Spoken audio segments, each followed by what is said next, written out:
In the grand court of the Sandfil's kingdom, the nobles offer a round of sarcastic, mocking applause. Before them, the 17th Prince Heel kneels before his father, King Errol. The king's voice booms, "My son Heel, today is your 15th birthday. To celebrate, I will grant you your own dominion." But the king's next words send a chill down Heel's spine. "You will go to this land and heal it."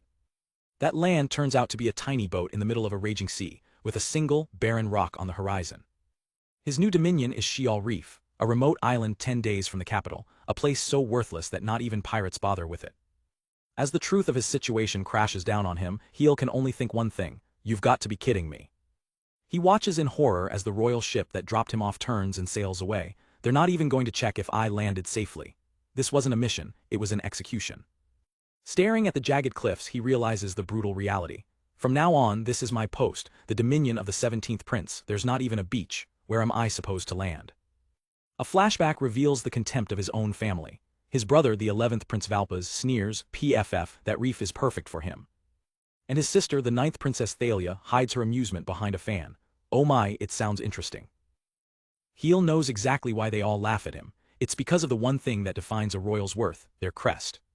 His brothers were blessed with incredible powers, bearing crests with epic names like Sword God and King of Magic. But Heel's crest was a complete unknown, a mark on his hand with no discernible power or purpose. Because of it, his father and brothers resented him his entire life, seeing him as a source of shame for the royal family. Back in the throne room, Heel had begged his father, asking if a representative could be sent instead. But King Errol's reply was absolute, his voice thundering with rage. "This assignment is the word of the oracle." It was a divine command, sealing Heel's exile. Now back in the present, Heel struggles against the waves, thinking that being executed for treason might have been a kinder fate, but he quickly shakes his head. No, it's too soon to die. He spots a small, treacherous-looking inlet. I might be able to land there. I need to slow down so I don't smash into the rocks. Hoping to cushion the impact, Heel summons what little magic he has, shouting "Wind." The spell goes off. But the result is absolutely pathetic. A tiny puff of air, barely strong enough to move a single feather, is all he can muster. He grits his teeth in frustration. This is the real power of my magic. Wind magic should produce a stronger gust, but his boat crashes violently against the rocks. Somehow, he survives the landing and manages to secure his meager supplies on a small rocky outcrop. With nowhere else to go, his eyes fall on the only possible shelter, a dark cave entrance. He cautiously steps inside, but what he sees makes his blood run cold. The cave is a mass grave, filled to the brim with a horrifying mountain of skeletons. Pure, unadulterated terror grips him. Everywhere he looks, there are more bones, more skulls, a testament to the countless souls who perished here. But with a storm brewing and no other shelter, he has no choice. There's nowhere else, let's bring the supplies in. He carefully places his belongings among the skeletal remains. Sitting on a chest surrounded by the dead, Heel stares out at the endless ocean, a prince abandoned in a tomb. The waves crash against the shore. For a moment, a strange sense of peace washes over him. The birds fly free over the sparkling water. He thinks to himself, it's beautiful, and it's far away from all the strife in the capital, if the situation was different. But the grim reality of his situation comes crashing back, and he clutches his head in despair. But Heel refuses to give up. A fire ignites in his eyes as he screams into the void, "I'm going to survive, no matter what." His mind races, calculating the odds. Waiting for a rescue ship is a fool's hope. This area has no trade routes, and any ship he finds would likely be foreign or pirates. He takes stock. The food and water I brought will last a month at best. I can't rely on my magic, so I need to store rainwater and fish. First things first, he decides, I have to clean up this cave and bury these bones. Rummaging through his supplies, he finds a sturdy mining pickaxe. I'll try digging with this.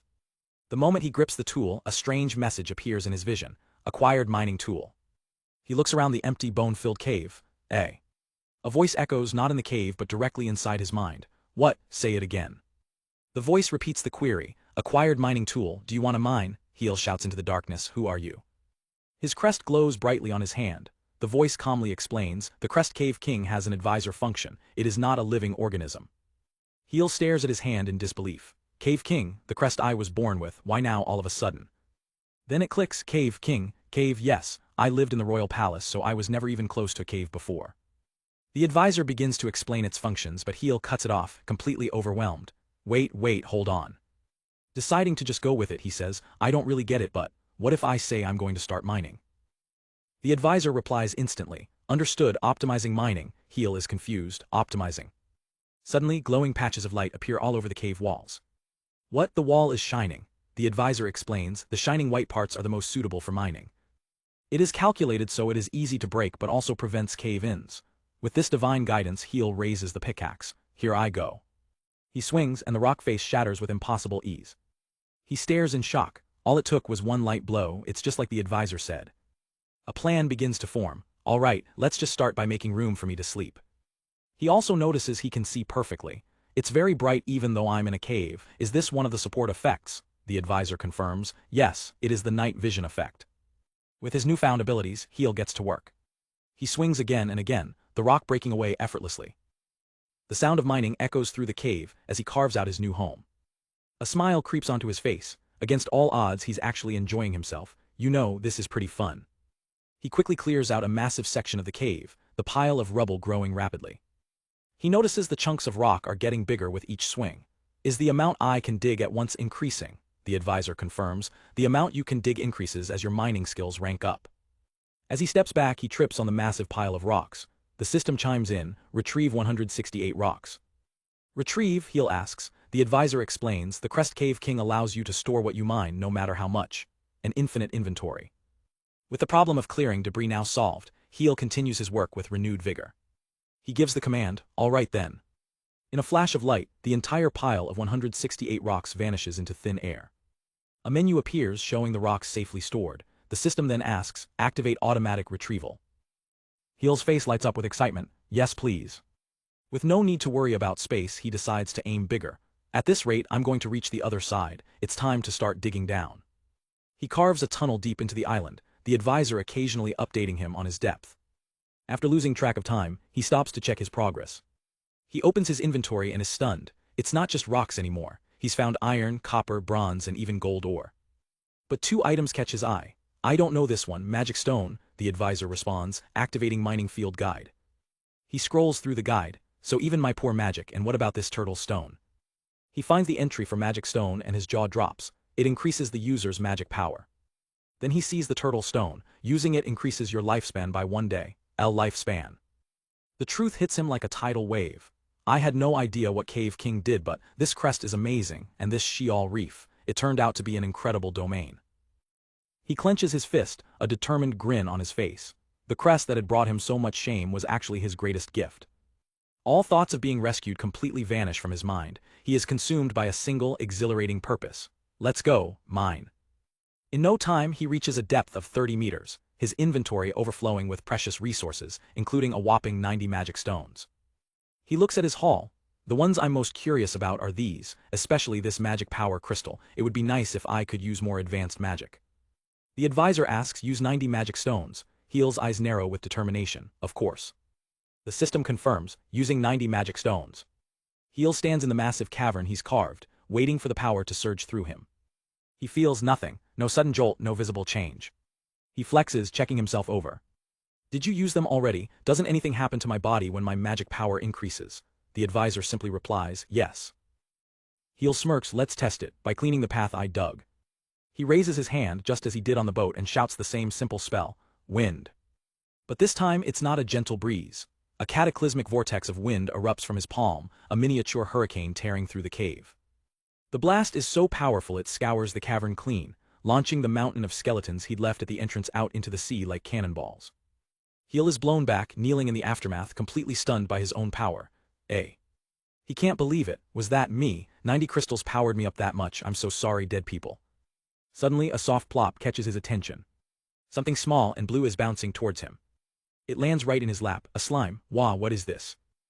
3 days have passed since Heel, the 17th Prince of Sandfills, was banished to this desolate rock in the middle of the ocean, the Sheol Reef. But for Heel, this is a new beginning. He checks his pack, a determined look on his face. Tools, check, I have food. Now, he thinks with a grin, let's start another day of digging. He calls out to his only companion, a small, unassuming slime, Shell. With a shout of go, Heel rides atop the bouncing slime. This is Shell, his very first companion in this new life. It all started 3 days ago. Heel was exploring the cave when a small creature bounced right in front of him. What is this? He yelped, startled. He quickly recognized it. I've read about this. This is a slime. Did he jump out because my wind magic scared him? Suddenly, a notification popped into his vision. Tameable monster found. Heel was shocked. The tame skill was infamous for being useless. He'd always been told it doesn't work on hostile monsters. and his kingdom's official policy was to destroy all monsters on sight. But out here things were different. In this place, he realized, there is no one to judge me. As he activated the skill, another message appeared. To complete the taming process you need to name him. Heal thought for a moment. Name, connected to the Sheol Reef, she. He found the perfect name. Shell, from now on, you're Shell. The system confirmed the bond was made. Nice to meet you, Shell, Heal said, officially making his first friend.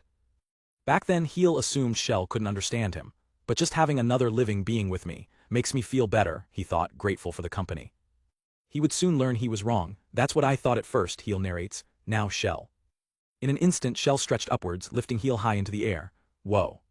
It turned out Shell was incredibly smart. By lifting him, Heal could now reach mineral veins he couldn't before. Now I can reach it, thanks Shell. They quickly developed a system. Using simple gestures, Heal could direct Shell, and their mining operation became a well-oiled machine. The results were staggering. In just 3 days, his haul of ore had tripled, a testament to their perfect teamwork. With his magic powered up by the magic stones he'd mined, survival was no longer a concern. He could conjure fresh water and cook fish with ease. And as a bonus, Shell turned out to be the world's most comfortable self-adjusting bed. Ah, there, a little more to the right. Heal had seen other slimes in the cave, but none of them had Shell's intelligence. It was clear his new friend was special. As night fell, Heal's thoughts were consumed by one thing. What will I dig tomorrow? He drifted off to sleep, dreaming of ores and minerals. The next morning, he was woken by Shell bouncing around frantically. Good morning, Shell, why are you jumping around? Shell nudged him insistently, pointing towards the shore. Heal followed his friend's gaze and saw the wreckage of a ship crashed against the rocks. Ah. He immediately hopped on Shell and they sped towards the crash site. Hey. As they got closer, his eyes widened in disbelief. Lying unconscious amidst the debris were 2 figures, a massive, muscular goblin and a small, frail one. Green-skinned goblins, Heal realized. Their boat crashed into the rocks. He cautiously approached and checked for a pulse. A faint groan confirmed his fears. He's alive. Heal hesitated. Humans and goblins were mortal enemies, taught to kill each other without a second thought. But looking at their helpless forms, he couldn't just leave them. He made his choice, casting a recovery spell. He turned to his friend. I wouldn't feel good about leaving them to die either. All right, Shell, let's get them to the cave. Heal gently lifted the small goblin princess. Shell helped by carrying the old goblin shaman. And together, they struggled to haul the massive general up the rocky cliffside. Safely inside his cave, Heal laid them down to rest. For now, their lives aren't in danger. He decided to get back to mining to pass the time, but left Shell on guard duty. Shell, if there's any change, let me know right away. As he walked away, anxiety began to creep in. Was I careless? What if they wake up and attack me? He gripped his pickaxe, the familiar weight calming his nerves. Let's just mine. He threw himself into his work, the rhythmic clang of his pickaxe filling the cavern. He dug deeper and deeper. The force of his swing sent shards of rock flying. Lost in the rhythm, his worries melted away. Mining sure is nice, makes me forget everything else. After a while, he paused to check his inventory, a crazed look of anticipation in his eyes. Now, what new rocks do I have? He'd found a misogi stone that lifts curses and a shining stone. He shrugged. I have night vision and there's no one here to curse me. Useless. But the thrill of discovery was enough. Whatever, finding new stuff feels good, let's keep digging. Just as he raised his pickaxe, Shell bounced over urgently. Heal immediately understood. Shell, did the goblins wake up? As he neared the main cavern, he could hear them arguing. Let go of me, princess, a gruff voice yelled. General, please stop, you can't just take someone else's food. Heal's entrance cut them short. The massive goblin general spun around, weapon drawn. Who's there? The young goblin princess, Rai, rushed to intervene. Put down your weapon, general, this person saved us. But the general, L, refused to listen. Princess, I can't, he's dangerous. Heal was stunned. They speak the same language. Are they from the Balon continent too? He tried to de-escalate the situation. Wait, I'm not planning on doing anything to you, but L was having none of it. Stay back, you think I can trust a human. Looking closer, Heal realized their aggression was just a front. They're not hostile, they're actually afraid of me. El saw Heal's expression change and grew even more agitated. Why would he be laughing at us? The goblins stared, completely bewildered by the human's strange behavior. Shell stretched up behind Heal, adding to the bizarre scene. It was then the goblins got a good look at him. Covered in soot with a wide, unhinged grin from his mining frenzy, Heal looked absolutely terrifying. That guy looks super dangerous, they thought. Heal finally snapped back to reality. Stop, I get so engrossed in digging I become something not human, he quickly tried to appear normal. Excuse me, you can eat that food. To prove his good intentions, he decided a demonstration was in order, casting a bolt of lightning. He followed it with a gust of wind. In a flash he'd perfectly cooked several fish and offered them with a beaming smile. "See, let's all eat these fish I fried." The little princess looked down, chiding her guardian. "General, why are you always so quick to?" But the general was still on edge. He grabbed a cooked fish, holding it like a dagger. "If you can use magic like that, why didn't you just kill us? Get it over with." But just as the tension breaks, Princess Rai suddenly collapses. The other two goblins rush to her side in a panic, crying out her name. Heel is confused. He's sure he used recovery magic on her. Are her wounds not completely healed, he wonders. The old shaman Vari looks up with a grim expression, a single tear rolling down his cheek. "No," he says gravely. He explains the horrifying truth while tending to the pained princess. The princess was cursed with the life-shrinking curse. Heel's eyes widen in shock. A curse. Vari turns to the distraught General L. "I'm sorry, General, but the time is coming." L's grief turns to grim resolve. "We can't let the princess die alone. We also will receive our ancestors' punishment in the other world." Heel, still holding his cooked fish, can only stammer, hold on." It dawns on him what they're planning. Wait, are they going to kill themselves? He quickly steps in. "I think I can cure that." But L, blinded by despair, roars back, "Don't lie, we tried everything." Heel pulls out a peculiar bean-shaped stone from his inventory. "I've never used it before, but..." The item description is clear. Misogi stone, lifts all sorts of curses when used. Without hesitation, Heel uses the stone. A brilliant light erupts from Princess Rai, stunning the two goblins who can only watch in disbelief. Heel notices the curse also shortened her lifespan. Might as well fix that too, he thinks, pulling out his stash of turtle stones and using 79 of them to restore her life force. The goblins are completely bewildered. "Wah, what was that light?" El stammers. Heel calmly explains, "The Misogi stone lifts curses." "A stone, where did you get?" El begins to ask, his voice trailing off. His disbelief quickly morphs into pure, wide-eyed shock. Heel looks on, slightly bewildered by their intense reaction. The shaman Vari is equally stunned, his jaw hanging open. In the center of it all, Princess Rai sits up, blinking. What happened? I thought I was dead." Suddenly, a deafening thud echoes through the cave. General L has smashed his forehead into the stone ground in the deepest possible bow, cracking the very rock beneath him. "What did I do to the princess's savior?" he cries out. "How do I apologize?" Heel is completely freaked out. "Eek," he smashed rock with his head. "Goblins are scary." Trying to calm the situation, he gestures to the fire.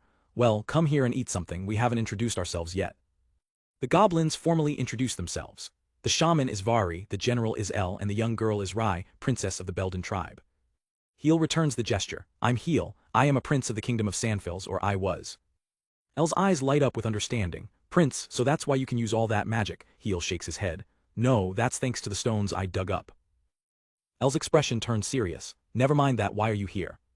With a pained look, El begins their tragic story. "Our hometown was burned to the ground by orcs." He recounts how the royal family was slaughtered, leaving only Princess Rai. They were chased away by humans and forced to flee across the sea, searching for a new home for over a year. Vari adds sorrowfully, "That run-down ship, we don't even know if the others are safe." Princess Rai places a comforting hand on El. "Vari, don't blame El. If we stayed on land, our fate would have been the same." The shaman bows his head. "You're right, I'm sorry, princess." Rai then turns her gaze to Heel, her eyes full of gratitude. "Mr. Heel, thank you very much for saving monsters like us." The word monsters catches Heel off guard. He doesn't see them that way at all. Rai smiles peacefully, placing a hand on her chest. "I know, I won't live long anyway. Still, that pain in my chest is gone. I'm happy just being able to die peacefully."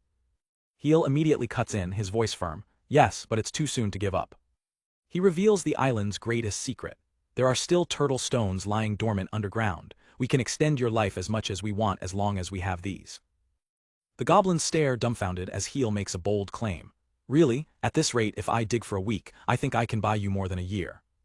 The weight of his words hits El and Vari, and they are overcome with emotion, tears streaming down their faces. Heel just gives them a cheerful smile. It's fine." El pleads desperately, "I know this is too much to ask, but will you let us dig as well?" Princess Rai looks at Heel, her voice trembling. Why would you give us something so precious?" Heel's answer is simple and shockingly honest. "Don't worry, I dig because I like it, and I'm lonely all by myself." That simple confession of loneliness breaks through Rihanna's composure. Tears of pure gratitude stream down her face as she bows her head. "Thank you, very much." Heel realizes that to share his mining buffs and prevent any accidents, there's only one option: his tame skill. He scratches his head awkwardly, unsure how to bring it up, but what now? He finally blurts it out. "It's so we can dig together. You can refuse, I don't mind. I'll dig by myself and give you as many turtle stones as you want." The goblins are stunned. Tame us." El and Vari immediately agree. No, me and Vari will serve you, yes, but please let the princess. But Rai steps forward determined. Mr. Heel, please let me serve you as well. She looks at her retainers. I can't just sit back and let everyone else work for me, I want to repay my debt to Mr. Heel somehow. Heel, flustered by their eagerness, agrees. All right, Rai immediately requests a new name to seal the pact. Ellis first, Heel renames him Elvin. The newly tamed goblin general grins fiercely. Mr. Heel, no, boss, from this day forward Elvin will defend you. Vari becomes Varus, bowing with quiet dignity. It's an honor, Varus will serve you as much as his advanced age will allow. Finally Heel turns to the princess. Rai, I know Rihanna, how about that? Her eyes light up. Rihanna, that's my new name. With that the taming is complete. I promise you Rihanna will offer her everything to you. After their meal Heel is itching to get back to work. Honestly, I just want to get back to mining. He leads his new companions into the darkness of the cave. When they ask about the lack of light he pulls a glowing torch from thin air. It was in my inventory, they don't have night vision so I made a shining stone torch, I'll teach you while we dig. As they walk Rihanna marvels at the sparkling cave walls. Heel points to the glowing spots. Yes, those are the places that are safe to hit, I'll show you.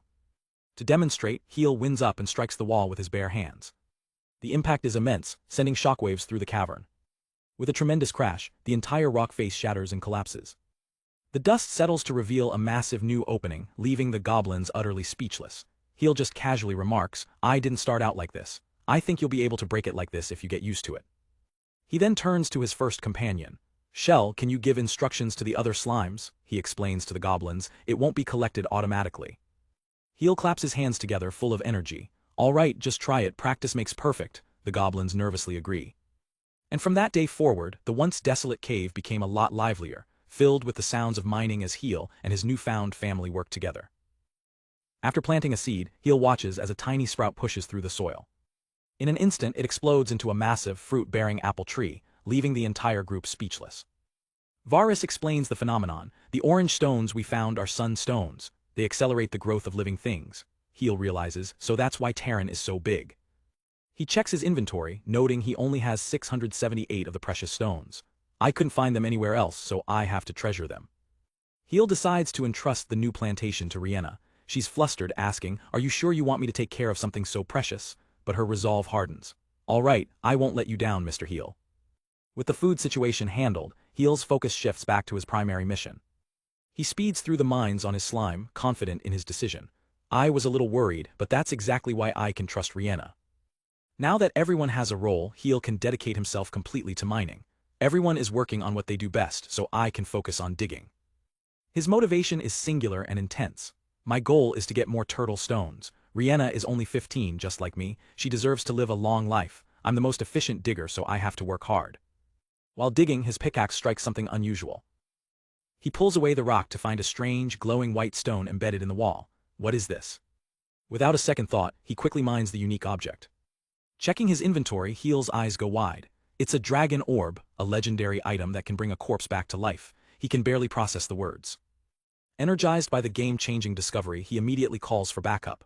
Terran, everyone, come dig here with me. But despite their combined efforts, they find no more dragon orbs. Heel muses that it's probably for the best, since unlimited resurrection would be terrifying. A chilling thought crosses his mind. If I die, I won't be able to take it out of my inventory. He decides he has to bring it outside for safekeeping. Just then a frantic voice calls out, Boss. Heel turns to see Elvin rushing towards him. Elvin, what's wrong? In a hurry, Heel finds a prominent skull-shaped rock and places the dragon orb on top of it before running to meet Elvin. For now, I'll leave it here, he thinks, pointing to the spot to remember it. He rushes to the cliff's edge, shouting, Elvin, what happened? Elvin points frantically out to the churning sea, his face alight with joy. Boss, our comrade's ship is right over there. Heel is in disbelief. Wah, really? Varus confirms it. Yes, no doubt about it. And there it is, a large ship, carrying the rest of their tribe battling the rough waves. The goblins are overcome with emotion. I thought they were dead, Varus whispers while Elvin cheers. My daughter is on that ship too. Heel smiles, genuinely happy for them. I see, so they're alive after all. But he quickly assesses the danger. Elvin, it's too dangerous for that ship to dock here, you should take my boat. He then presents them with a heavy bag filled with glittering gems. Heel offers it to them. Take this as a parting gift. With this, you can restore the Belden tribe anywhere you want. Elvin is completely blindsided. What are you saying, boss? Heel explains calmly, your friends are here, you should leave this remote place. He even tries to soften the blow by suggesting a future trade partnership once they've settled. The goblins and Rihanna exchange worried glances, unsure how to react to Heel's sudden decision. Rihanna looks at him with concern. Mr. Heel. Elvin grits his teeth, his gratitude warring with his shock. He finally explodes, roaring with desperation. Please don't abandon us. The outburst stuns Heel. Elvin continues passionately. Leave. No way, we would never be so ungrateful. We're going to that ship to make sure they pledge their allegiance to you too. Rihanna and Varys stand with him. That's right, we're your subordinates, Mr. Heel. Heel tries to reason with them. Wait, I appreciate it, but you won't get another chance like this. Rihanna looks him dead in the eye. Then how about you come with us? The question stops Heel in his tracks. He remembers that leaving this place was his original plan. He's at a loss for words. But he clenches his fist, the mark on his hand a stark reminder of his true purpose here. He can't leave. Rihanna watches him, sensing his internal conflict. She makes her own decision, her voice firm. If that's the case, I'm not leaving either. Heel looks up, surprised by her unwavering loyalty. Elvin grins, his resolve absolute. Varys smiles, proud of his tribe's decision. But in that moment of connection, disaster strikes. A rogue wave slams into the ship. Heel, touched by their loyalty, can only mutter, you guys. A horrifying crash echoes across the water as the ship is smashed against the rocks, splintering apart. Goblins are thrown into the violent sea. Elvin screams in terror, this is bad, most of them can't swim. He knows their tiny rowboat is useless against this catastrophe. It can only hold a few people, they won't make it in time. Without hesitation, Rihanna sprints towards the boat, shouting, I'm taking the boat to go rescue them. But Heel is frozen in place, his face a mask of pure horror. The familiar feeling of helplessness washes over him. It's no good. A traumatic memory flashes through his mind, a time when he was powerless, unable to do anything as chaos unfolded around him. The image of a terrifying monster from his past paralyses him. But he fights back, physically shaking off the memory and the despair that comes with it. In a split second, his paralysis turns into explosive action. Heel launches himself off the cliff, diving headfirst towards the raging sea below, shocking everyone. As he plummets towards the water, a determined glare on his face, Rihanna can only scream his name. We open on a flashback to a younger Heel, cornered in an alleyway. He's desperately trying to shield a small, chained demonic creature from a crowd of bullies. These aren't just any bullies, they're other nobles, sneering down at him for protecting something they see as worthless. The ringleader smirks, a magic circle flaring to life in his hand, ready to punish Heel for his compassion. But even then, terrified and outmatched, Heel refused to back down, shielding the small creature with his own body. That memory fades as Heel snaps back to the present. He's staring at a small vial when Rihanna's voice cuts through. Mr. Heel, are you all right? You dug a lot today. Heel quickly dismisses her concern. No, I was just thinking. My Cave King ability means I can dig all day without getting tired. Besides, something smells amazing. Rihanna beams with pride, presenting a perfectly baked apple pie. Yes, today we're having apple pie. The whole group looks on in amazement. It's been 3 days since Heel met the goblins, and life on the island has started to find a rhythm. Together, they've managed to build some basic necessities, including a bathroom, a reservoir for water, and a simple kitchen. And thanks to that kitchen, Heel gets to enjoy Rihanna's incredible cooking. The taste is so good his heart is literally pounding. The flavor explodes in his mouth, leaving him utterly speechless. So good, he manages to exclaim. Rihanna blushes, happy that he enjoys it so much. Thanks to Rihanna's skill, the simple ingredients Heel brought with him have been transformed into delicious meals. Even Elvin is fired up, finding a new passion. I never thought mining would be so much fun. The elder Varys agrees. Yes, and it's all worth it because we are extending the princess's life. Rihanna smiles gratefully at them all. Elvin, Varys, and Mr. Heel, thank you very much. Their situation is slowly getting better, but Heel knows there's still a mountain of things to do. He worries about their dwindling resources. Their clothes are wearing out, and aside from fish, there's no food on this rocky island. His only hope is that a ship might pass by, allowing him to trade the gems he's mining for supplies, but he knows it's a long shot. The goblins, seeing his dedication, offer to take over, but Heel insists they rest. No, you need to rest, this is an order. He resolves to keep pushing forward. For now, let's just keep mining. I want more turtle stones for Rihanna, and I might find some new materials.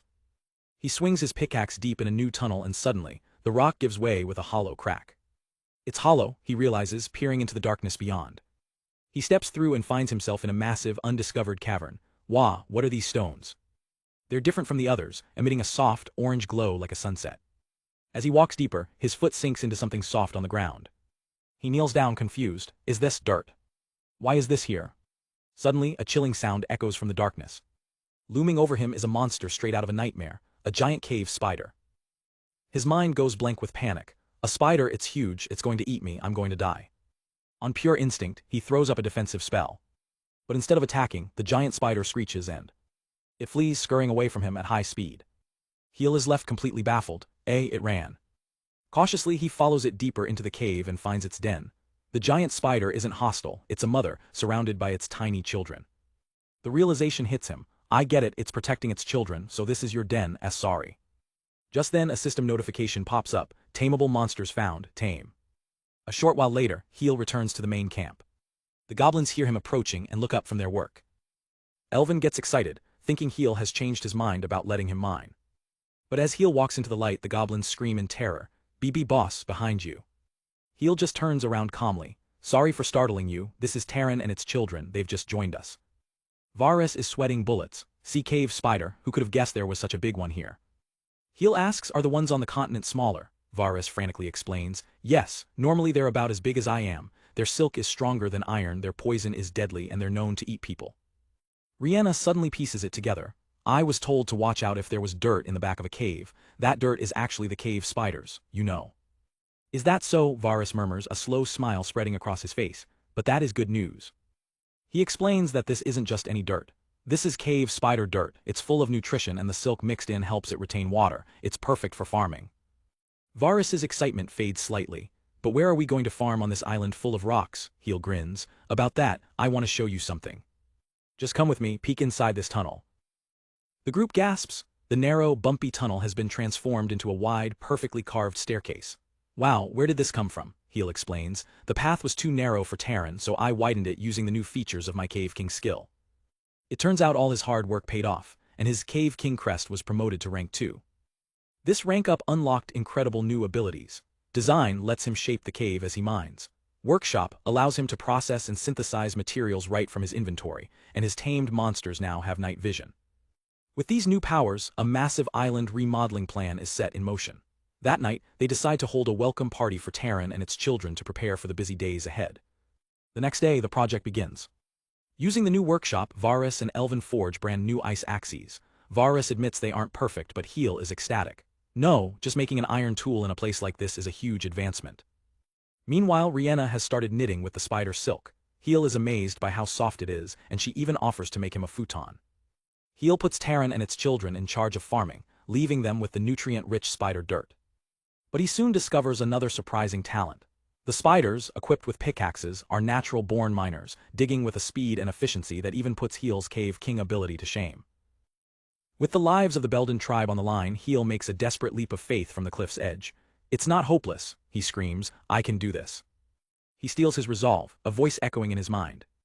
Tapping into his immense power, Heel prepares to unleash a spell of unprecedented scale, consuming over 8,000 magic stones at once.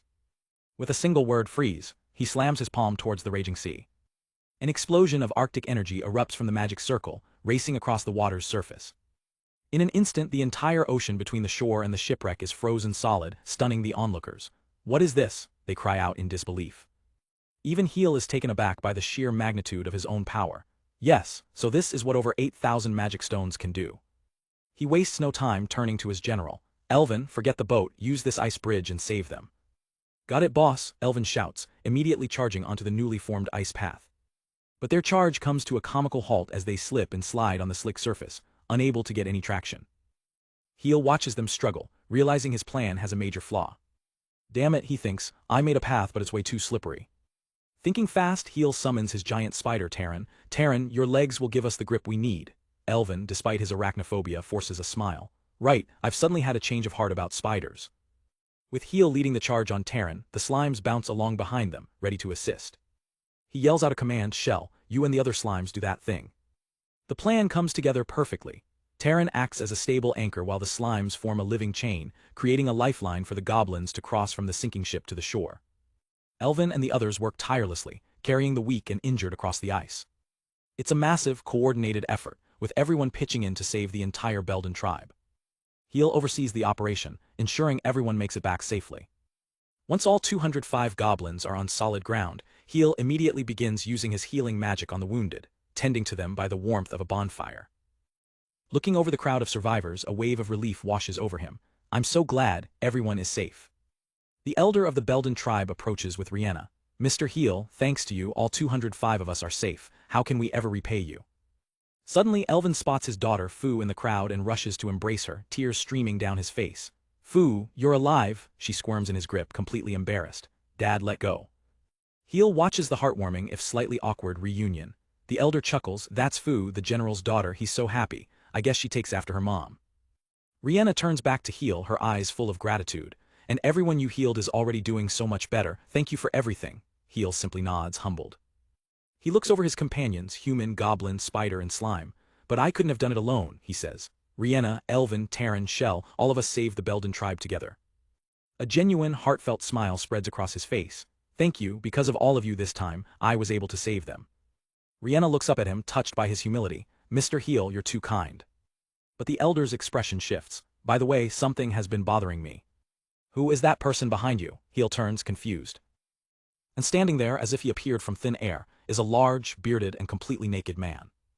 Everyone just stares, completely baffled. Who is that?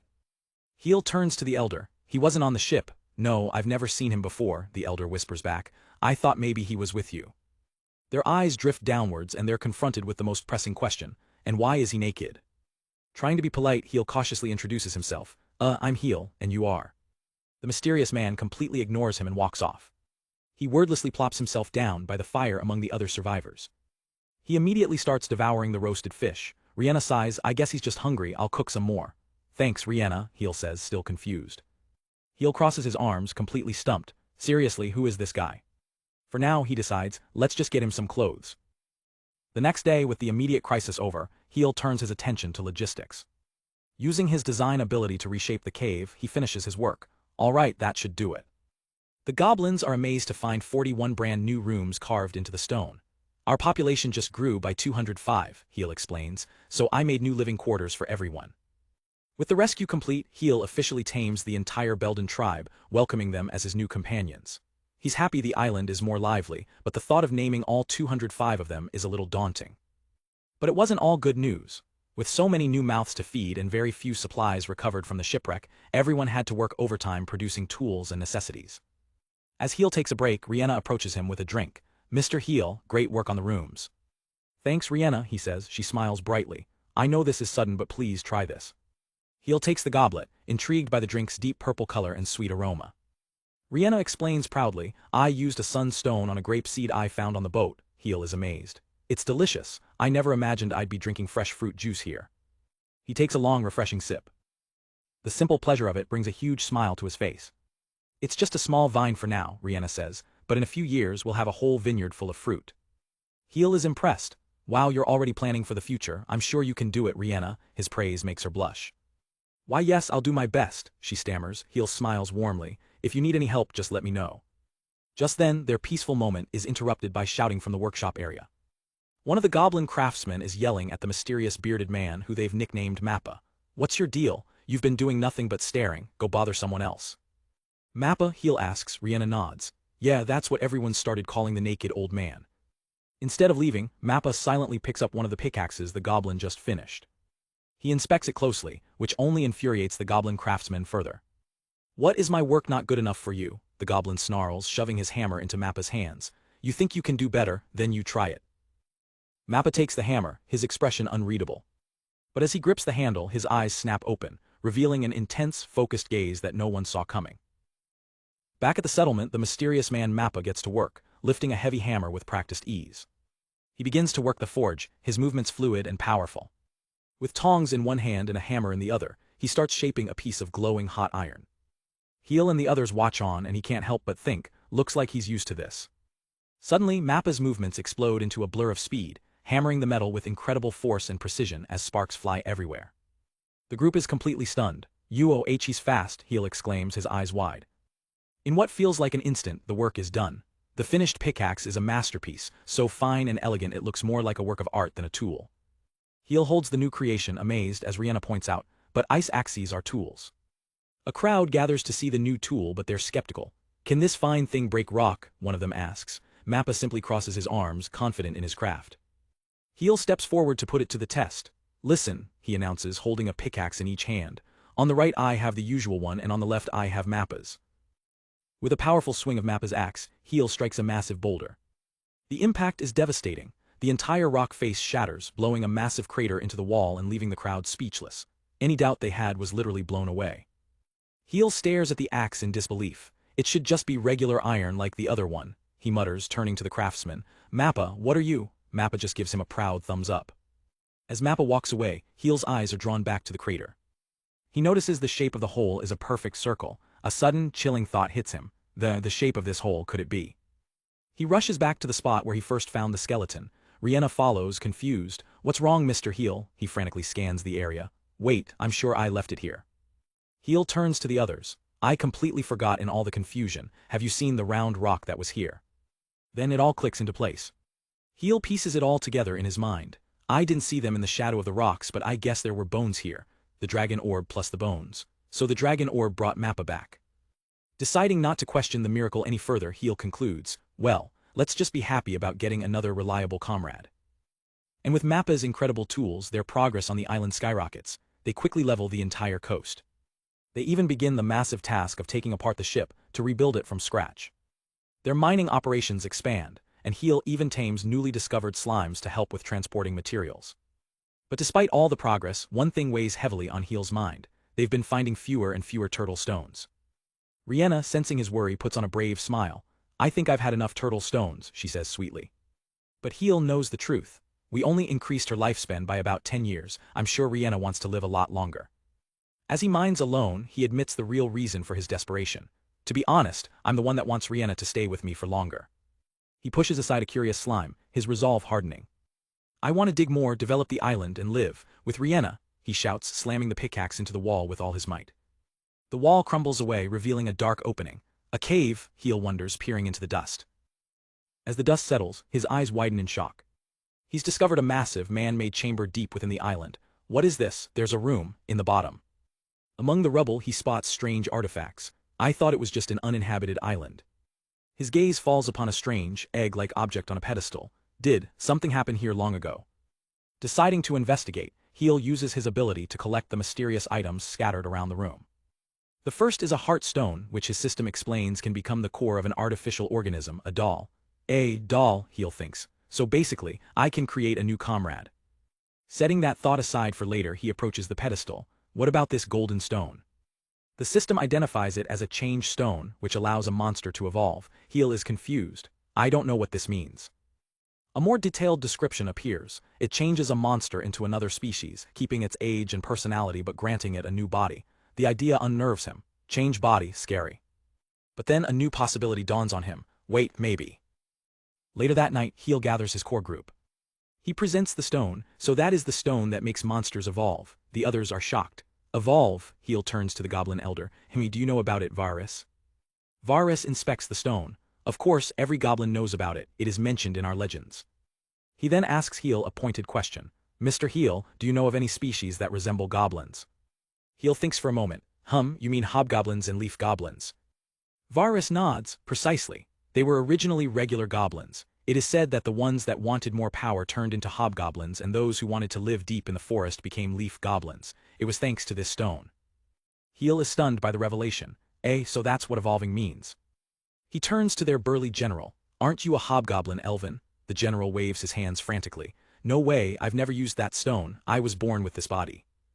Varus looks at the stone in awe. I am surprised to see it is real. I thought it only existed in legends. Heel holds up the stone, recalling the description he found. According to Cave King, it evolves a being into a new body and renews its lifespan. The phrase renews its lifespan sends a shockwave through the goblins. Heel looks around at his friends. Do you want to try it? The general flexes proudly. I am curious, but I am quite attached to this body. My body is too cool to be evolved or something. Rihanna speaks up timidly. I want to help Mr. Heel in any way I can, like magic and things like that. She quickly bows her head, flustered, but I can't use something so precious. Varus strokes his chin thoughtfully. That is not a bad idea. Goblins cannot use magic, but perhaps if you evolve. Heel kneels down, his expression gentle and encouraging. Yes, I'm sure it would help me a lot if you could use magic, and above all else. He looks directly into her eyes, his voice filled with sincerity. I want you to live longer. Rihanna is overwhelmed with emotion, her face hidden by her hair. She looks up, her eyes filled with newfound determination. Mr. Heel, I want to evolve. A warm smile spreads across Heel's face as he holds out the stone. Then it's decided. Rihanna takes the change stone, clutching it tightly to her chest. As she holds it, her one true wish echoes in her mind. I want to stay with Mr. Heel for a long. A brilliant sphere of light erupts from her, engulfing the entire area. The light is blinding, forcing Heel and the others to shield their eyes from the intense flash. When the light begins to fade, they lower their arms, their faces a mixture of confusion and awe. Heel stares, his eyes wide in utter shock, unable to believe what he's seeing. You are Rihanna. The last vestiges of light dissipate, revealing a completely new figure. Where the small, childlike Rihanna once stood, there is now a beautiful, fully grown woman with long, flowing dark hair, floating in a cascade of light. The transformed Rihanna looks down at her new body, confused. Mr. Heel, what happened to me? In the background, the sight is too much for Mappa, who collapses from a massive nosebleed. Heel's eyes flutter open, a groggy sound escaping his lips. His mind is a fog. When did I fall asleep? Then the memory hits him like a lightning bolt. Wait, Rihanna evolved. A gentle voice answers him, and he looks up to see a beautiful, unfamiliar woman. Yes, Mr. Heel, Rihanna is right here. Heel's brain short-circuits. The little goblin girl is gone, replaced by a stunning adult woman who is currently tending to him in bed. He can only let out a strangled cry as she smiles sweetly. He tries to bolt upright, completely flustered. Rihanna, she gently pushes him back down. You need to lie down, you collapsed all of a sudden. Heel remembers he wasn't the only one who passed out. Collapsed? Mappa, are you Al? He trails off, seeing Mappa unconscious with a massive nosebleed from the sheer shock. Trying to save face, Heel waves his hands frantically. And no, I was just a bit tired, really. How long was I asleep? How's Mappa? Rihanna explains calmly, it's still night, and Mappa is resting over there, gesturing to the snoring dwarf in the corner. Heel finally calms down, taking a moment to process everything. I see, but... He looks at her, truly seeing her new form for the first time. Are you all right, Rihanna? I never imagined you would look like a human. Rihanna's cheerful demeanor fades, and she looks down at her hands with a hint of sadness. She confesses quietly, I actually didn't really like my old self. She begins to tell him her painful story. I was cursed as a child, it made me sickly and stopped my growth. My beautiful sisters always laughed at me, and eventually even my own parents cast me aside. So when I use the change stone, she continues, I wish to be beautiful. Tears well up in her eyes as she apologizes. I'm sorry, Mr. Heel, I used such a precious stone on a selfish wish. Heel listens, his expression softening as he understands the weight of her past.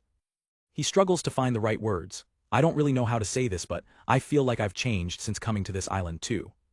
He offers her a reassuring smile. So if you feel like you have a new life, that's fine, isn't it? Besides, he adds, it would be a waste if you evolved but didn't get the body you wanted, right? His words break through her guilt, and she begins to cry with relief. Through her tears, she manages a heartfelt, thank you very much. With newfound resolve, she looks him in the eyes. My body, my life, and my name were all given to me by you, so I offer my everything to you, Mr. Heel. She takes his hands in hers, her devotion catching him completely off guard. He holds her hands back, accepting her vow, Rihanna. The tender moment is interrupted by a grumpy Mappa, who has woken up just in time to witness the scene. Heel jumps startled. Mappa, you're awake. It turns out the entire tribe was just as shocked by Rihanna's sudden transformation. Soon after, Rihanna appears in a new dress woven from spider silk, shyly asking for Heel's opinion. The rest of the tribe can only whisper in disbelief, unable to connect this elegant woman with the princess they once knew. But Rihanna quickly proved she was more than just a pretty face. She threw herself into studying magic and training in martial arts with fierce dedication. And by working tirelessly alongside everyone else, she showed them that despite her new appearance, her hardworking spirit remained unchanged. It was clear to everyone that Rihanna's ambition was now boundless. One day, as Heel is walking, Varus calls out to him, noticing his attention is elsewhere. Heel had been watching Rihanna, who was diligently working the land with a shovel, her energy never seeming to fade. He couldn't help but smile, proud of how far she'd come. Varus appears beside him with a knowing look. No, I wasn't gazing at Rihanna's legs or anything, Heel stammers. Varus chuckles, as expected from you, Mr. Heel. You've noticed the princess's crest, farmer. Heel is confused. Crest. Varus points to a distinct mark now visible on Rihanna's thigh. The farmer crest makes crops plentiful. It was a wise choice to put her in charge of the plantation. This raises a question for Heel. Wait, a goblin like Rihanna has a crest? Varus seems surprised by the question. Yes, is that odd? Heel explains, sorry, in my kingdom we're taught that only humans have crests. Varus nods, then adds, indeed, even I have one. He holds out his hand, revealing an intricate and powerful symbol. Heel recognizes it instantly. This is the Sorcery King crest. He's in disbelief. That's an incredible crest. In my kingdom, only one of my brothers has it. Varus's expression is one of pure irony. Yes, but it is useless for a goblin like myself who cannot use magic. Heel is stunned by the cruel twist of fate, but Varus explains it allowed him to pursue his other studies without relying on magic. Dismissing the topic, Varus gets down to business. This is a pointless conversation. More importantly, let's discuss the plan I mentioned yesterday. Varus's grand vision is to reclaim land from the violent sea, expanding the island to create more territory for crops. A key part of the plan is to create a large, open space where the children can finally play safely. Varus presents his blueprints to Heel. Mr. Heel, if you can just provide the raw materials, I can handle the rest. Heel realizes his workshop ability isn't limited to the cave anymore. With a gesture, he summons piles of rock and sand. Activating his power, he synthesizes the materials into gravel and massive stone blocks, then launches them into the sea with pinpoint accuracy, constructing a giant seawall in seconds. The tribe can only watch, their jaws on the floor at this display of creation magic. With the wall complete, Heel uses water magic to instantly drain the thousands of gallons of seawater from the enclosed area. Finally, he fills the massive basin with gravel and a thick top layer of nutrient-rich cave spider dirt. Wiping a bit of sweat from his brow, he looks over his creation. All right, will this do for now? Before them now lies a vast, flat public square, miraculously pulled from the ocean itself. The tribe is utterly speechless. Without a moment's hesitation, the children, with Mappa leading the charge, joyfully storm the new playground. Hey, it's still dangerous, Heel calls out, though he can't hide his smile. The kids turn and shout in unison, their voices filled with pure gratitude. Thank you, Mr. Heel. Heel is taken aback by their heartfelt thanks, waving back awkwardly. Ah, you're welcome. Rihanna approaches him, her eyes shining. Thank you so much, Mr. Heel, I'm sure we can grow great crops here. He beams with satisfaction. Yes, I'm looking forward to it. But the moment of peace is shattered. As Mappa runs with the other children, he trips and falls face first into the dirt. In the next instant, a massive shadow covers the square, and chaos erupts as something swoops down from the sky, snatching him away. Chaos erupts as a massive flock of monstrous, killer birds descends upon the village square, one of them having already snatched Mappa in its talons. Heel immediately takes command, shouting at the top of his lungs, everyone get back to the cave. In the panicked retreat, a young child trips and falls to the ground. Full Elvin's daughter rushes to the child's side trying to pull them up. Idiot, get up. Meanwhile, Rihanna spots a bird diving straight for Heel while he's distracted. Mr. Heel, she screams. At the same time, another killer bird swoops down on Full and the child she's protecting. Full braces for the impact, shielding the smaller child with her own body. Suddenly, in a spray of blood, the monster is decapitated mid-air, its head flying past the terrified children. The camera focuses on a hand, tightly gripping the handle of a battle axe. Heel looks on, his face a mask of pure shock. The axe, having done its job, flies through the air and returns to its wielder. Standing guard over the children is Elvin, now armed with two formidable axes. Dad, Full cries in relief, but Elvin's gaze is stern. Full, get out of here. His expression is deadly serious, a warrior unleashed. Elvin becomes a whirlwind of destruction, cleaving through the flock with terrifying ease. Heel can only watch in awe. Strong, tremendous, this is the power of a general from the Belden tribe. Snapping out of his surprise, Heel readies his own magic. Good job, Elvin, I'll help. Before he can cast, a voice cries out, shield. Heel is startled by the sudden intervention. A magical barrier materializes just in time, deflecting a bird that was about to ambush Heel. It was Rihanna who cast the spell, shocking both Heel and Elvin. Rihanna stands firm, her voice filled with newfound resolve. I can protect as well, do what you must. Heel gives her a grateful nod. All right, thanks, Rihanna. The three heroes stand back to back. Elvin gives the order, we don't know which one swallowed Mappa. Aim for the heads, Heel agrees, yes. Elvin takes the lead. I'll take the rear, you two protect the entrance. From the safety of the cave, an elder confirms everyone has taken shelter. Hurry up and come as well. But Heel has a plan. He pulls out a heartstone. No, I know who's perfect to protect the cave. He slams his hand onto a large pile of rocks. A system notification appears. Doll production material, Rock X300. With a mighty roar, a massive golem erupts from the earth. Heel commands it, Golem, protect the cave. The stone behemoth immediately wades into the flock, smashing birds with its powerful fists. Amid the chaos, Heel notices one of the birds beginning to gag. It convulses, preparing to spit something out. A slime-covered Mappa is regurgitated, falling helplessly from the sky. In the nick of time, a friendly slime dashes forward and catches Mappa, cushioning the fall. Heel lets out a nervous laugh. Now we don't have to worry about hitting Mappa. With their friends safe, Heel turns to Elvin with a plan. Elvin, can you gather them? Elvin grins confidently. Leave it to me. He hurls one of his axes, a rope trailing behind it. The rope whips through the air, expertly tangling a huge cluster of the killer birds together. They're caught in the net, screeching and unable to fly freely. Elvin pulls the line taut, his muscles straining. This rope's made from spider silk, you're not gonna break it. This is the opening Heel was waiting for. Good, get down, he yells to his allies. Rihanna and Elvin immediately drop to the ground. Heel raises his arms, a massive magic circle glowing above him as he unleashes his most powerful spell, Blizzard. A colossal wave of ice and freezing wind erupts from the magic circle. The blast engulfs the ensnared birds, freezing the entire group solid in an instant. The surviving birds cry out in terror at the display of overwhelming power. Their morale shattered, the rest of the flock turns and flees for their lives. Heel watches them disappear over the horizon, breathing a sigh of relief. Ah, they're leaving. Victory is theirs. The villagers pour out from the cave, cheering wildly for their saviors. Elvin, covered in battle scars, gives his boss a thumbs up. Boss, very well done. Rihanna rushes to Heel's side, her face full of concern. Are you hurt, Mr. Heel? But as she reaches him, the adrenaline fades and her legs buckle. She collapses and Heel rushes to her. Rihanna, trembling, she confesses, I'm sorry, I was actually scared. She clutches his sleeve, looking up at him, but you're with me so. Heel is touched by her honesty, softly saying her name, Rihanna. He then breaks the tension with a grin, pointing to his own trembling legs. Look, it's my first time actually fighting a monster too. An elder watches them, smiling warmly. I am glad to see you are all right. Heel and Rihanna share a genuine laugh, the shared fear and relief bringing them closer. They look at each other, a new, unspoken bond formed between them.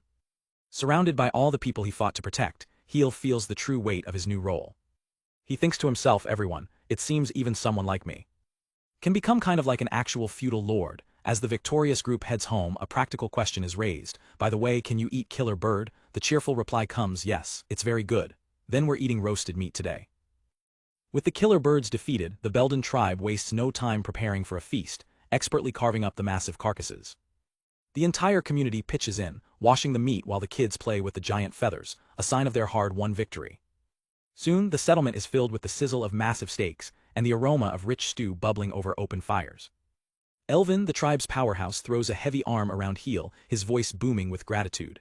I want to thank our boss over here. As night falls, the victory banquet kicks off. The entire population of Sheol Reef, from goblins to giant spiders, gathers to celebrate. The spread is legendary, a mountain of perfectly cooked monster meat, more than they've ever had before. The night they fought off the killer birds became the night of the most epic feast their home had ever seen. Rihanna sits beside Heel, offering him a prime cut. Dig in, Mr. Heel, she encourages, but he looks hesitant. Heel stares at the meat, a bead of sweat on his face. I've never eaten monster meat, but... He takes a tentative bite, the juices bursting from the tender flesh. The texture is unlike anything he's ever had. He chews slowly, processing the incredible flavor. And then a look of pure bliss spreads across his face. There's no doubt about it, this is delicious. Rihanna smiles, pleased. It looks like you like it. Heel, already digging into a bowl of soup, is ecstatic. This is great too, Rihanna, we have soup as well. But as he tastes the soup, he pauses, a look of confusion on his face. Wait, is this really the same meat? He asks. Rihanna grins. Ah, so you noticed. She explains that the killer bird is a culinary miracle. The taste is completely different depending on the part. The wings and legs are like chicken, the shoulder is like pork, and the breast tastes just like beef. Heel is floored. So it can taste like 3 different animals. Watching his golem stand guard, Heel realizes the birds are both a threat and a resource. It'll be dangerous if they attack again, but they're also a great source of food. The elder Varus approaches him. Good thinking, he says wisely. Killer birds don't attack anything bigger than them. They quickly form a plan. Varus will establish a guard unit and build watchtowers, while Heel handles the stone processing for the new defenses. Amid the celebration, Heel spots a young goblin girl squatting by herself, munching on a drumstick. She eats with a fierce intensity, completely focused on her meal. Suddenly, she's right in front of them, staring Heel down with a serious expression. Heel recognizes her instantly. I'm pretty sure this girl is Elvin's daughter. She speaks up, her voice sharp. It's Full, you're the one who gave me that name, right? Startled, Heel replies, ah, sorry, do you need something Full? Full gets straight to the point, her eyes narrowed. Why are you so strong? Heel is confused for a second. Strong? Oh, you mean the magic, that's all thanks to mining. Her eyes widen with excitement. I became strong by digging up stones that increase magic power, Heel explains. Full practically vibrates with energy. This place has stones like that, can I dig for them too? Rihanna gently interrupts. Full, it's not that simple. For goblins to use magic, they first need to evolve using a change stone. Just then Elvin storms over and grabs his daughter. Full, stop bothering the boss. Full struggles against him, shouting, then I'm gonna evolve, Rihanna sighs, but we don't have any change stones. Heel watches, surprised by her determination. Elvin apologizes profusely. Sorry, she's obsessed with getting stronger, and stop being so rude, Rihanna adds, well, with a father as strong as you, it can't be helped. Full just crosses her arms, annoyed, as her father reacts with surprise to Heel's next words. Heel smiles kindly at the young goblin. Full, if you want to change stone then go dig for one, if you find it you can use it. Full is in disbelief, her jaw dropping. Really, are you sure? Without waiting for another word she bolts. Yay, I'm good at mining, I promise I'll be helpful, Mr. Heel. Heel watches her go, thinking to himself, having more magic users can only be a good thing. He then turns his attention to Rihanna, deciding to invest in her potential by using 800 magic stones to boost her power. Rihanna feels a surge of energy and looks at him, confused. Mr. Heel, what was that? He explains casually, I just used some magic stones to increase your magic power. Rihanna is stunned. On me. Her shock quickly turns into fierce resolve. Understood, I'll do my best to improve. Elvin claps her on the back, laughing. That's the spirit, first things first, you need to eat well to get strong. That night under the full moon, they celebrated their accomplishments. And so, the day they reclaimed the land and feasted on meat became the very first Memorial Day in Sheol Reef. Sometime later, Heel shivers inside a massive ice cave. It was Rihanna's brilliant idea, a giant freezer to store all their leftover meat. They seal the cave with a massive steel door forged by Mappa. Now the meat won't spoil, Heel says, relieved. Rihanna adds, food preserved like this can last for over half a year. Mappa, the master craftsman, had not only forged the door, but also drawn up the complex plans for the entire facility. His work didn't stop there. He'd also completely renovated the forge, leaving everyone, including Varus and Heel, utterly speechless at his skill. Rihanna, glowing with a newfound confidence from her power-up, proudly declares, I'll cast freeze in here occasionally to make sure the ice never melts. With Elvin and Varus handling the settlement's defenses, Heel is finally free to return to what he does best, mining. He's joined by an eager Full, who seems almost disappointed by the lack of danger. I'm surprised nothing bad has happened all this time. Heel just smiles, yes. But Full quickly proves she's no amateur. Your Cave King's skill is amazing for preventing cave-ins, but going in without knowing the basics is just careless. She points to the air. This dust is bad for your lungs, we need ventilation, especially since you mine coal, right? Full explains the deadly risks of gas buildup from coal, poisoning, or even a massive explosion. We should get Mappa to build a device to pump in fresh air. Heel is blown away by her knowledge. You really know your stuff, that would be a huge help. Full puffs out her chest. I've been working in mines since I was little. To prove her point, she pulls aside her shirt. Look, she says, revealing a tattoo on her shoulder. It's a miner's crest. It's nothing compared to your Cave King skill, but I can mine too. Heel is genuinely impressed. That's reassuring. If you notice anything else, please don't hesitate to tell me. As he watches her work with practiced efficiency, Heel reflects. She might be slower than me, but her intuition for finding ore is outstanding. She's the greatest rival I've had since Terran. This thought sparks a question he hadn't considered before. Now that I think about it, do you have a father? Full's pickaxe stops mid-swing. Without turning around, she answers softly, I did. Heel immediately realizes his mistake, an awkward silence hanging in the air. I'm sure he was a great man. While mining, Heel is lost in thought, haunted by the image of his family. To be honest, I'm scared of my father, and my brothers too, he admits to himself. It's true I've acquired incredible magic power, but they have a boundless power that dwarfs even what I have. Noticing his troubled expression, Full asks him a pointed question. Do you want to be stronger than your father? Heel sweats, thinking, she's so easy to read. As he's flustered, Full smashes her pickaxe into the rock wall. The wall crumbles, revealing a dark opening. I did it, Full cheers. I think there's something. Is it a cave hollow? Caught off guard by Heel's internal comment, Full just scoffs. Whatever. They step through the opening into a massive ancient chamber lined with stone statues. It's huge, Heel exclaims. Full adds, Mr. Heel, the change stone was in a stone room like this, wasn't it? Heel's eyes are fixed on the imposing figures. Why yes, these statues. Suddenly the stone cracks, and a statue's hand lurches towards them. Heel's instincts scream. Full, wait, he yells, reaching out to stop her. He shoves her behind him and instantly casts Shield, a magical barrier deflecting the golem's crushing blow just in time. He turns to his companion. Are you all right, Full? Shaken but safe, she replies, why yes. Heel realizes what they're up against. They're golems, but the one I made can't use magic, can it? Before he can process it, Full screams his name as another golem lunges from the side. All around them the statues animate, drawing massive stone swords. They're completely surrounded. As Full screams, Heel focuses his power, preparing to unleash hell. With a roar he casts his spell, Storm. Instantly, violent tornadoes of magical energy erupt around them. The golems are caught in the maelstrom, their stone bodies ripped to shreds by the sheer force of Heel's magic. As the winds die down, only rubble remains. Heel looks at the destruction, thinking, this exceeded my expectations the moment these golems appeared. He rushes to Full's side. Are you hurt? Full looks down, ashamed. No, I'm sorry, I rushed ahead without thinking. To prevent anyone else from stumbling into danger, Heel gives an order to his slime. Shell, go signal everyone. The slimes relay the message, forming large X's to signal an immediate halt to all mining activities. Amidst the golem debris, Full spots something. Mr. Heel, is this golden stone a change stone? Heel takes the peculiar gem. Oh, let me see. Full watches with hopeful eyes, but her face falls as Heel examines it. He identifies the item. No, this is different, it's a sorcery stone, it can store magic. Just then, a massive, hairy figure looms over them, startling Full. It's Mappa. Mappa, why you scared me? Heel shouts. But Mappa doesn't even notice them. He's completely mesmerized by the giant sword dropped by one of the golems, fawning over it like a lost puppy. What is he doing now? Heel wonders. Mappa grabs the hilt and begins dragging the enormous weapon away. Full asks the real question, how long is he going to stay naked anyway? Heel just sighs, I've never seen Mappa so excited. Later, Heel and Full try to lift the sword themselves, but it's impossibly heavy. Feng Ai, it still won't budge, Heel grunts, I'll just collect it. He places his hand on the sword, attempting to use his Cave King ability to store it. But nothing happens, he strains but the sword remains fixed to the ground. What is this? It won't budge. A system notification pops into his mind. Currently, Cave King cannot collect anything aside from minerals and mined items. He'll change his tactics, grabbing Mappa's special ice axe. I see, so processed things are no good, he realizes. In that case. Full is shocked by his plan. No way, even you can't break it. Heel ignores her, roaring, I'm not done yet, as he brings the axe down with all his might. With a high-pitched ping, the axe connects, chipping off a tiny piece of the sword.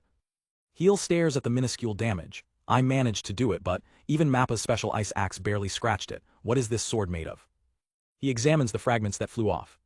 His eyes go wide as he identifies the material. Orichalcum, this comes up in legends. It's a mythical metal, lighter and stronger than any other. But the description confuses him. Chen, if it's lighter than metal, how come I can't lift it? Then the sheer scale of the situation dawns on him. Meanwhile, a huge crowd has gathered around the sword, with the mighty General Elvin stepping forward to attempt the impossible. Heel and Full arrive to see the commotion. What's going on? Heel asks. A villager explains, well, General Mappa brought a sword and everyone is trying to lift it, but it's impossible. Heel finally understands the problem and shouts to the crowd, that sword is made out of 300 orichalcum ingots. Seeing her father straining, Full panics. Father, stop, it's impossible. Elvin lets out a guttural roar, refusing to give up. With a final earth-shattering effort, he lifts the colossal blade into the air. The crowd erupts. General, that's our great warrior Elvin. A crest on his shoulder glows with immense power. The great warrior crest, Heel thinks, so that's why Elvin is so strong. Elvin holds the sword high, but the immense strain is clear on his face. He slams the sword down in victory, but a thin line of blood drips from his hand. He pushed himself too far. The hero collapses. Elvin, General, the crowd panics and rushes to his side. Heel quickly pushes through, placing a hand over the wound. I think he's all right, he says, casting a healing spell. It's not a big wound. As Elvin comes to, Heel chides him. Geez, you're a tough guy, but that was dangerous. Suddenly, Full barrels past Heel towards her father. She crashes into his chest, burying her face in his tunic. Tears streaming down her face, she yells, You idiot, father, you're an idiot, I was really worried. Humbled, the great warrior can only apologize. Sorry, Full, my bad, I'll be more careful. Sometime later, Heel finds Mappa back at the village forge, a piece of the legendary metal in hand. The dwarf is in his element, plunging the glowing orichalcum into water, steam hissing violently. As the narrator explains, dwarves are a legendary race with incredible strength and an innate talent for smithing rare minerals. Mappa holds up his finished creation with a proud grin. He turns and presents the new tool to Heel. Heel is taken aback. Is this for me? Can I hold it? The moment he takes it, his jaw drops in disbelief. He holds it up, stunned by its properties. Its light and orichalcum ice axe. Mappa went on to make all sorts of orichalcum tools, proving he was a master smith of legend. Though, as Heel notes, his preference for being naked probably wasn't part of any dwarven myth. Elsewhere, General Elvin and his troops face off against a massive, spiky creature. With a mighty swing, he brings his axe down, but it bounces off the monster's hide with a loud clang. His men are stunned. No way, even the general's axe didn't work. The force of the impact sends the axe flying from Elvin's hands, embedding it uselessly in the ground. But Elvin isn't fazed. Cracking his knuckles with a grin, he prepares for round 2, barehanded. Heh, bring it on. Meanwhile, deep in the mines, Full takes a deep, satisfying breath. Her eyes snap open, filled with excitement. Yes, it's perfect, she exclaims to Heel. The air feels a lot cleaner. Heel explains that this is all thanks to the new ventilation system Full had recommended. The system is powered by a massive water wheel designed by Mappa, which uses the tide's energy to constantly pump fresh air into the deep mining tunnels. Full is itching to get back to work. This is great, but I really want to get back to mining. Heel chuckles, haha, me too. But Heel recalls the dangers they've faced before. We never know when we'll dig up something dangerous again, he thinks, deciding to hold off. We need to wait a little longer. A look of determination crosses his face. In order for everyone to mine safely, I guess I'll head to the forge today. His plan: create a new squad of guard golems. He gathers the materials, magic stones and artificial hearts, and decides to have Mappa handle their equipment. But as he begins to design them, a spark of inspiration hits him. While I'm at it, I'm going to make them a little more intricate. Heel gets completely carried away, sketching out a ridiculously over-the-top design for a Super Ultra Max Golem DX. He immediately facepalms, realizing his mistake. Did I get carried away? He's so lost in his wild fantasy that he starts rambling out loud to Rihanna. It'll have the defensive power of orichalcum, a sword and a bowgun, magic implementation, and even artillery. He snaps back to reality, startled to see Rihanna standing there. Oh, Rihanna, I'm sorry you were so quiet I didn't notice. Rihanna just gives him a playful, mysterious smile.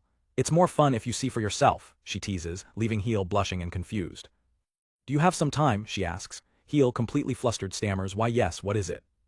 Great, come with me, she says, leading him away. Heel follows, wondering, it's rare for you to be so assertive. He can't help but blush as he follows her into the darkness. After a short walk, Rihanna stops. We're here. She leads him through a simple storage cave and out into a breathtaking secret, an entire underground orchard flourishing with fruit trees and vines with a view of the ocean. Heel is blown away. Apples, grapes, and now even lemons and palm trees. Great job, Rihanna. This is an amazing orchard. Rihanna beams at the praise. Thank you. She then approaches a palm tree with a strange intensity, confusing Heel. But we still don't have enough for everyone, she explains, so I had an idea. Her eyes narrow with focus. Break. In a shocking display of power, Rihanna punches the ground, sending a massive shockwave outwards. The vibration travels up the tree, shaking loose a volley of coconuts that rain down from above, much to Heel's astonishment. She lands gracefully after her powerful stomp. With incredible agility, Rihanna leaps into the air, kicking and chopping the falling coconuts open before gathering the halves with a triumphant smile.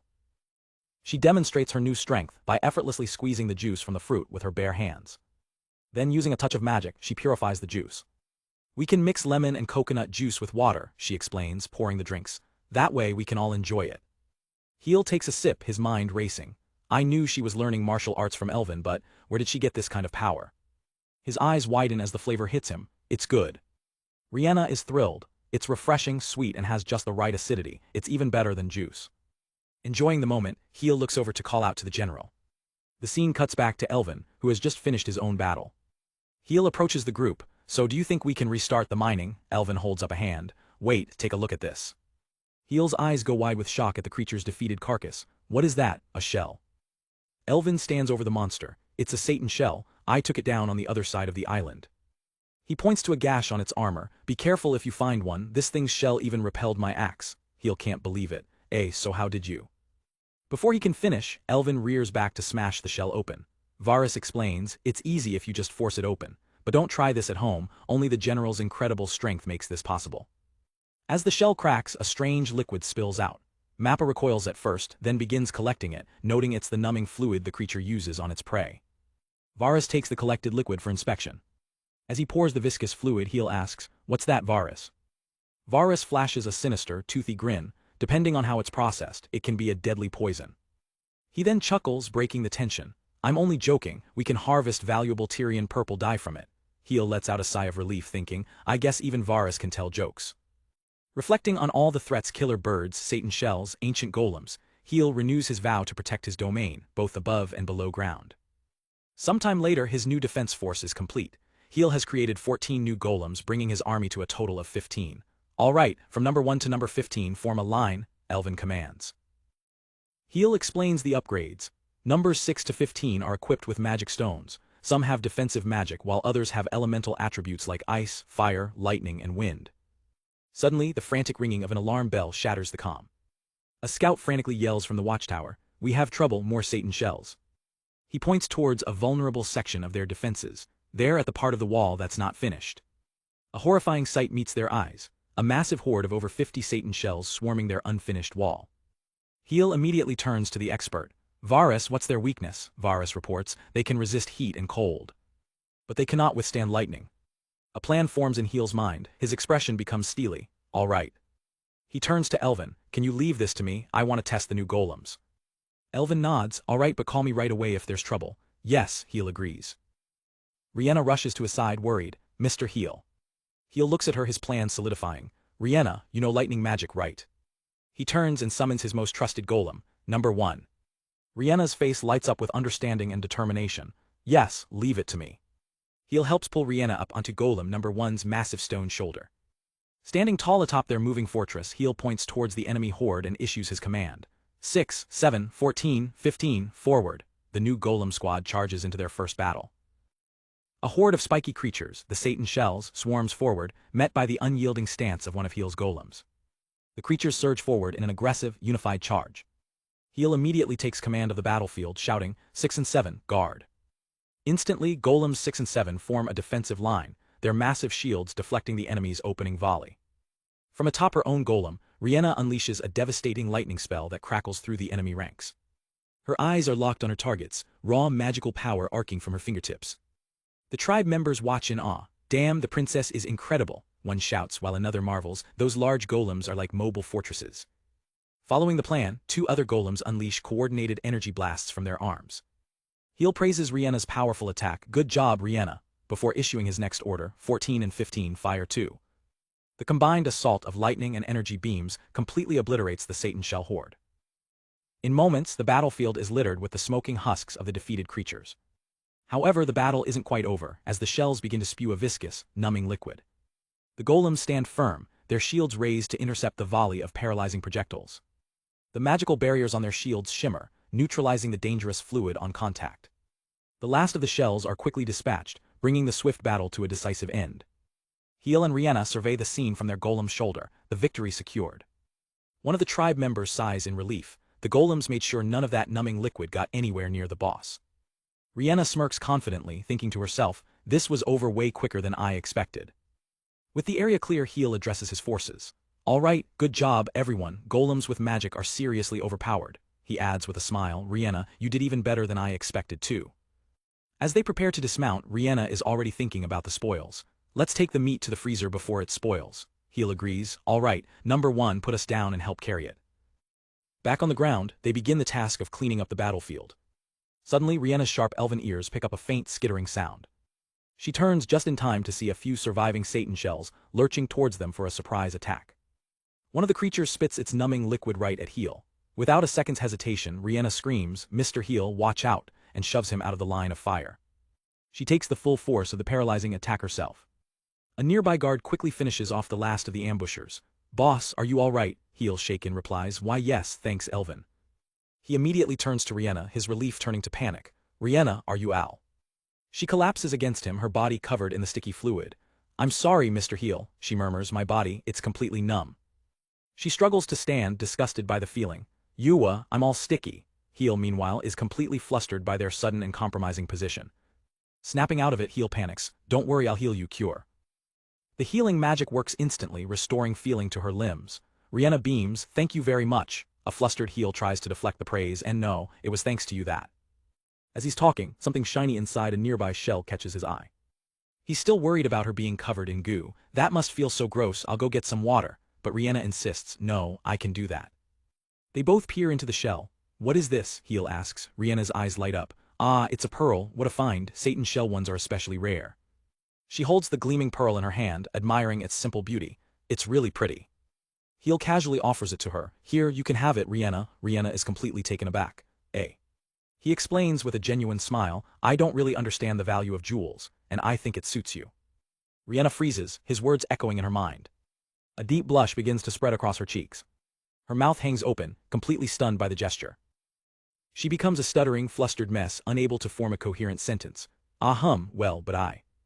Overwhelmed with emotion, she suddenly turns and runs for it, shouting, I'm sorry, Mr. Heel. I can't yet. Heel is left standing there, utterly bewildered by her reaction. He looks down at the pearl, realizing his simple gift was far more complicated than he thought. Looks like I can't just give this to her. The next day, the mining operation is back in full swing. Heel stretches, calling out, it's time to take a break.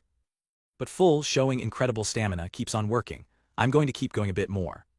Heel smiles, all right, but make sure you don't forget to eat. Full's eyes sparkle at the thought. Yes, the princess's food is great. Before leaving, Heel instructs the golem standing guard. Number 15, ring the bell if something happens. With the powerful golems providing security, the tribe could finally resume their vital mining operations, with Full leading the charge with her boundless energy. Later, Rihanna presents a massive feast to the hungry workers. Thank you for waiting, today we're having a Satan shell full course. The tribe digs in enthusiastically. We have a lot, so don't hold back, Rihanna encourages them as they all enjoy the hard-earned meal. The narration explains that the Satan shells had nested nearby, providing a constant source of food, dyes, and durable materials for the tribe. But the currents around Sheol Reef were a double-edged sword. They brought not just blessings, but also the grim wreckage and corpses from battles fought far out at sea, hinting at a much larger conflict brewing beyond their shores. Using the Satan shells, the tribe finally perfects their new dye. Heel holds up a piece of cloth, admiring the rich, deep color, so this is Tyrian purple. The entire tribe is buzzing with excitement. One of the elders declares it an honor, noting the quality is even better than what nobles use. They immediately begin planning to make new clothes. Heel proudly shows the finished product to an elder. Check this out, Elvin, it came out beautiful. But his celebration is cut short as Elvin approaches from behind, his presence heavy and silent. The cheerful atmosphere vanishes. Heel and the elder turn, their expressions shifting from joy to confusion and concern. Elvin's face is a stone mask, his eyes narrowed with a grim intensity that chills Heel to the bone. The entire tribe has gathered at the edge of the reclaimed land, staring down at the turbulent waters below. Elvin finally speaks, his voice low and serious. Boss, can you come with me to the reclaimed land? There, washed up on the shore, is a horrifying sight, the bloated corpse of a massive orc warrior. A wave of fear and shock ripples through the goblins. It's an orc. They murmur, the name of their hated enemy hanging in the air. Heel stares, stunned. Elvin explains grimly, he was caught in the embankment, we pulled him here.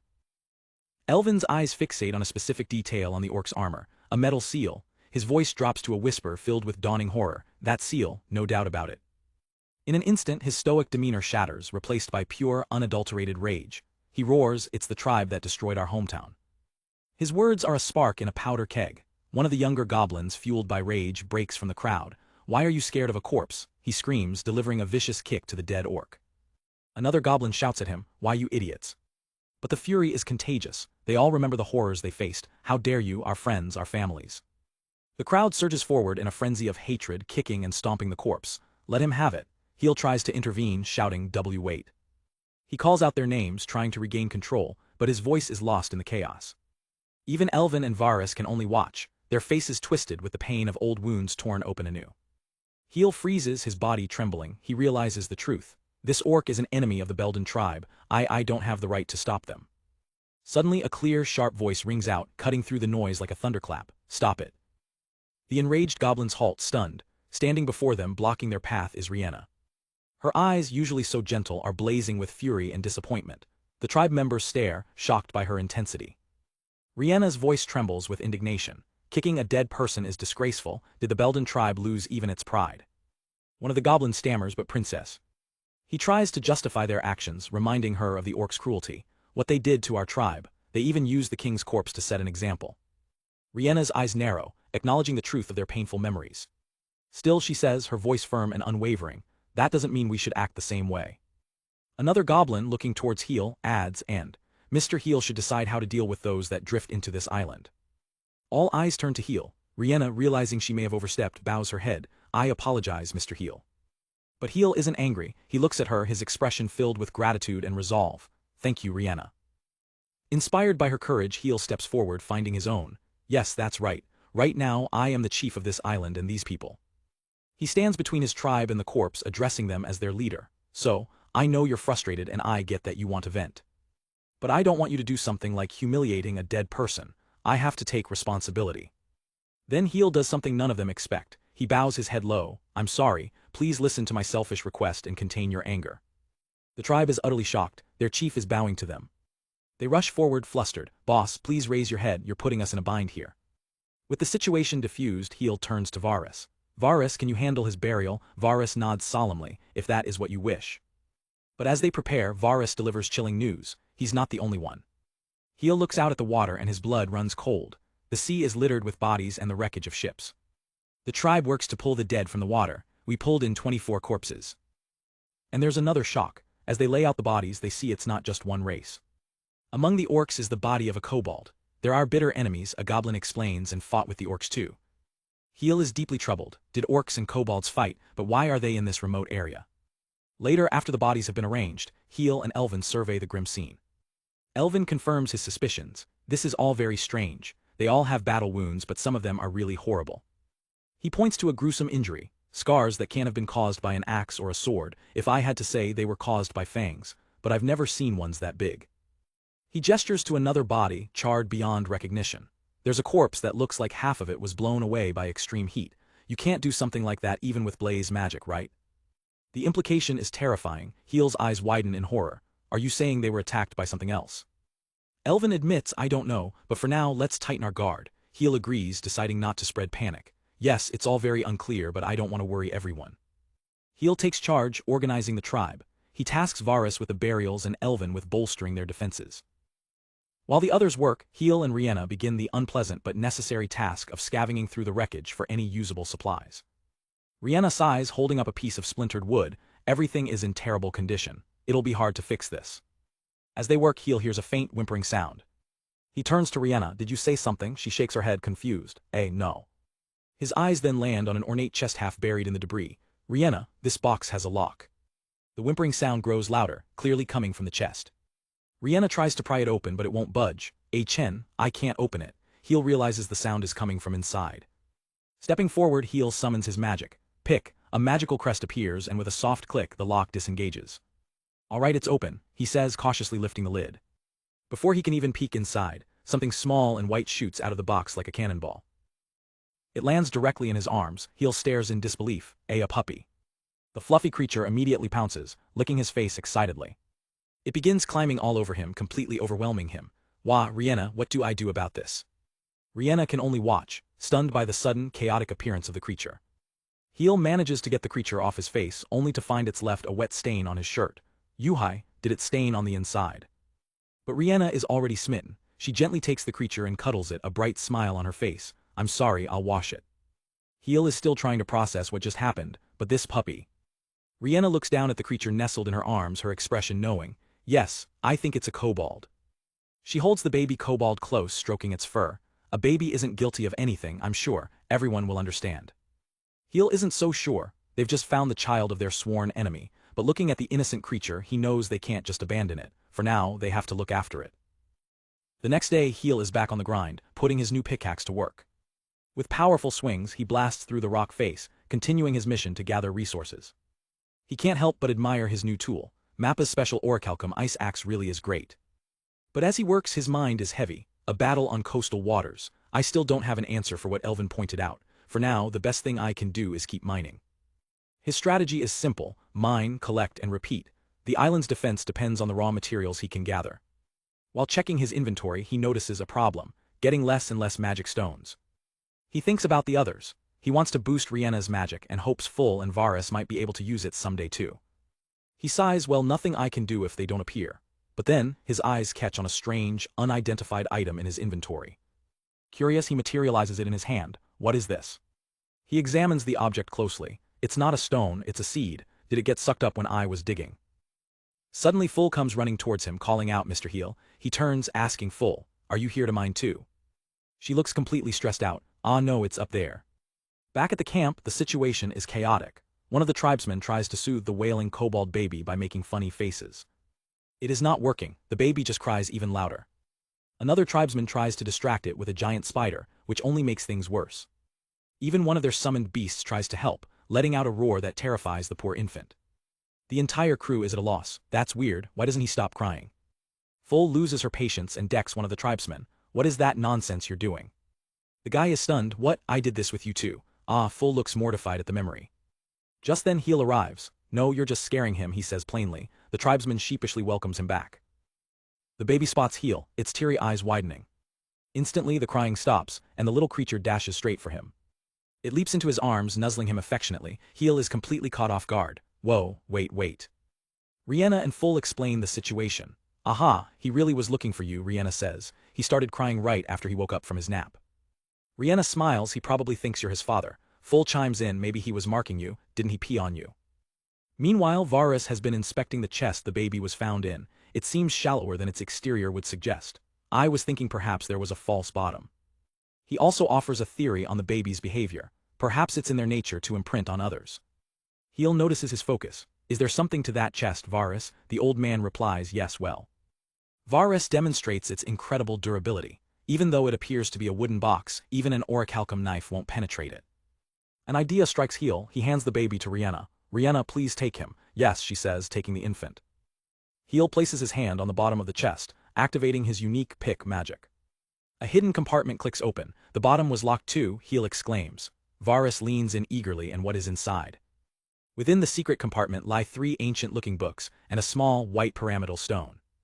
Heel examines the contents. History of the Tybris tribe, Tybris Book of Techniques, Tybris Scriptures. So Tybris is the name of their tribe and this white stone. The others gather around, unable to decipher the text. What does it say, boss? One asks. I can't read difficult letters either. Heel is stumped as well. Suddenly a system message appears identifying the pyramid. Thought stone, a stone capable of storing thoughts. Varus looks at the stone, a single tear rolling down his cheek as if he understands its purpose all too well. The stone begins to glow in Heel's hand. He looks at Varus in alarm. Varus. He realizes Varus must have activated it somehow. The thought stone. The stone floats into the air, projecting a brilliant column of light. From the light, the holographic form of a regal and powerful fox woman appears before them. Heel and Rihanna can only stare in utter shock. This. The projection speaks with a calm, commanding voice. I am the queen of the Tybris tribe, Ulhemina. The one you found inside the chest is my newborn baby. Rihanna whispers, stunned by her beauty, what a pretty. Ulhemina's recorded message continues. If you are listening to this, it must mean you have undone the chest seal. The name of her tribe triggers a hostile reaction from one of the Belden warriors. Tybris tribe. The queen's expression is grim. I do not have much time left. This may be hard to believe. The hologram shifts, showing a terrifying scene of a massive ship being torn apart by a legendary sea serpent. But our ship is being chased by the legendary beast, Leviathan. The entire group recoils in horror. Varus Full and the others stare, their faces pale with shock. Ulhemina explains their hopeless situation. Our battle with the orcs has left us exhausted. Our weapons and magic will not work against it. We have no way to escape from this beast. Her image softens as she looks down at her child. I know this may be an unreasonable request, but please be my baby's foster parent. She explains the reward she left behind. All we can offer you are our 2 strongest warriors tasked with defending the chest, and our 3 books forbidden to outsiders. Her hologram begins to flicker and distort as the sounds of destruction echo in the recording. It seems I must go. Please take good care of my baby, and if possible, allow my baby to hear my last words one day. With her final moments, her expression turns into a warm, loving smile as she speaks to her child. Your mother, Ulhemina, loves you. The light fades and the thought stone clatters onto the table, leaving the room in a heavy silence. Heel is sweating, the weight of the queen's last wish crashing down on him. Rihanna clutches the now orphaned baby, her eyes wide with disbelief and sorrow. The Belden general breaks the silence with a disgusted scoff. He sneers, it's just like those damn Tybris to leave their kid to someone else. Where's that escort anyway? Rihanna immediately scolds him. General, you must not talk like that. Another tribesman decides to report the news. Heel turns to his companions, guessing you all know about the Tybris tribe. Full explains the bitter history. Mr. Heel, the Tybris and Belden tribes have been fighting over territory for a long time. Her voice drops as she reveals a painful truth. My big brother died in that war. Heel listens, understanding the deep-seated animosity. I see, but...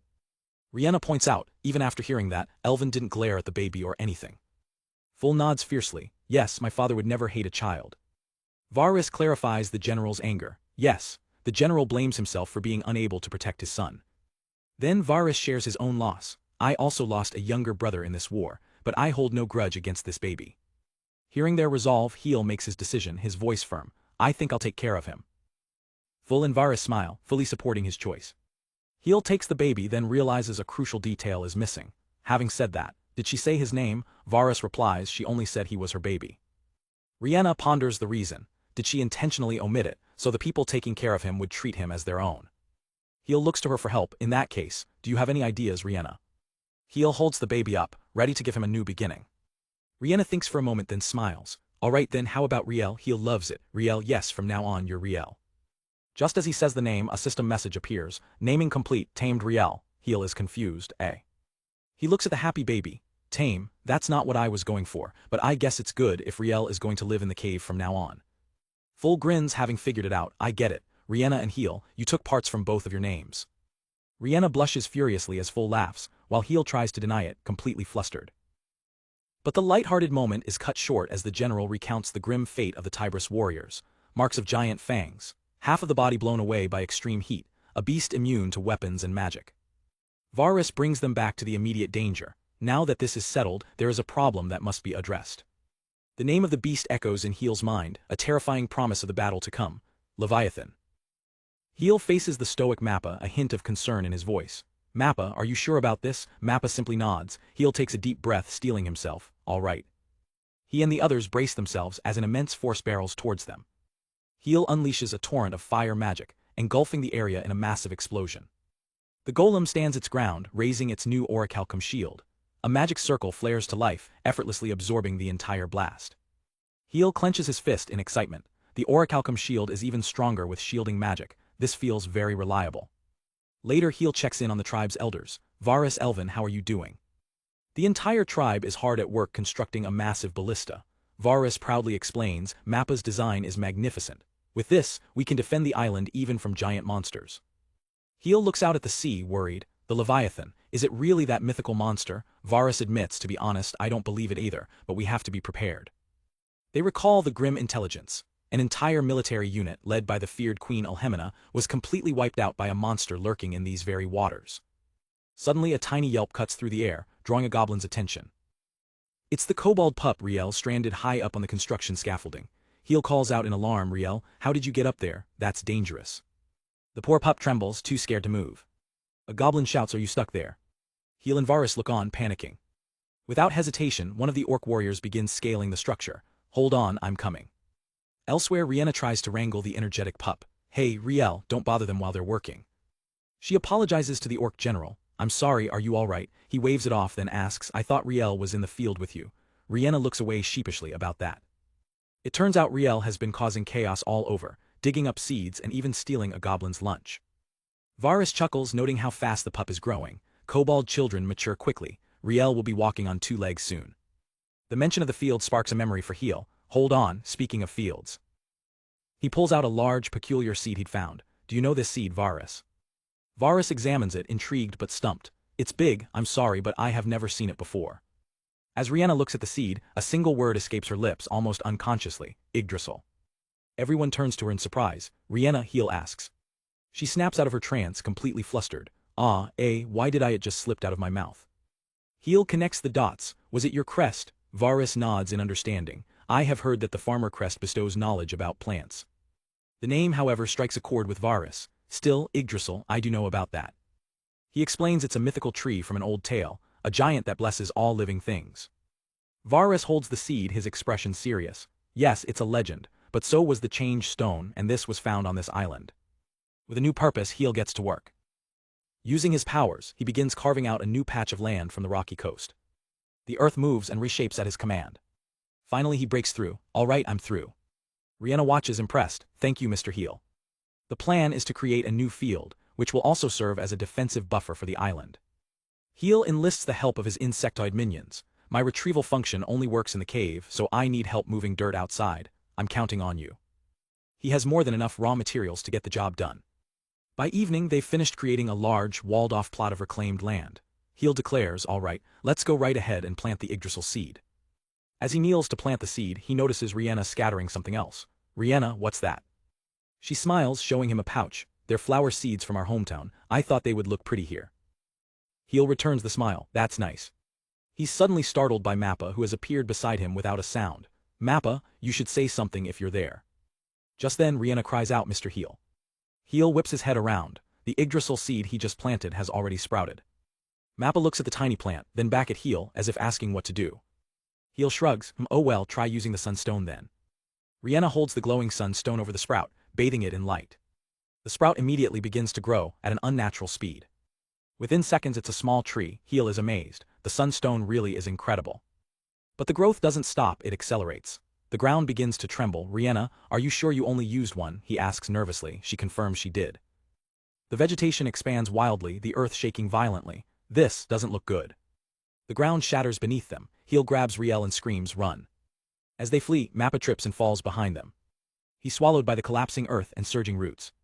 A landslide of rock and dirt buries him completely. Heel can only scream his friend's name in horror, Mappa. From the fortress, the others watch as a tidal wave of green erupts from the new land. Varys and the orc general stare in utter shock. The vegetation consumes a massive portion of the island in an instant. Heel, Rhienna and Riel can only look on, paralyzed by the sheer scale of the event. When the cataclysm finally stops, they stand at the edge of a new, impossibly dense forest. Heel whispers this. The view pulls back to reveal the entire island has been transformed, now home to a colossal, world-sized tree that pierces the heavens. The legend was real. This is Yggdrasil.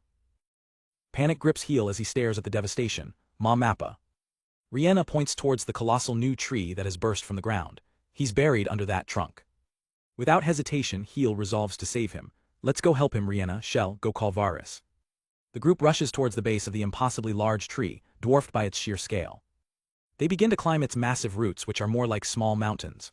Still, it's really huge, Rhienna remarks. Yes, it's like we are going up a mountain, Heel agrees.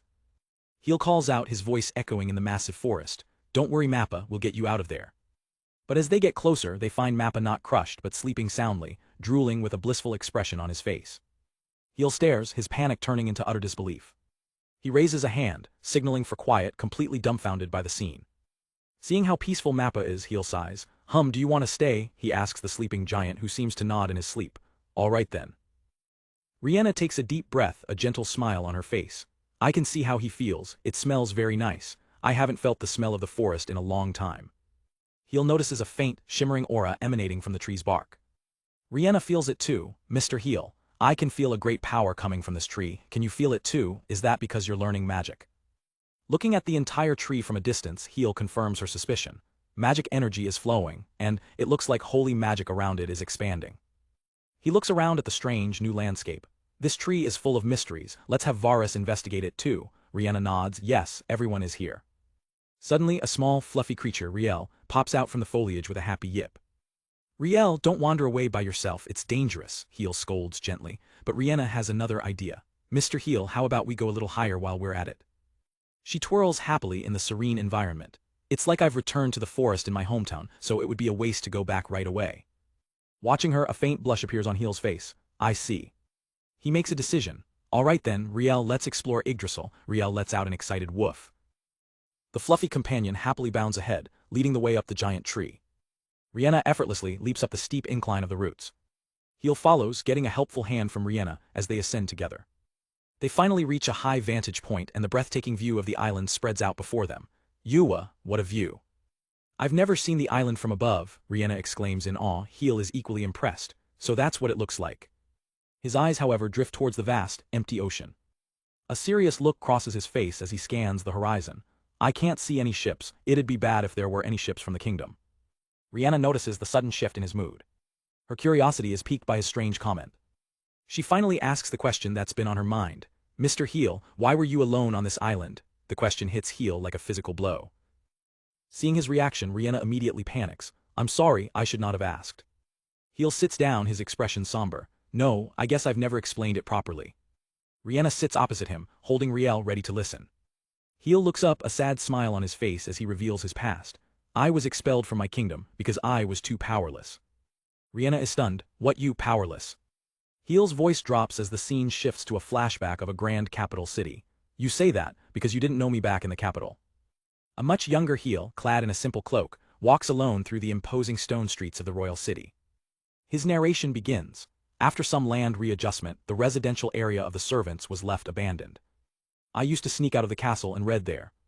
Compared to the scornful eyes in the palace, being exposed to the wind wasn't so bad. One day, the quiet is broken by a sudden clatter from behind a nearby barrel. From the shadows emerges a small, winged monster, chained by a heavy shackle around its neck. Heel jumps back in shock. What, behind the barrel, a monster in the capital? The creature hisses, baring its tiny fangs in a show of aggression. Heel is frozen, unsure what to do. The monster lunges at him, only to be violently yanked back by its chain.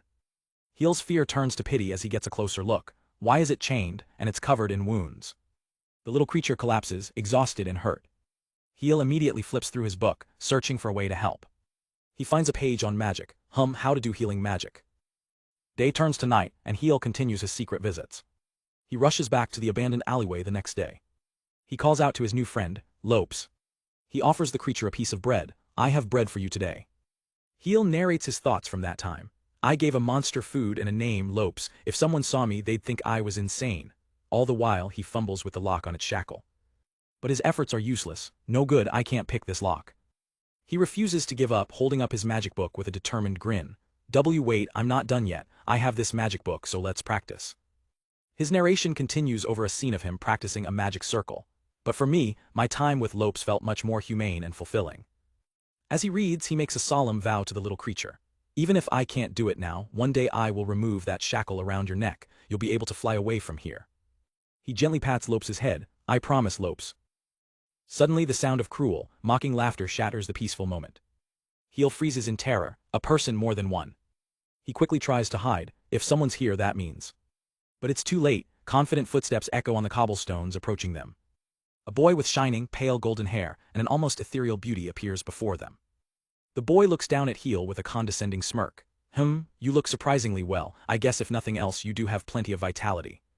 Heel's narration identifies the intruder, his voice filled with dread. My younger brother, the 18th Prince of Sandfill's Orin. Orin's cold eyes glare down, for something so powerless.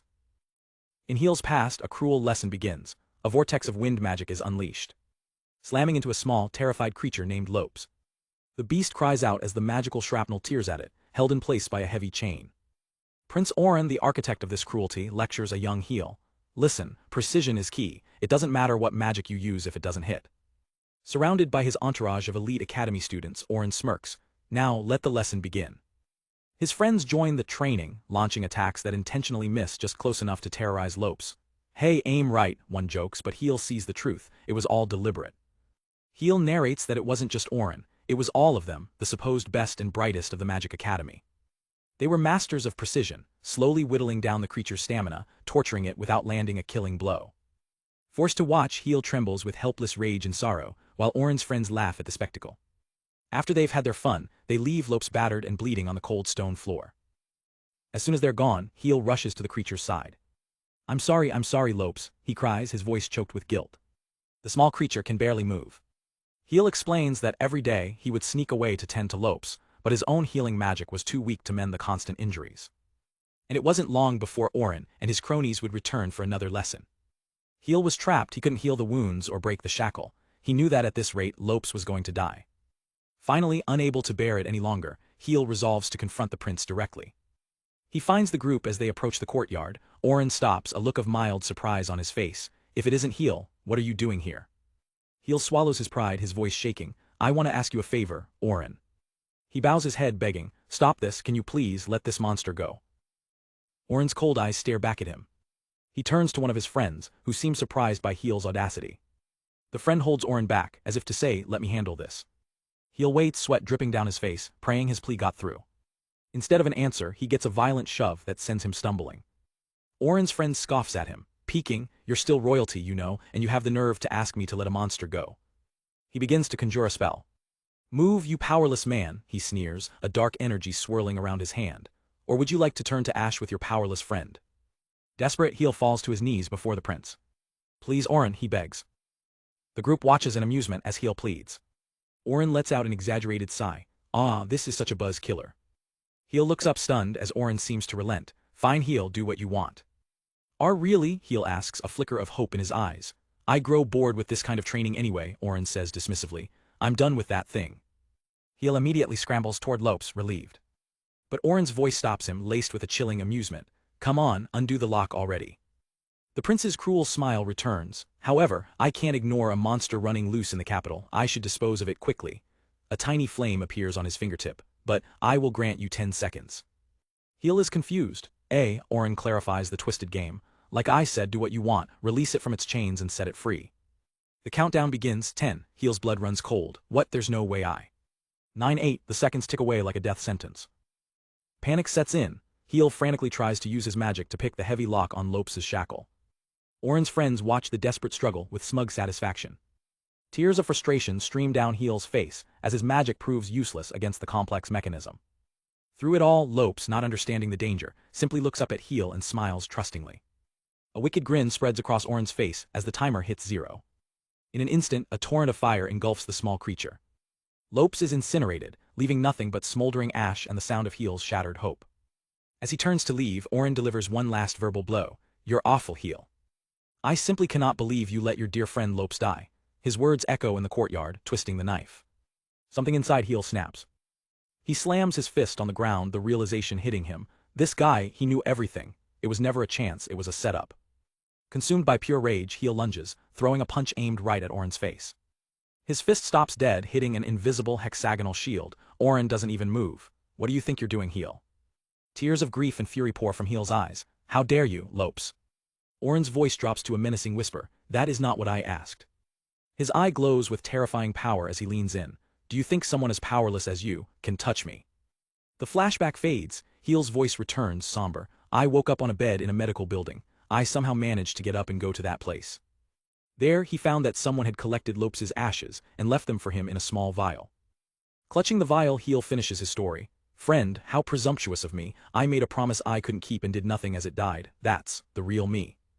As Heel finishes his tragic story, Rihanna looks at him, her expression hardening with conviction. I knew it. She leans in, her voice cutting through his despair. You are not powerless at all. Her words paint a different picture of his life, reminding him of all the good he's done. Whether it's us, the Belden tribe, or Riel, and Lopes too. Tears stream down her face, not of pity but of fierce belief in him. You're always doing your best to help others. Heel is taken aback by her tears. Our Rihanna, he stammers, but she's lost in her own empathy. I'm sorry, you're the one that went through something so painful. He looks away, confused by his own actions. Why did I tell her this pathetic story? He wonders if his motives were selfish. He realizes the simple truth. Did I just want someone to listen? Suddenly Riel breaks the heavy silence, bounding excitedly up a nearby hill. Heel's thoughts crystallize. It wasn't just anyone he wanted to tell. No, I wanted to tell Rihanna, he thinks as they follow the small creature. As they reach the top of the rise, they both stop in their tracks, completely stunned. Before them lies a beautiful, hidden clearing, carpeted with the white flowers Rihanna had planted, now in full bloom. Rihanna recognizes them instantly. This is a flower from my hometown, and the one that was just planted. Riel joyfully leaps through the field of flowers and Heel can't help but smile. Haha, Riel looks so happy. With a gentle smile, Rihanna turns to him. Mr. Heel. I know you probably can't erase the regret you feel about Lopes. But don't forget. She gestures to the others in the distance, her voice full of warmth, that when something is troubling you, we're all here for you. The entire community is there, a testament to the family he's built. You're not alone anymore. Heel looks at Rihanna's radiant, reassuring smile. The weight on his shoulders finally lifts, replaced by a profound sense of gratitude. Rihanna, thank you so much. Later, Varus reports his findings on the giant tree, Yggdrasil. The sap is sweet, and the leaves can be processed into a salve or a pleasant tea. He does add a word of caution, however, as too much of the tea can put someone in a daze. The branches, however, are a marvel. They are incredibly light, yet so durable that even their strongest orichalcum tools can barely process the wood. They decided to test the wood by crafting new handles for their ice axes. One of the dark elves testing the new tool is amazed. All right, apparently Yggdrasil branches have a fatigue reduction effect.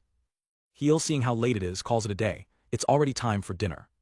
But the dark elf is still buzzing with energy. But I'm not tired. Heel just laughs, telling her she can continue tomorrow. That night, a sense of peace settles over the island. The giant tree seems to grant its blessings to all, and the new field of flowers promises a bountiful future.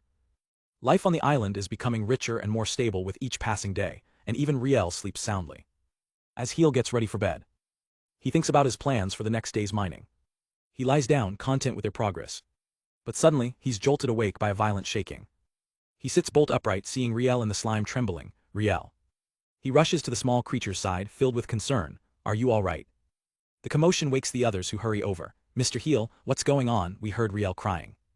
Rihanna gently takes the whimpering Riel into her arms. I think Riel was having a scary dream. Did you? But as she comforts the creature, she notices something strange. A glowing, intricate crest materializes in Riel's left eye, pulsing with an otherworldly light. The crest flares, and a wave of energy washes over everyone in the room. In an instant, they're all paralyzed, their eyes glowing as a shared vision is forced directly into their minds. They find themselves on the deck of a ship, tossed violently by a torrential storm. The ship is a wreck, its mast splintered and broken. The deck is littered with the bodies of fallen soldiers, a scene of utter devastation. Amidst the carnage stands a single, defiant figure, holding a crescent-bladed staff. It's Queen Elhemina, Riel's mother. She raises her staff, conjuring a powerful defensive magic circle as she makes her last stand. A colossal beam of energy slams into her magical shield, which shatters under the immense power. Her staff is sent flying from her grasp. The force of the blast throws her backward, grievously wounding her. But even wounded, she summons another magic circle, refusing to yield. Her eyes are wide with desperation and defiance. But it's no use. The horrifying, gaping maw of the Leviathan rises from the sea, ready to swallow her and the entire ship whole. The vision abruptly ends and Heel slams his hand to the ground, a searing pain shooting through it. He looks down to see a mark, identical to the crest in Riel's eye, now burned into the back of his hand. Shaking, Heel looks up at the others, his face pale with horror. Did you see it too? Rihanna and Varus can only stare back, their faces a mask of terror. That was Leviathan. Riel lets out a sad, soft whimper, the trauma of its past now shared by all. Heel clenches his marked fist, the horrifying truth of what happened to Riel's mother now burned forever into his memory. Varus stares at the glowing symbol on Heel's hand. This crest is clairvoyance. He explains to the stunned Heel and Rihanna, while I don't know the specifics, it's also known as the all-seeing eye of God. The horrifying truth dawns on Heel, then what we all just saw. Yes, Varus confirms grimly, as the vision of the Leviathan flashes in their minds. Clairvoyance showed everyone what Riel witnessed when it was separated from its mother. The shared vision of absolute destruction rippled through the entire island. Heel now stands before his people, who are gripped by terror. Panic erupts from the crowd. Mr. Heel, is that thing really coming here? One shouts. What are we supposed to do? Cries another. All eyes turn to Heel, their voices a desperate chorus calling his name, begging for answers he doesn't have. Heel's mind races, sweat beading on his face. This isn't like any monster we've faced before, if the Leviathan comes. He looks out at the sea of terrified faces, the immense weight of their lives crashing down on him. Can I really protect them all? Suddenly, a furious roar cuts through the panic. It's Elvin, and he's not yelling at Heel but at the despairing crowd. Heel flinches, caught off guard. What's with all the sour faces? Elvin bellows. Have you forgotten everything we've survived to get here? He points directly at Heel, his voice filled with unwavering loyalty. As long as we stand together under our boss, there's nothing we can't do, right? Elvin's fierce determination shines through. Rihanna and Varus watch, a sense of hope returning. Elvin's words hit Heel like a lightning bolt, shaking him from his fear. Finding his resolve, Heel raises his voice. Everyone, calm down and listen. We don't know for sure if it will attack, but we must be ready. If we all join forces, we can stand against this threat. With all the conviction he can muster, Heel makes his plea. Everyone, lend me your strength. In response, a thunderous roar of agreement echoes from the crowd, their fear replaced by a unified will to fight. Later, Heel gathers his core leadership for a war council to figure out their next move. Heel thinks back to the vision. Judging by that battle, my magic will be useless against it. He turns to their master blacksmith. Mappa, what about orichalcum? Do you think weapons made from it would be enough? Mappa breaks into a cold sweat, the sheer pressure of the question weighing on him. Even orichalcum might not be enough. The mood in the room is grim. But Varus the Elder speaks up. There may be a way through this. He continues, hiding is an option, but I cannot imagine any cave deep enough to protect us from a beast of that size. The council discusses establishing a refuge deep within the island's caves. They even plan out logistics, like building a freezer for supplies. But Elvin raises a critical flaw in the plan. If that thing tackles the island head-on, the whole place will collapse. Hiding is pointless. Shouldn't we just retreat? But Heel shakes his head. No, I have an idea. His plan, to venture deep into the island's unexplored caverns, not to hide, but to find a weapon. With his crest glowing, he knows this is their only shot. This is the moment of truth.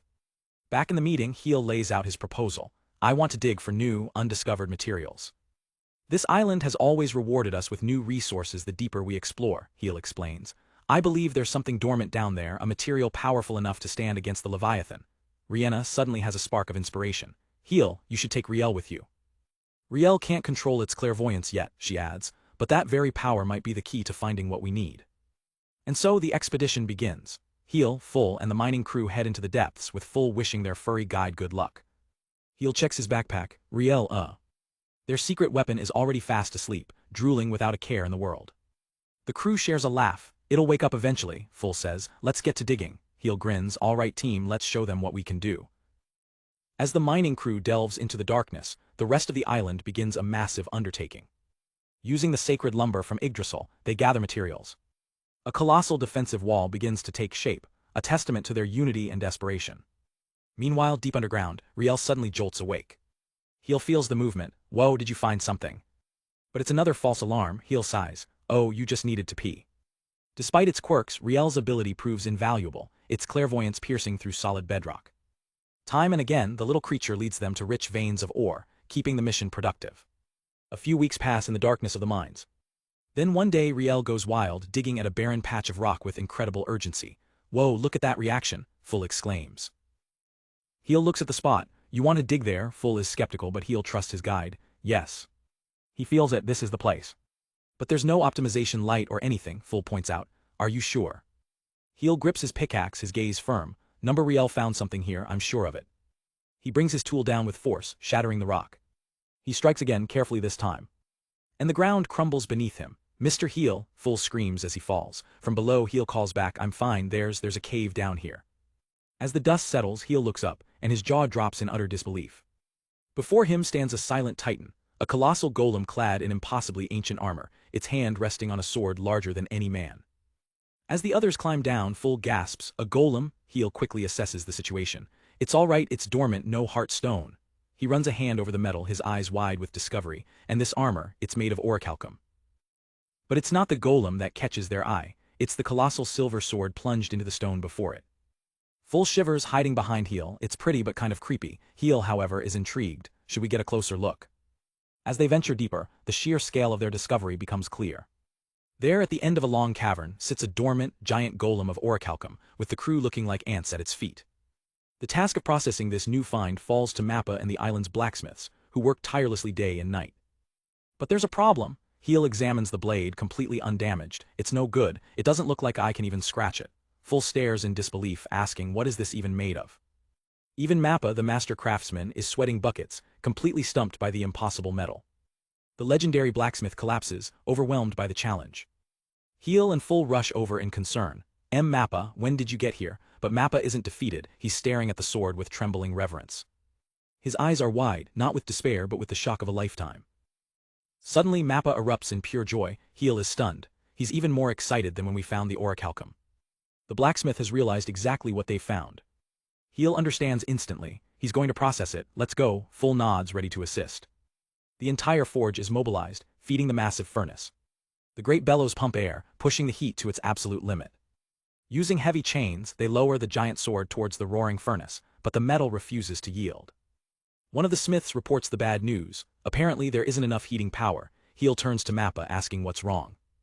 Just then Rihanna arrives, drawn by the commotion. "What is that big sword?" Her arrival gives Heel a brilliant idea. "I know, lend me a hand, Rihanna." Heel lays out the plan. "Is it ready? If I combine the heating power of the furnace with our magic energy." Together they unleash a torrent of fire magic, supercharging the furnace. "All right," a smith yells, "send the sword, maintain the fire." With the combined heat, the legendary metal finally melts. Mappa carefully collects the molten silver into molds. The glowing liquid cools into gleaming ingots, a material unlike any they've ever seen. Heel stares at the new metal, a single thought echoing in his mind. "With this, we can forge a weapon capable of killing gods." The sword was made of mithril, a legendary metal lost by the gods, said to be the hardest substance in existence. Heel's voice is filled with renewed hope. "I'm sure Mappa can use the mithril to make the greatest weapon." He lifts Riel into the air, celebrating their victory. "You did it, Riel." It was Riel's clairvoyance that led them to this miracle. With their new weapon in production, Heel turns his attention to their other preparations. Over the past few weeks, the entire island has worked to construct a massive defensive wall. It's more than a wall, it's a fortress. They know their opponent is a legendary beast, so they've planned, trained, and prepared for every possibility. The eve of the battle arrives. This will be the first great test for their new home, Sheol. As night falls, Heel walks the halls of the fortress, checking on his people. He stops at a doorway, surprised to see Elvin inside with Riel. Elvin turns, his voice soft as he addresses the small creature. "Riel." Just as Heel is about to enter, Rihanna gently stops him. She puts a finger to her lips, signaling for him to watch. Elvin bows his head low, his voice heavy with regret. "I'm sorry for what I said about your mother." He finally acknowledges the truth. "As a general of the Belden tribe, I recognize that your mother, Ulhemina, was a great warrior." Elvin gently pats Riel's head, a gesture of respect and camaraderie. "Just watch, Riel." His eyes burn with a cold fire as he makes a solemn vow. "We will avenge your mother." In a touching moment of forgiveness, Riel licks the warrior's face. Heel smiles, and that's it for personnel affairs. With their hearts now united, they are truly ready. All they can do now is wait and trust in the strength of their new home, should the Leviathan appear. Suddenly, the warning bell clangs violently across the island. Heel leaps into action, grabbing his gear. He rushes to the wall, expecting the worst. Elven, is it? But Elven shakes his head. No. Everyone gathers on the fortress wall. On the horizon, they see ships, but something is off.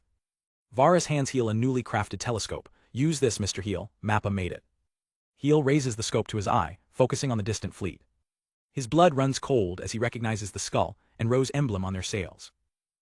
He lowers the telescope, his voice grim. The orcs that attacked the Belden tribe, so there were survivors.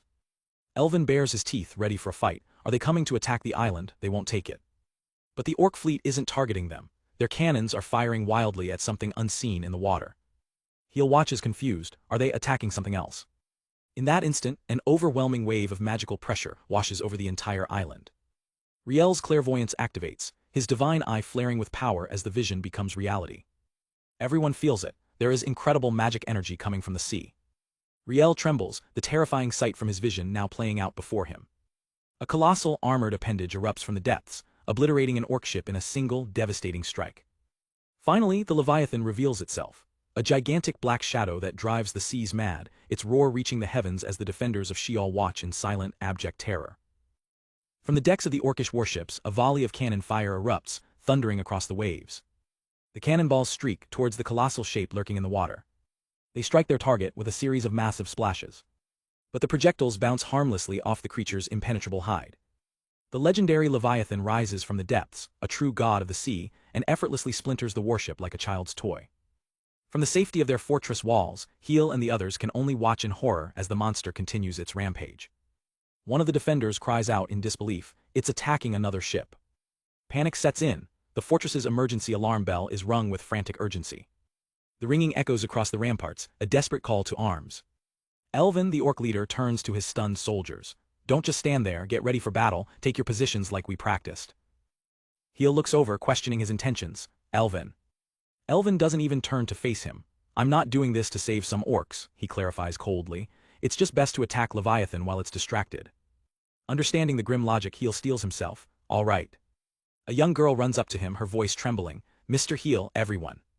Tears welling in her eyes, she begs them, please don't die.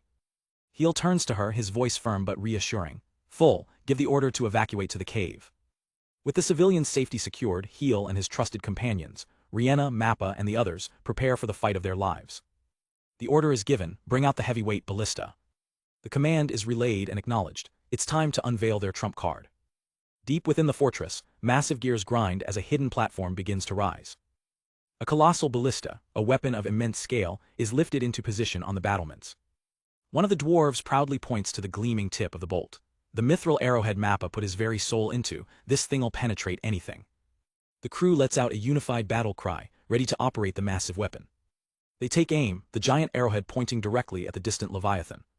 The gunner barks out the final adjustments, 6 to the left and 3 higher. Their target is perfectly lined up, as it looms over another helpless ship. With a look of sheer determination, the gunner screams, fire, now. The firing lever is slammed down. The mithril bolt is unleashed, flying across the sea with incredible speed. But the Leviathan turns its head, its eyes locking onto the incoming projectile. The defenders watch in disbelief as the monster reacts. With an agility that defies its immense size, the Leviathan effortlessly dodges the bolt, which splashes harmlessly into the ocean behind it. Heel can't believe his eyes. Wah! It evaded it, he shouts in shock. That giant body is so nimble. An orc tries to rally him. We can do it, boss. But there's no time, the Leviathan has spotted them and is now charging directly towards the fortress. Here it comes, hurry up and load the next one. Amid the panic, Heel has a flash of insight. The hail of cannonballs didn't make a dent, but it dodged that, he realizes. It's proof that it will take it down if it does hit. They just need to buy enough time to reload.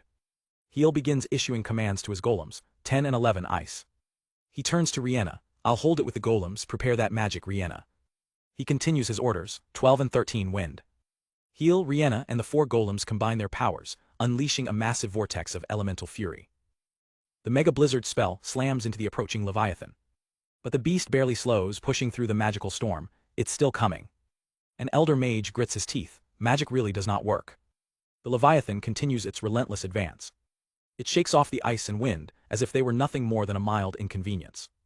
Heel desperately formulates a new plan. It's fine, if we freeze the water around it, I'm sure it won't be able to move. But he's too late. The Leviathan rears its head, its eyes glowing with terrifying power, and Heel freezes in horror. Steam rises from the monster's body as it begins to gather an immense amount of energy in its maw.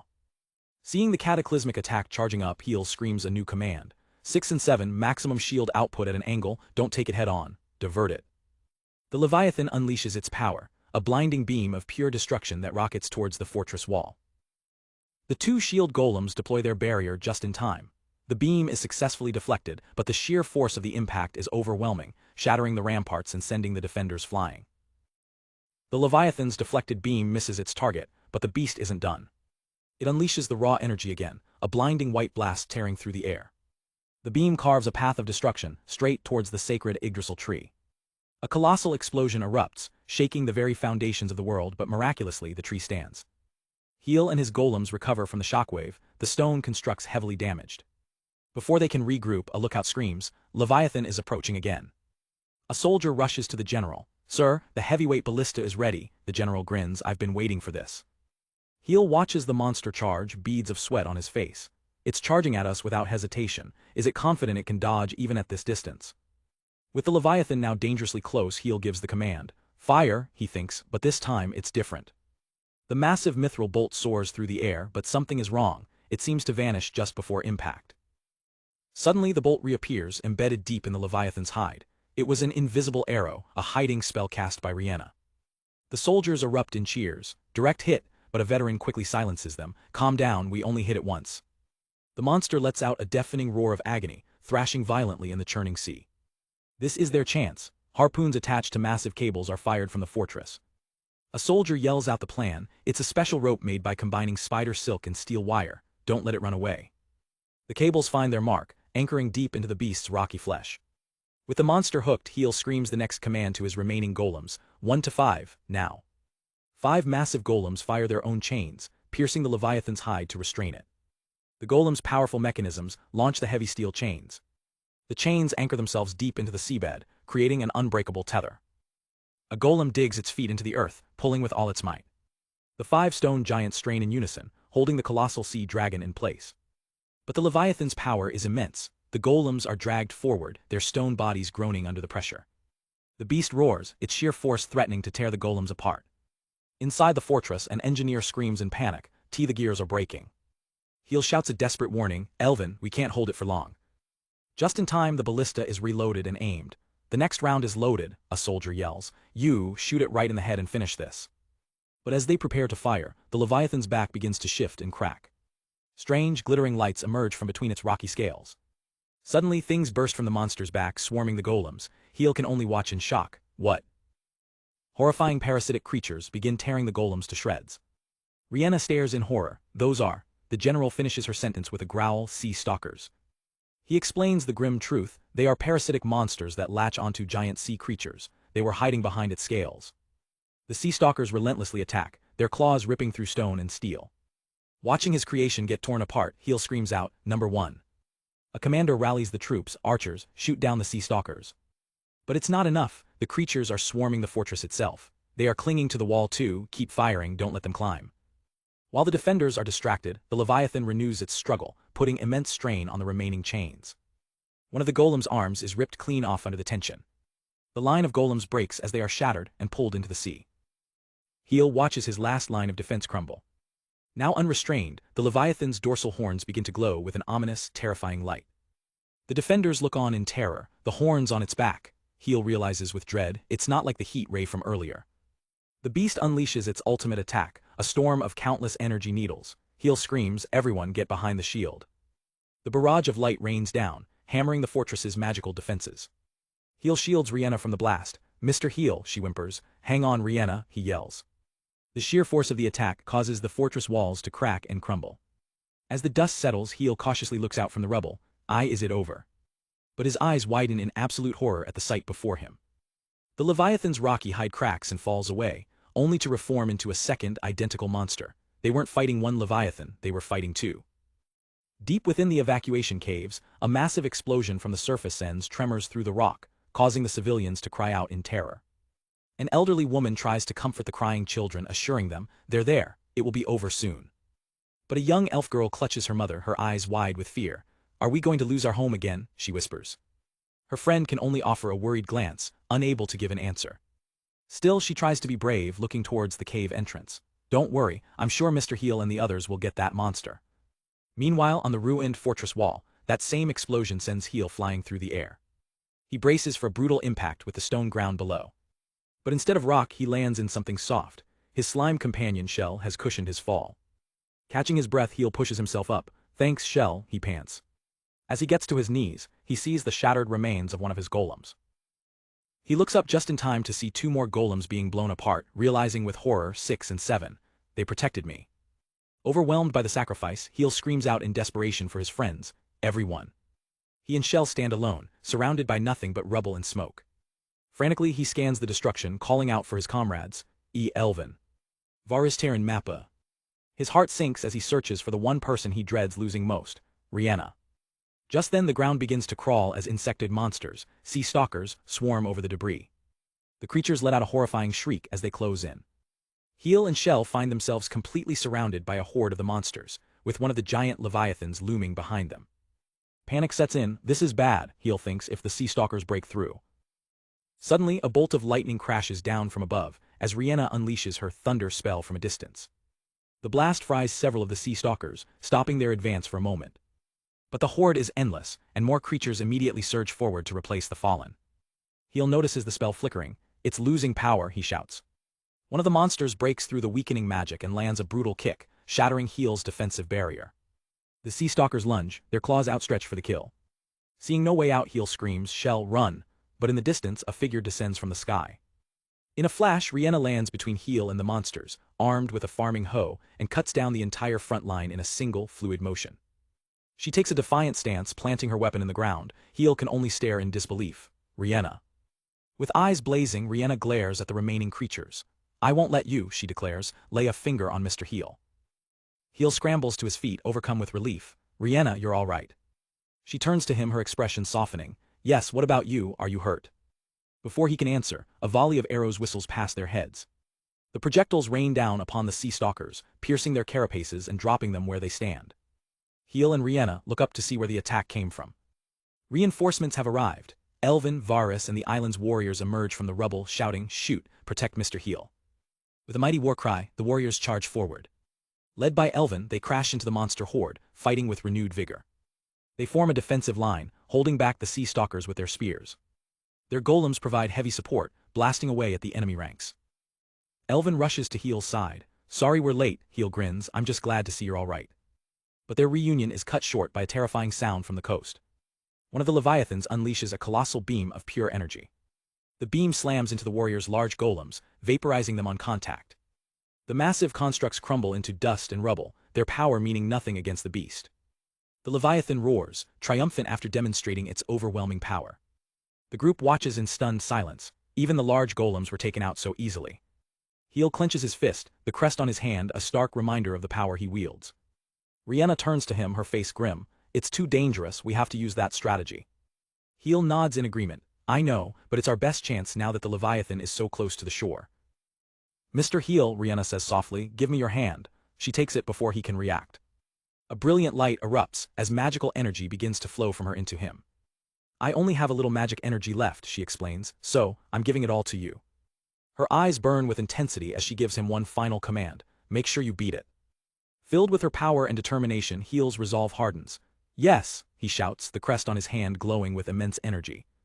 At that exact moment, the second Leviathan finishes charging its own attack, and the warriors cry out, oh no, it's going to fire again. The beast unleashes another devastating beam. The torrent of energy surges across the battlefield, aimed directly at the remaining forces. A lone golem stands in its path, its light about to be extinguished. With Heel acting as bait, the Leviathan unleashes a devastating beam of energy, but it misses its mark, tearing the earth apart just behind him. Riding atop his giant spider Terran, Heel taunts the beast, yelling, this way, Leviathan. The colossal creature roars, its attention now locked solely on Heel. Another blast narrowly misses them, the shockwave nearly throwing them from their path as they race across the broken landscape. The Leviathan gives chase, its immense body crushing everything in its path with mindless destruction.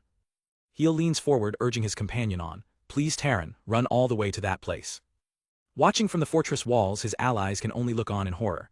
Mr. Heel, one whispers while Varus grits his teeth, all we can do now is believe in him. But Elvin refuses to accept their helplessness. No, there's something I can do. He rushes to the heavy-duty ballista, the only weapon capable of piercing the Leviathan's hide. But Varys delivers the bad news. No, Captain, the winch was destroyed so we can no longer pull back the rope. They can't reload. Elvin's eyes burn with determination. Our boss is out there risking his life. A great warrior of the Belden tribe can't just sit back and watch. With a thunderous roar, he grabs the thick mithril cable and begins pulling it back with nothing but his own monstrous strength. Seeing his captain's resolve, Mappa rushes to his side, adding his own strength to the impossible task.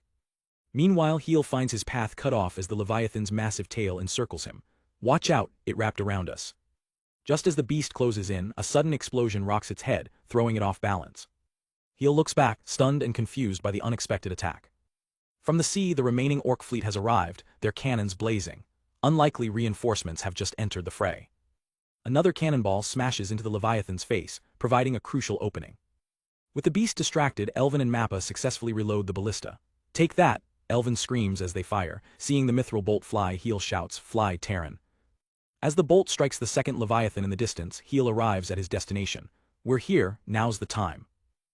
He raises his hand and the crest on it glows brightly, sending a signal into the sky. Full. Deep underground, Full and her mining team see the light. There's the signal. She immediately gives the order, "Let's go everyone, 1-2."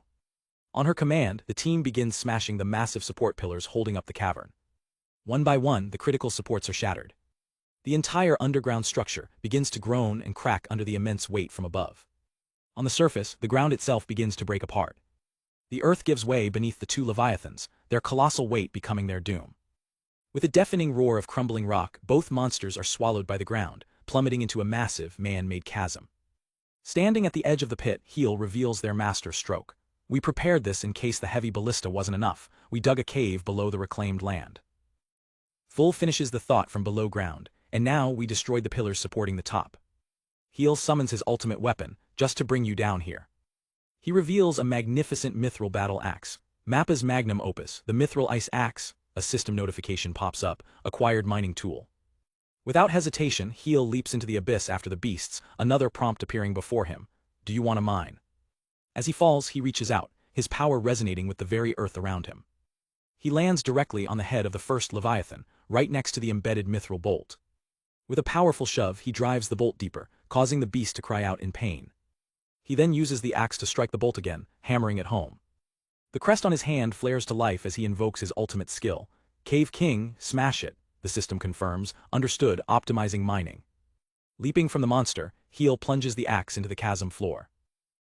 He channels all of his energy into the weapon, roaring, put the full power of Cave King into the god-killer metal. A blinding shockwave of power erupts from the point of impact, coursing through the entire pit. From above, Elvin and Mappa can only stare in disbelief at the raw power being unleashed. The other soldiers are completely awestruck by the cataclysmic scene. His friends watch, their faces a mixture of shock and awe. Even Full, from her vantage point, is stunned by the sheer force Heel is commanding. In a final, decisive move, Heel raises the glowing axe and brings it down with earth-shattering force directly onto the Leviathan's skull. The battle against the Leviathan reaches its climax. Inside the massive cavern, the Islanders and Rhianna watch with bated breath as the final blow is struck. With a final, desperate push, Heel drives his mithril axe deep into the beast's hide. The feedback is immense, a shockwave of power that rattles him to his core. A direct hit, he thinks, gritting his teeth. It works, the Leviathan's legendary armor cracks and shatters under the force of the blow. Below, the Islanders erupt in cheers. It's cracked, the legendary beast is defeated. Hanging from Terran's rope, Heel looks down at the crumbling beast, a wave of relief washing over him. We did it, he shouts. But his celebration is cut short by a sudden, terrifying realization. It's not over. In its death throes, the wounded Leviathan turns and lunges straight for him, its body glowing with volatile energy. The Islanders can only watch in horror. A blast of energy slams into Heel, severing his connection to the rope and sending him plummeting into the chasm. The beast lets out a final, deafening roar that echoes violently through the cave. The entire cavern begins to collapse. Pull him up, Terran, the Islanders scream, but it's too late. The rope snaps under the strain of the collapsing rock. Without a moment's hesitation, Rhianna leaps from the ledge, diving into the abyss after Heel. Princess, Terran screams, reaching out helplessly. Terran's desperate cry echoes as he watches her fall. The spider-like creature beside him can do nothing but watch the chaos unfold. Rhianna's face is a mask of pure determination. No, don't give up, she screams into the wind. She reaches Heel mid-air, catching him. Rhianna, he gasps, weakened. Run, you're not going to make it if you hold me. She refuses, embracing him tightly as rocks fall around them. I promise, she says, her voice unwavering, we will. But their time has run out. A torrent of massive boulders rains down, threatening to crush them both. Suddenly, a massive, wolf-like shadow leaps over them, shielding them from the deadly debris. Heel and Rihanna look up, stunned. The rocks are effortlessly shattered and deflected by their mysterious savior. They are completely unharmed by the rockslide. Before they can process what's happening, the giant wolf creature grabs them and leaps from the collapsing wall. It carries them out of the pit, just as a colossal boulder seals the entrance forever. A deep, powerful voice cuts through the chaos, have no fear. With incredible agility, the creature scales the crumbling cavern walls. In a single bound, it carries them to safety, landing far from the destruction. As the dust settles, they find themselves on solid ground, safe and sound. Heel, still holding Rihanna close, looks up at their rescuer. Thank you, but who are you? The creature looks down at him, impressed. You defeated Leviathan, so there are heroes like you even among humans. Two of them stand there, massive armored figures that Heel recognizes. Kobolds. One of the kobolds sniffs the air. There is no doubt about it, brother, I sense the smell of his highness in them. Heel is completely bewildered by the statement. The lead kobold addresses him directly. I apologize, but we have urgent business. Did a box with a baby kobold wash up on this island? Just then, the rest of the islanders catch up to them, shouting for their leaders. The kobold warrior recognizes the newcomers. El and Vari, I heard the Belden tribe was chased out of its land, but... Varus stares back in shock, recognizing the kobold's markings. You. He quickly explains to Heel. They are Ash and Hein from the Tibris tribe. They are most likely the ones Queen Elhemina tasked with guarding Riel. Hearing their queen's name, Ash and Hein's eyes widen. So you heard of our queen, that means. At the mention of his own name, little Riel comes running forward with his dog. Why? The fierce warrior's expressions completely change. Overcome with joy and relief, Ash and Hein fall to their knees, shouting in unison, Your Highness. On the shores of the island, Ash and Hein throw themselves to the ground, kneeling before Heel. With their heads bowed, they apologize profusely. We are so glad to see you well, but we apologize for being unable to protect you. It was the greatest failure of our lives. Heel looks down at his loyal retainers, his expression softening with concern. Elvin, the goblin general, cuts straight to the point. Hey Ash, how did you people get here? Ash looks up, recounting their harrowing journey. It was a strange course of events, if I may say so myself. He explains how their lifeboat was destroyed by the monstrous Leviathan, leaving them adrift for days with no hope in sight. Until we were rescued, he finishes, gesturing to the massive galleon anchored just offshore, by the orc pirate Camus of the Corvus tribe. As if on cue, a lookout spots movement from the ship. General, a boat is approaching. Elvin raises a hand, halting his archers. Don't fire, wait for my signal. One of the goblins turns to Ash, confused. What's the meaning of this? Weren't you at war? Ash replies grimly. You should meet with Camus. Another warrior observes the enemy ship, noting, their ship is damaged and that last bombardment depleted their ammunition. You could easily have your revenge now. But Ash and Hein stand firm. We are putting the lives of bitter enemies such as ourselves in your hands as well. The island's inhabitants look on, tense and uncertain. Heel and his companion watch the approaching boat, their faces etched with worry. On the rocky beach, the two factions stand opposite one another, a tense standoff between the island's defenders and the newly arrived pirates. Stepping forward, Heel announces himself with a shaky voice. I'm Heel, the lord of this Sheol reef. The imposing orc captain steps off the boat, his voice calm and deep. I am Camus, the leader of the Corvus tribe. The previous battle was very surprising, but to see an island full of monsters ruled by a human. Camus towers over Heel, his presence completely dominating the beach. Heel can't help but think to himself, he's huge, even for an orc. Suddenly, Elvin pushes past Heel to confront the pirate captain directly. Camus sizes him up. You're a goblin and that large body. Are you El, the leader of the Belden tribe? The goblin general's face twists with rage. It's Elvin now. We ended up saving you, but we've not forgotten that you destroyed our hometown. How do you propose we get even, orc? Camus grips the hilt of his ornate sword. Yes, the Belden tribe being here must be fate. At the sign of aggression, Elvin's warriors ready their weapons. But in a shocking turn, Camus unbuckles his sword and lays it on the ground. I, Camus, the leader of the Corvus tribe, ask that you spare my people's lives. He then falls to his knees, bowing his head in complete submission. In return, I offer my own. Everyone on both sides is stunned into silence. Camus continues, his voice unwavering. I bear all responsibility for the actions of the Corvus tribe. Please spare my people, at least while we repair our ship, in return for my head. Elvin looks down at the kneeling captain, his expression cold as stone. So you've made up your mind as their leader. The onlookers are paralyzed with shock. One of Camus' crewmen, an orc with an eye patch, watches in disbelief. He can't hold it in any longer and screams, "Wait, it's not the boss' fault." Camus whirls on him, roaring, "Silence," but the crewman keeps yelling, "It's all that traitor's fault." "Do you want to shame me even more?" Camus demands. "No, but I can't just watch you die," the crewman pleads, Heel's eyes narrow. "Traitor." Elvin has had enough of the outburst. "Be quiet."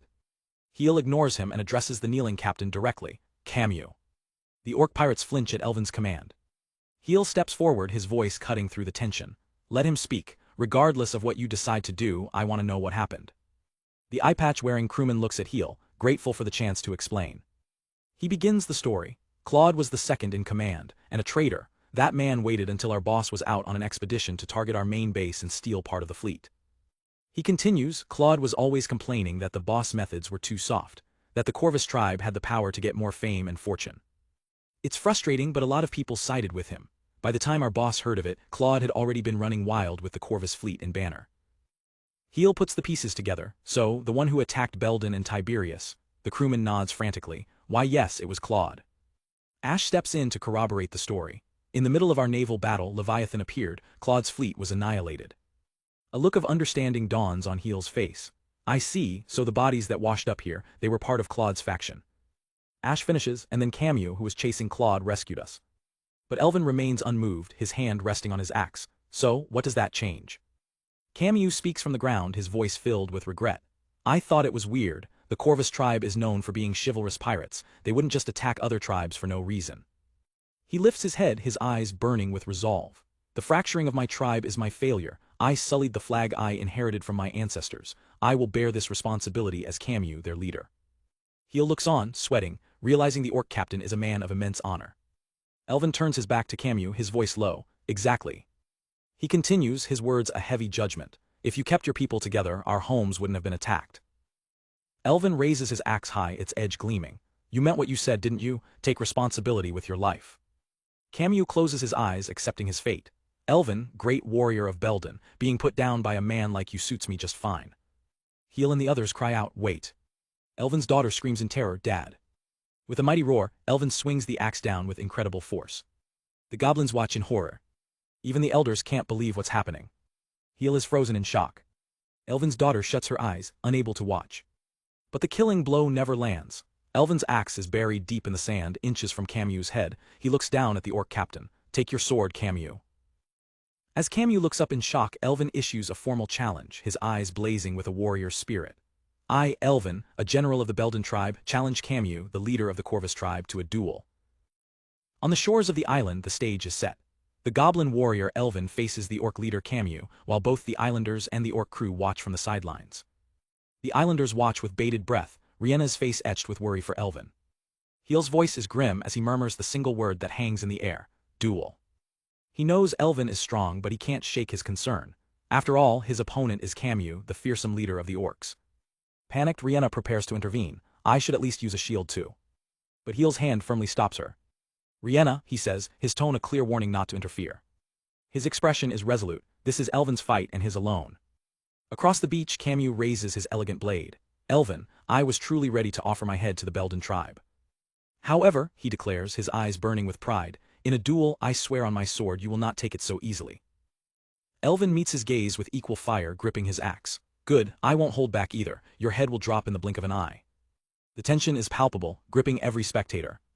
The wolf-like warriors watch intently. Even Camus's own crew looks on with nervous anticipation. The air is thick with the promise of a legendary battle. The declarations are made, the warriors take their final stances. Elvin grips his axe. Camus plants his foot. And in an instant they explode into motion, closing the distance in a flash. Steel clashes against steel in a blur of impossibly fast strikes and dodges. Camus's movements are fluid, almost like a dance. He's so fast, he's able to react in fractions of a second.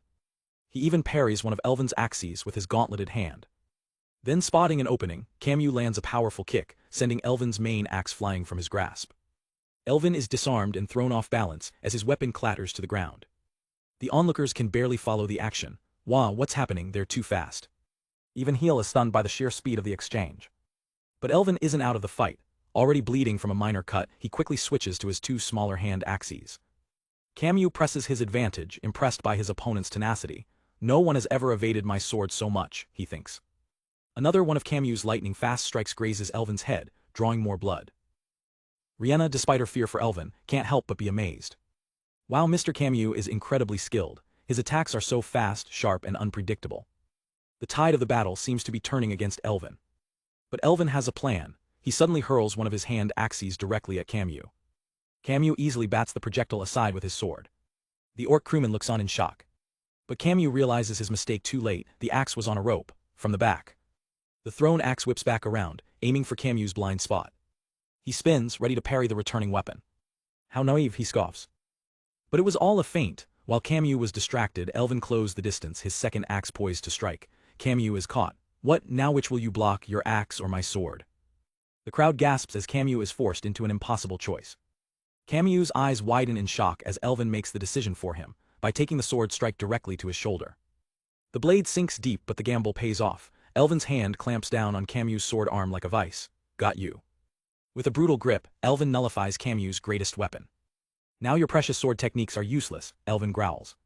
But Camus counters, grabbing Elvin's arm in turn. Got you too. The duel has become a raw contest of strength.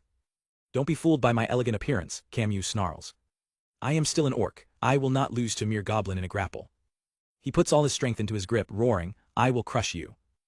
The onlookers can only watch in horror as the two powerhouses struggle for dominance. But to Camus' shock, Elvin just smirks. Save the jokes. Elvin's confidence is unnerving, sending a wave of confusion through the orc spectators. Elvin's voice drops. That might be true for a regular goblin, but you're fighting me. As he speaks, a strange crest on his shoulder begins to glow with an intense light. He roars, his power surging to an unbelievable level. I am the great warrior of the Belden tribe. Camus can only stare in disbelief. In a massive surge of strength, Elvin completely overpowers the orc leader, lifting him into the air and slamming him brutally to the ground. With a final, earth-shattering roar, Elvin flips Camus through the air. The Corvus tribe leader can only watch in disbelief as the ground rushes up to meet him. The impact is brutal, shaking the very earth and shattering Camus' flask. The duel is over. The island's warriors watch on, stunned by the decisive victory. Heel and the others rush forward, calling out to Elvin as he stands over his defeated opponent. Heel worries, asking, is Camus dead? But Elvin scoffs, an orc's hard head doesn't crack that easily. And sure enough, Camus coughs, forcing out the words, I lost. Resigned to his fate, he tells the victor, now finish it, Elvin. Elvin looks down, his expression unreadable as he grips his axe. But instead of a killing blow, Elvin's voice rings with unexpected intensity. Yes, your life is mine, and I'm not gonna let you just throw it away. Camus is completely taken aback by this turn of events. Elvin then turns to the crowd, raising his axe in triumph. Did you all see that? It's settled. We won the war against the Corvus tribe. The islanders erupt in a massive cheer, celebrating their hard-won peace. Elvin walks over to Heel, looking almost sheepish. Sorry for jumping forward and showing off, boss, he says. But Heel just smiles warmly. No, it's just like you, Elvin, thanks. With the conflict resolved, Heel extends an olive branch to their former enemy. Camus, you and your crew can stay on this island to repair your ship. Use the time to get your tribe together, all right. Camus nods, a new resolve in his eyes. Yes, this time I will make sure. And just like that, the war is over, replaced by the first steps towards an alliance. But just as things are settling down, Elvin's eyes widen in alarm. He sees the tiny but formidable Full marching towards him. And without a word, she brings her foot down hard on his. Ouch, what are you doing, Full? Elvin cries out, hopping in pain. She stands before the towering orc, head bowed not in shame but in anger. Looking up, she scolds him like a child. Geez, I told you not to overdo it. With the formalities settled, Camus officially announces their new status. We will be under your care, my dear Heel. Greet him. The sheer intensity of over 100 Corvus tribe members leaves Heel feeling a little worried. Amidst the commotion, two imposing kobold warriors, Ash and Hein, approach Heel. They explain that they wish to serve him, asking, it seems the Belden tribe has received your tame. If it is all right with you, can you also give us new names? Heel, though exhausted, agrees. All right, but I only use my tame ability to grant the effect of my crest. It doesn't make you my underlings. He looks them in the eye, giving them a new purpose. I want you to protect Riel as my comrades. You will be Ashton. And you, Heinous. The newly named warriors pledge their loyalty without hesitation. Yes, with our lives. The weight of his new responsibilities hits Heel all at once. Looks like we're going to be busy, Varus. The elder agrees, saying he'll check on the wounded and prepare new living spaces. But suddenly the exhaustion catches up to him, and he lurches forward. Rihanna is instantly by his side, catching him. Mr. Heel, he tries to wave it off, I'm all right, just a bit tired. But she's not convinced. Placing a hand on his forehead, she realizes the truth. You have a fever. Rihanna immediately takes charge. I will take him to his room, take care of things here, Varus. The elder readily agrees. Heel weakly protests, but Rihanna isn't having it. It is a big deal, you're terribly exhausted. Without another word, she says excuse me, and moves in to lift him. To Heel's utter shock, she effortlessly scoops him up into her arms. As the onlookers watch in amusement, a flustered Heel stammers, Rihanna, this is, but she cuts him off. It's all right, I'm strong enough. Defeated, Heel realizes he's just going to be in the way like this. He decides to leave command to Varus and focus on recovering. Meanwhile, down in the chasm, the islanders gather around the massive carcass of the defeated Leviathan. To everyone's horror, Mappa the dwarf carves off a piece of its strange, gelatinous flesh and raises it to his mouth. He takes a bite and his eyes roll back into his head, making the others wonder if they should just bury the monster. But then he starts to chew and swallows. Everyone holds their breath. The strange meat glistens. Suddenly Mappa bursts into a dance of pure joy. It's not just edible, it's delicious. A relieved Varus sees an opportunity and calls 2 of his people over. They've made an incredible discovery. The cave underneath the reclaimed land is naturally freezing, acting as a perfect storage for their new, massive food source. At the same time, another group faces a different challenge: how to pull the giant golem out of the sea. As they ponder the problem, one of them notices they're not alone. It's the Corvus tribe. Their leader steps forward and offers, "Can you let us help? We have a boat and we're good on the water." A rope is handed over, symbolizing the first joint effort between the 2 tribes. It won't be easy, but the Belden and Corvus tribes begin working together, a crucial first step in mending their relationship. Heel knows the golem's heart stone survived thanks to its orichalcum guard. His priority is to rebuild its body as soon as possible. But as Rihanna's voice cuts through his thoughts, he's reminded of his current state. But first, I have to be able to move. Back in his room, Heel is bedridden and stubbornly refusing Rihanna's care. I said I'm fine, I can eat by myself, but she insists, no, you won't get better if you don't rest. With a bright smile, she holds a spoonful of soup to his lips. Here you go, open wide. Heel reluctantly accepts, thinking to himself that Rihanna is far more stubborn than she appears. He has to admit, though, he's feeling a lot better thanks to her, and the medicine Varus made from Yggdrasil leaves seems to be working too. Don't trouble yourself, Rihanna, he says, looking at his crest. At this rate, I'll soon have enough magic energy to heal myself. Rihanna looks down, a slight blush on her cheeks. Taking it easy like this, we don't get to do that often. She then smiles brightly. It's no problem for me, besides isn't this nice once in a while? Heel considers her point, but his mind drifts. So she says, but everyone's working while I'm just laying down. He glances at his mining tools hanging on the wall, anxious to get back to it. Meanwhile, in another part of the island's caves, 2 miners notice something strange. Hey, don't you think this area's warm? Before his partner can answer, a powerful jet of water erupts from the ground right in front of them. While water, they yell, scrambling back in surprise. As the steaming water pools around them, they realize what they've just uncovered, a natural hot spring. Heel's mind races, recalling his perilous journey. I sailed to an island on an abandoned reef, was attacked by a powerful monster, and was rescued from a wrecked ship. He reflects on his past, sweating under the current pressure. I've overcome my share of hardships. But as he looks down at the water in his hands, his internal monologue screams, but this situation might be the greatest danger I've ever faced. The source of his panic is revealed. He's sharing the newly discovered hot spring with Rihanna, who seems completely at ease. Mr. Heel, hot springs really are nice, she says cheerfully. As Heel stammers, Rihanna stretches blissfully. There was one in the Belden tribe's hometown and I enjoyed it every day. It really feels good. Heel is practically boiling from embarrassment, his mind short-circuiting. How did this happen? He panics internally. The scene flashes back to 1 week prior. Heel, determined to contribute despite his injuries, grabs a pickaxe to help with the mining. With a grunt of effort, he swings the tool, pushing his recovering body to its limit. Suddenly a sharp pain shoots through him, forcing him to stop. He collapses, crying out in agony. Just then Rihanna, Camus, and the others walk in, shocked to find him. Mr. Heel, Rihanna exclaims. Camus smirks, picking Heel up effortlessly. You're all here, that's rare, Heel manages, to which Camus replies, you are a very sinful man, little Heel, keeping a girl worried like this. Rihanna rushes to his side, gently scolding him. Geez, I asked you so many times to take it easy. Heel can only apologize, sorry Rihanna. Camus interrupts, more importantly Rihanna, take this Mr. Heel. He explains their presence. Rihanna is giving us a tour of the island, we just happen to be passing by. Heel takes the bundle Rihanna offers him, his eyes widening in surprise. This is my clothes, he exclaims, holding up his perfectly restored uniform. They were all tattered, but they look as good as new.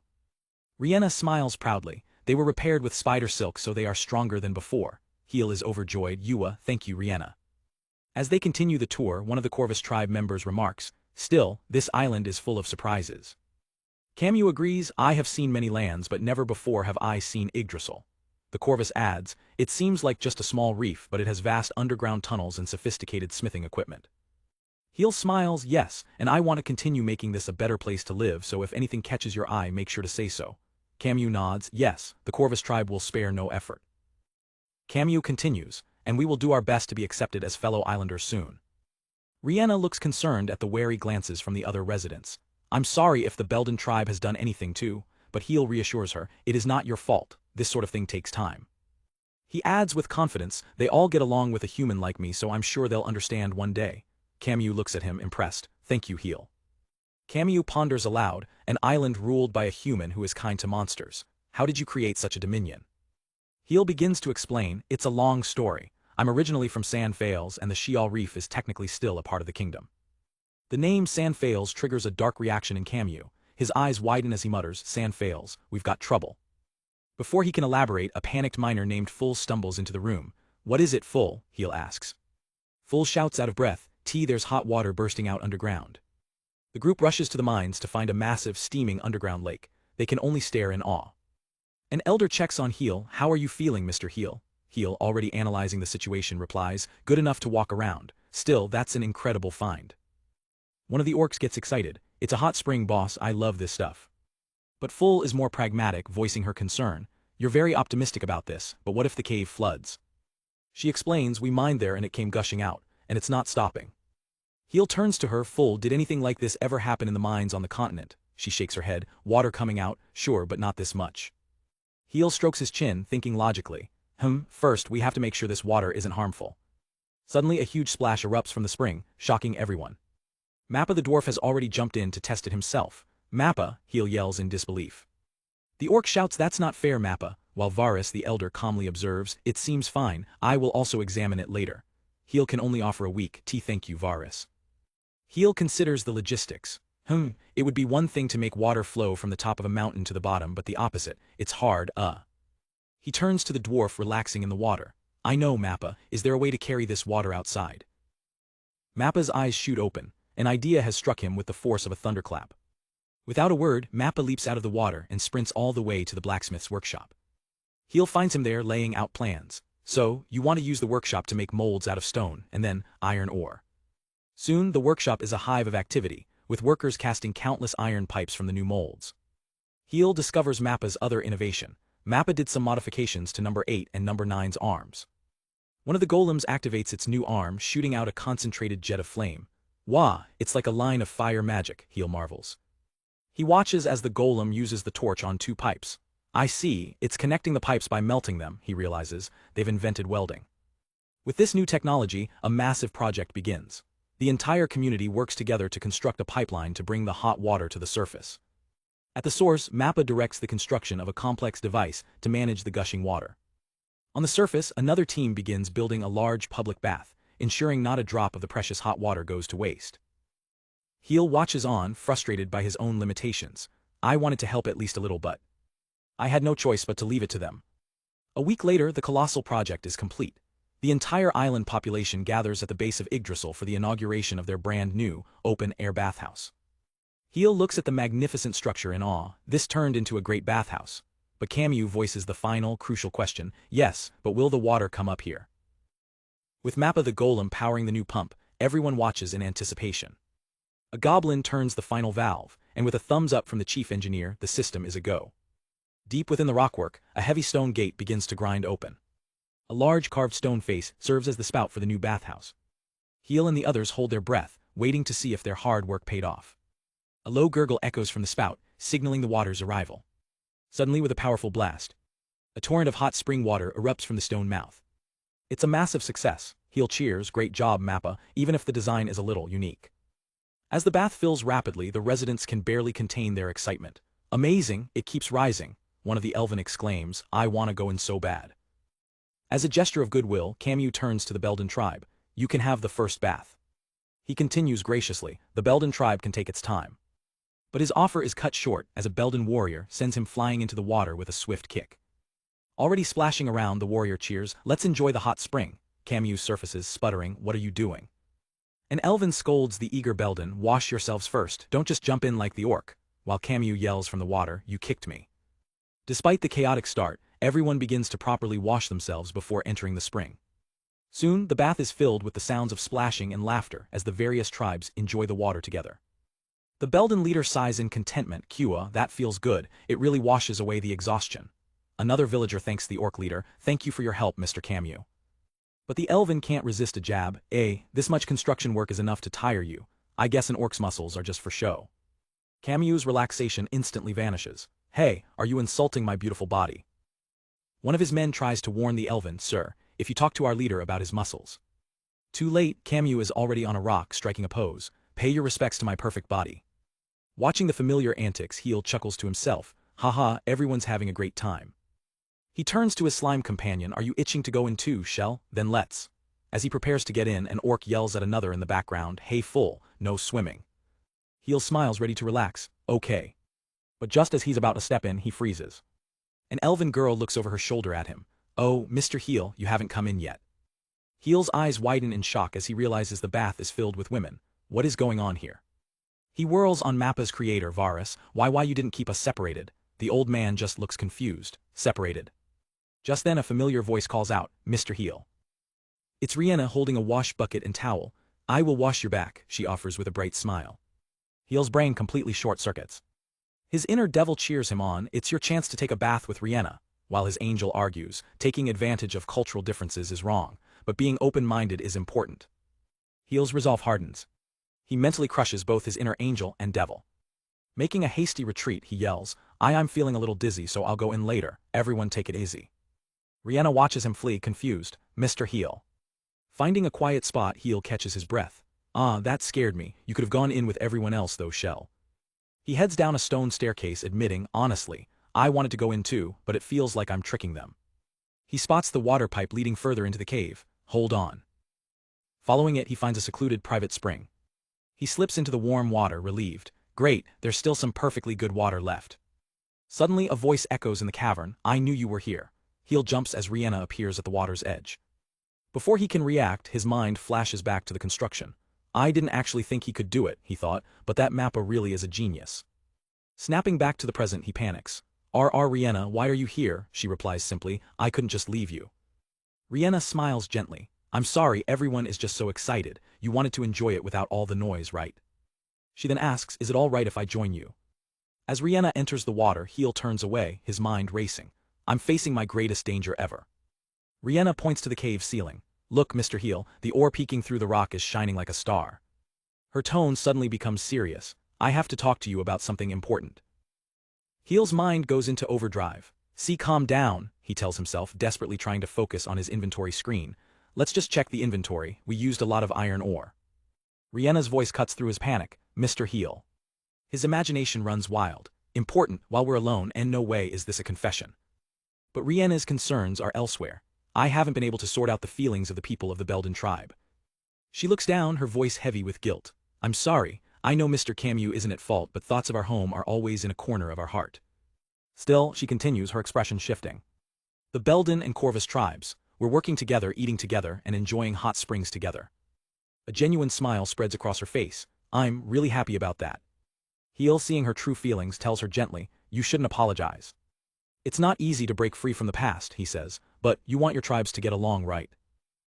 Then it's fine, look at this island. We have goblins, slimes, golems, and even a human, and we all get along well. Moved by his words, Rihanna relaxes and leans back against him, letting out a soft sigh. She whispers gratefully, thank you, Mr. Heel. The sudden contact sends Heel into another panic. Rihanna, this is a bit. Rihanna murmurs too. Her breathing evens out as she begins to doze off against his back. Heel realizes how exhausted she must be. That's right, Rihanna used pretty much all of her magic energy, but she still kept working so hard. His panic subsides, replaced by a gentle warmth. He relaxes and says softly, thank you for everything, Rihanna. After a while, Heel suddenly jolts, feeling light-headed. I've been here too long and the bloods rush to my head. The movement startles Rihanna awake. She pulls away, flustered. I'm sorry, I dozed off. Later, feeling fully refreshed, Heel swings his pickaxe. Maybe the hot spring had an effect, I'm finally back to my old self, he cries with joy. I can mine again. Just then, Camus appears. Congratulations on your recovery, little Heel. Camus's expression turns serious. can I have a moment? Overlooking the bustling construction site, Camus takes in the sea breeze, with the repaired Corvus ship visible in the distance. He turns to Heel, presenting a large scroll with a flourish. Here, little Heel, a surprise to celebrate your recovery. Heel unrolls it, his eyes widening in shock. It's a complex professional blueprint. Is this a diagram of a harbor? Wow, did you make this? Heel asks, amazed. Camus explains, Varus asked me to. I figured we could use the reclaimed land as a base. Camus continues, I hear you want to trade with the outside someday but had to take Belden's ships apart. Heel nods grimly, yes, we didn't have enough lumber. Then you can use Corvus' ship, Camus declares, gesturing towards the sea. Heel can't believe it. Really? Camus clarifies that the ship needs repairs first, but for that, we need a proper harbor and dock too. As Heel inspects the plans, he points out a specific mark. Camus sheepishly admits, I got a little carried away with the design. I don't think we can do it exactly like that. But Heel is thoroughly impressed. This wouldn't be outdone even by the kingdom's facilities. The mention of the kingdom makes Heel recall Camus' past. Oh, that's right, you're originally from San Fales. Heel looks down, his voice quiet, yes. He decides to open up. I was the 17th Prince of San Fales. I was a failure and was kicked out of the country. Camus looks genuinely regretful for bringing it up. I'm sorry, I see this as a difficult subject. Heel quickly reassures him. What I'm trying to say is that this is an abandoned island. It's part of the kingdom, but humans don't come here. We can live here without issue. With the air cleared, Heel's focus returns to the project. All right, let's talk to Varus and Mappa about the construction plans. As they walk, Camus watches Heel, thinking to himself that his own grand plans seemed almost impossible to achieve. But Heel has a surprise of his own. He steps forward, facing the sea, and unleashes his power as the king of Cave Crest. In a breathtaking display, the earth itself obeys his command, rising from the ground and instantly forming the massive, solid foundations of the harbor. Camus is completely stunned, his jaw on the floor. Varus, however, just smirks proudly. That's what the boss can do. Staring at the impossible structure before him, Camus can only whisper in awe, the king of Cave Crest is this. The reality of Heel's power sinks in, filling him with excitement. Incredible, we might actually build a perfect harbor. Heel turns to the stunned orc. I can only build the foundation. Can you supervise the construction? Camus points to himself in disbelief. Me. The others immediately voice their support, encouraging the flustered Camus. Filled with a new sense of purpose and confidence, Camus strikes a determined pose. Very well, leave it to me. I will create a fantastic harbor. Good, Heel says with a grin, then, I'll leave you with some reliable helpers. He reveals his trump card, Golems 1 through 7, destroyed by the Leviathan but now fully rebuilt and ready for duty. A brand new, heavy-duty construction crew. With the foundation laid and the crew assembled, Heel knows the next step. We still need more stone for the harbor, which means it's time to get back to mining. Heel and Full head deep into the caves to gather more materials. Full watches Heel work, clapping her hands. Oh, you've completely recovered. She eyes his tool. Aren't you using the mithril ice axe? Heel explains, I have it with me, but the one I normally use is smaller and easier to use. Suddenly, a deep voice interrupts them. Princess, please step back, it's dangerous. The kobold warriors Ashton and Heinous arrive, though they're a bit preoccupied with Riel, the small white dog, playfully nibbling on them. Full sees an opportunity for a challenge.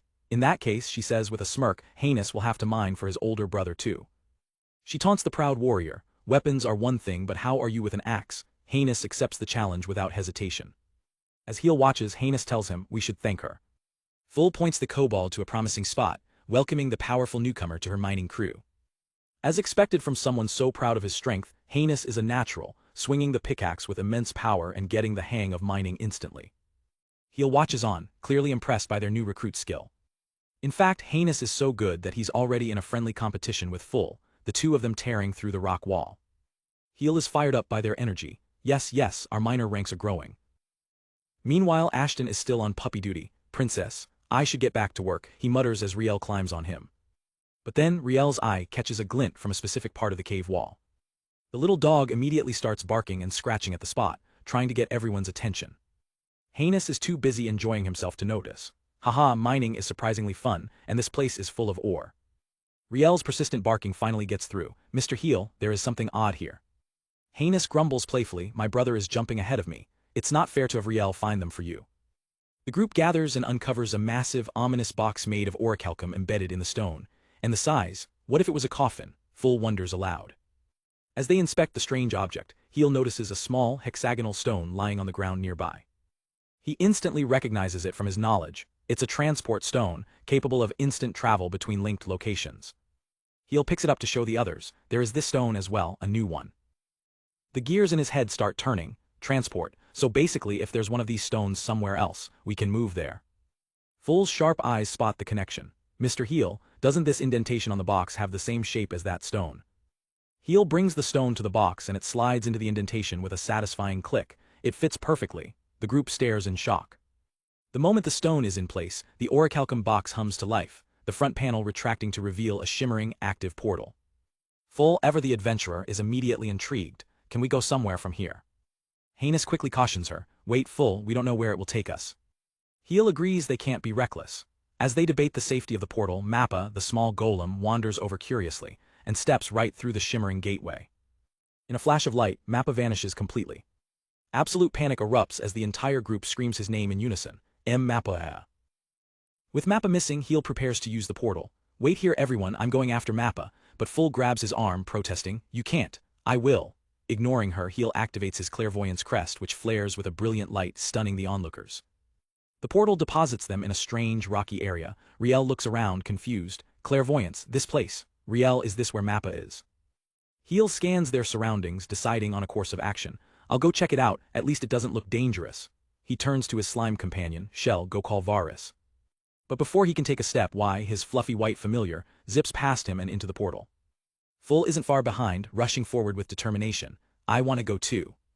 One of the kobold guards steps up, his voice firm. We guards really should come along as well.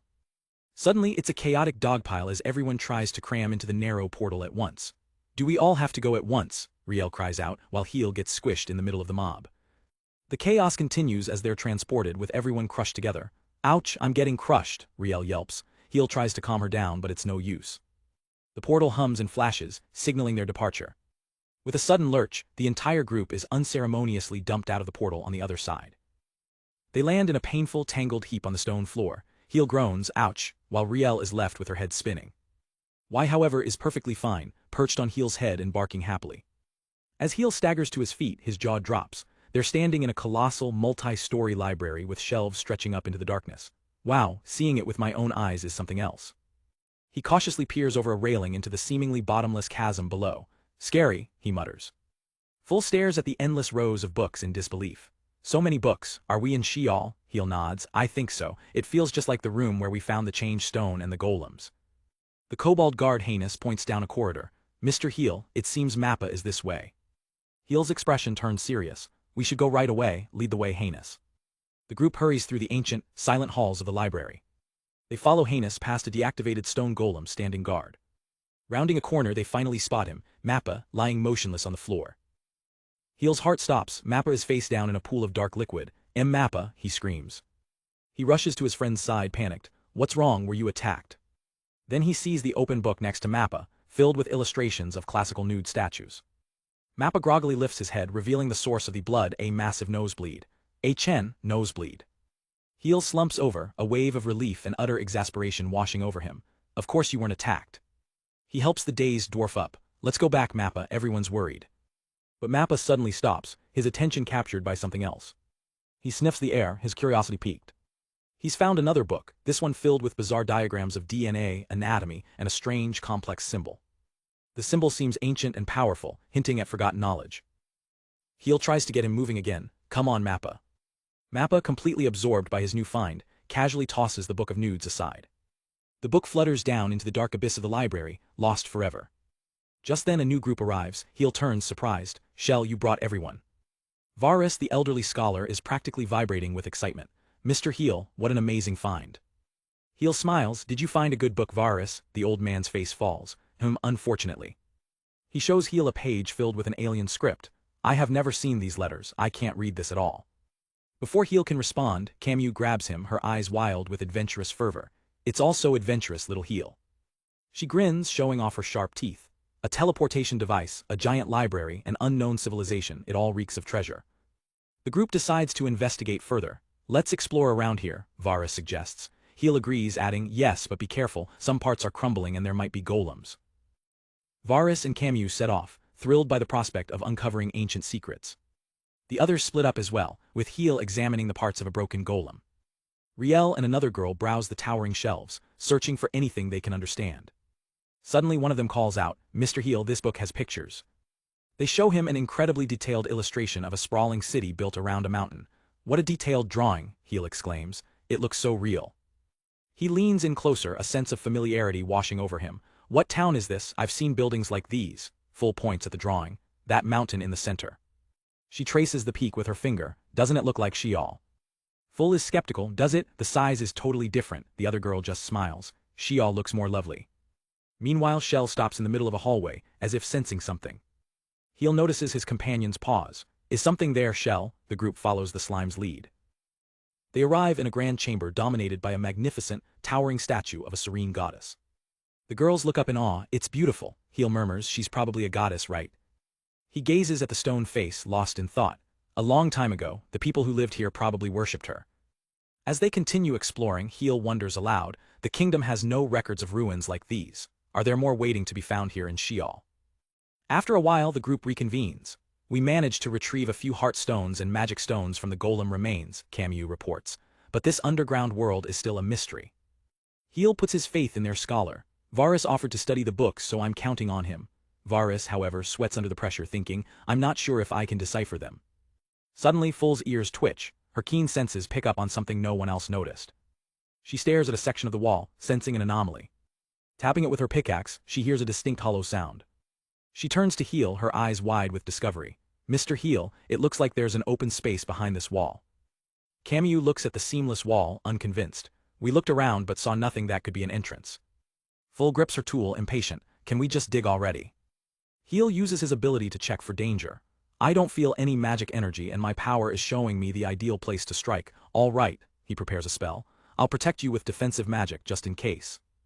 With Heel's go-ahead, Full swings her pickaxe with all her might, shattering the stone wall. The wall crumbles, revealing a hidden passage. "Nice catch, Full," Heinous cheers. Full peers into the dark opening and lets out a small gasp of surprise.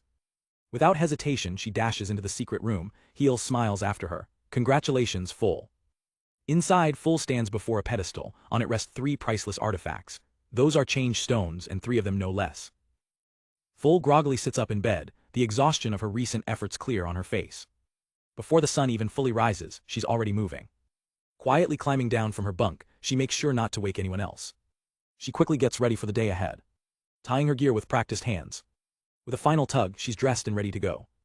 Heel explains that lately no one has been more obsessed with mining than Full. "Let's go, number 15, she'd shout, heading into the tunnels first thing in the morning and being the last to leave at night. He admits he was worried, but he knew there was something she was desperately searching for. Later, the whole crew gathers as Heel explains the truth behind his own power. "It's true," he says, "I evolved thanks to a changed stone." The revelation sends shockwaves through the group. "Our princess used to be a regular goblin." The Wolf brothers can't believe it. Is that even possible? Another warrior is completely lost, asking, "Wait, so the princess is a Belden princess?" He continues, "I thought for sure Rihanna was an elven princess that eloped with Heel," causing both of them to do a massive spit take. He looks over at a proud Full. "One is for her, she worked her tail off to find it after all." Then Heel turns to the elder of the group. "Varus, if you're willing, how about we use one on you?" Varus looks down, feeling his age. "Me? No, surely there's someone more suitable." Heel reveals his plan. "I've always thought it was a shame that your Sorcerer King crest is dormant." The others are stunned. "Sorcerer King? That's the greatest sorcery crest there is. It would be incredibly useful if you could use it." Varus falls silent, contemplating the offer. One of his comrades speaks up gently. "Varus, you are getting on in years. It'd be good if you got a new body and could stay healthy for longer." The younger girls immediately panic. "Mr. Varus, are you dying?" But he quickly reassures them. Now, I'm not that old." With newfound resolve, Varus looks to Heel. "Mr. Heel, I ask that you allow me to use a changed stone." He glances at his hand, a small smile on his face. "It's true, I once dreamt of using this crest."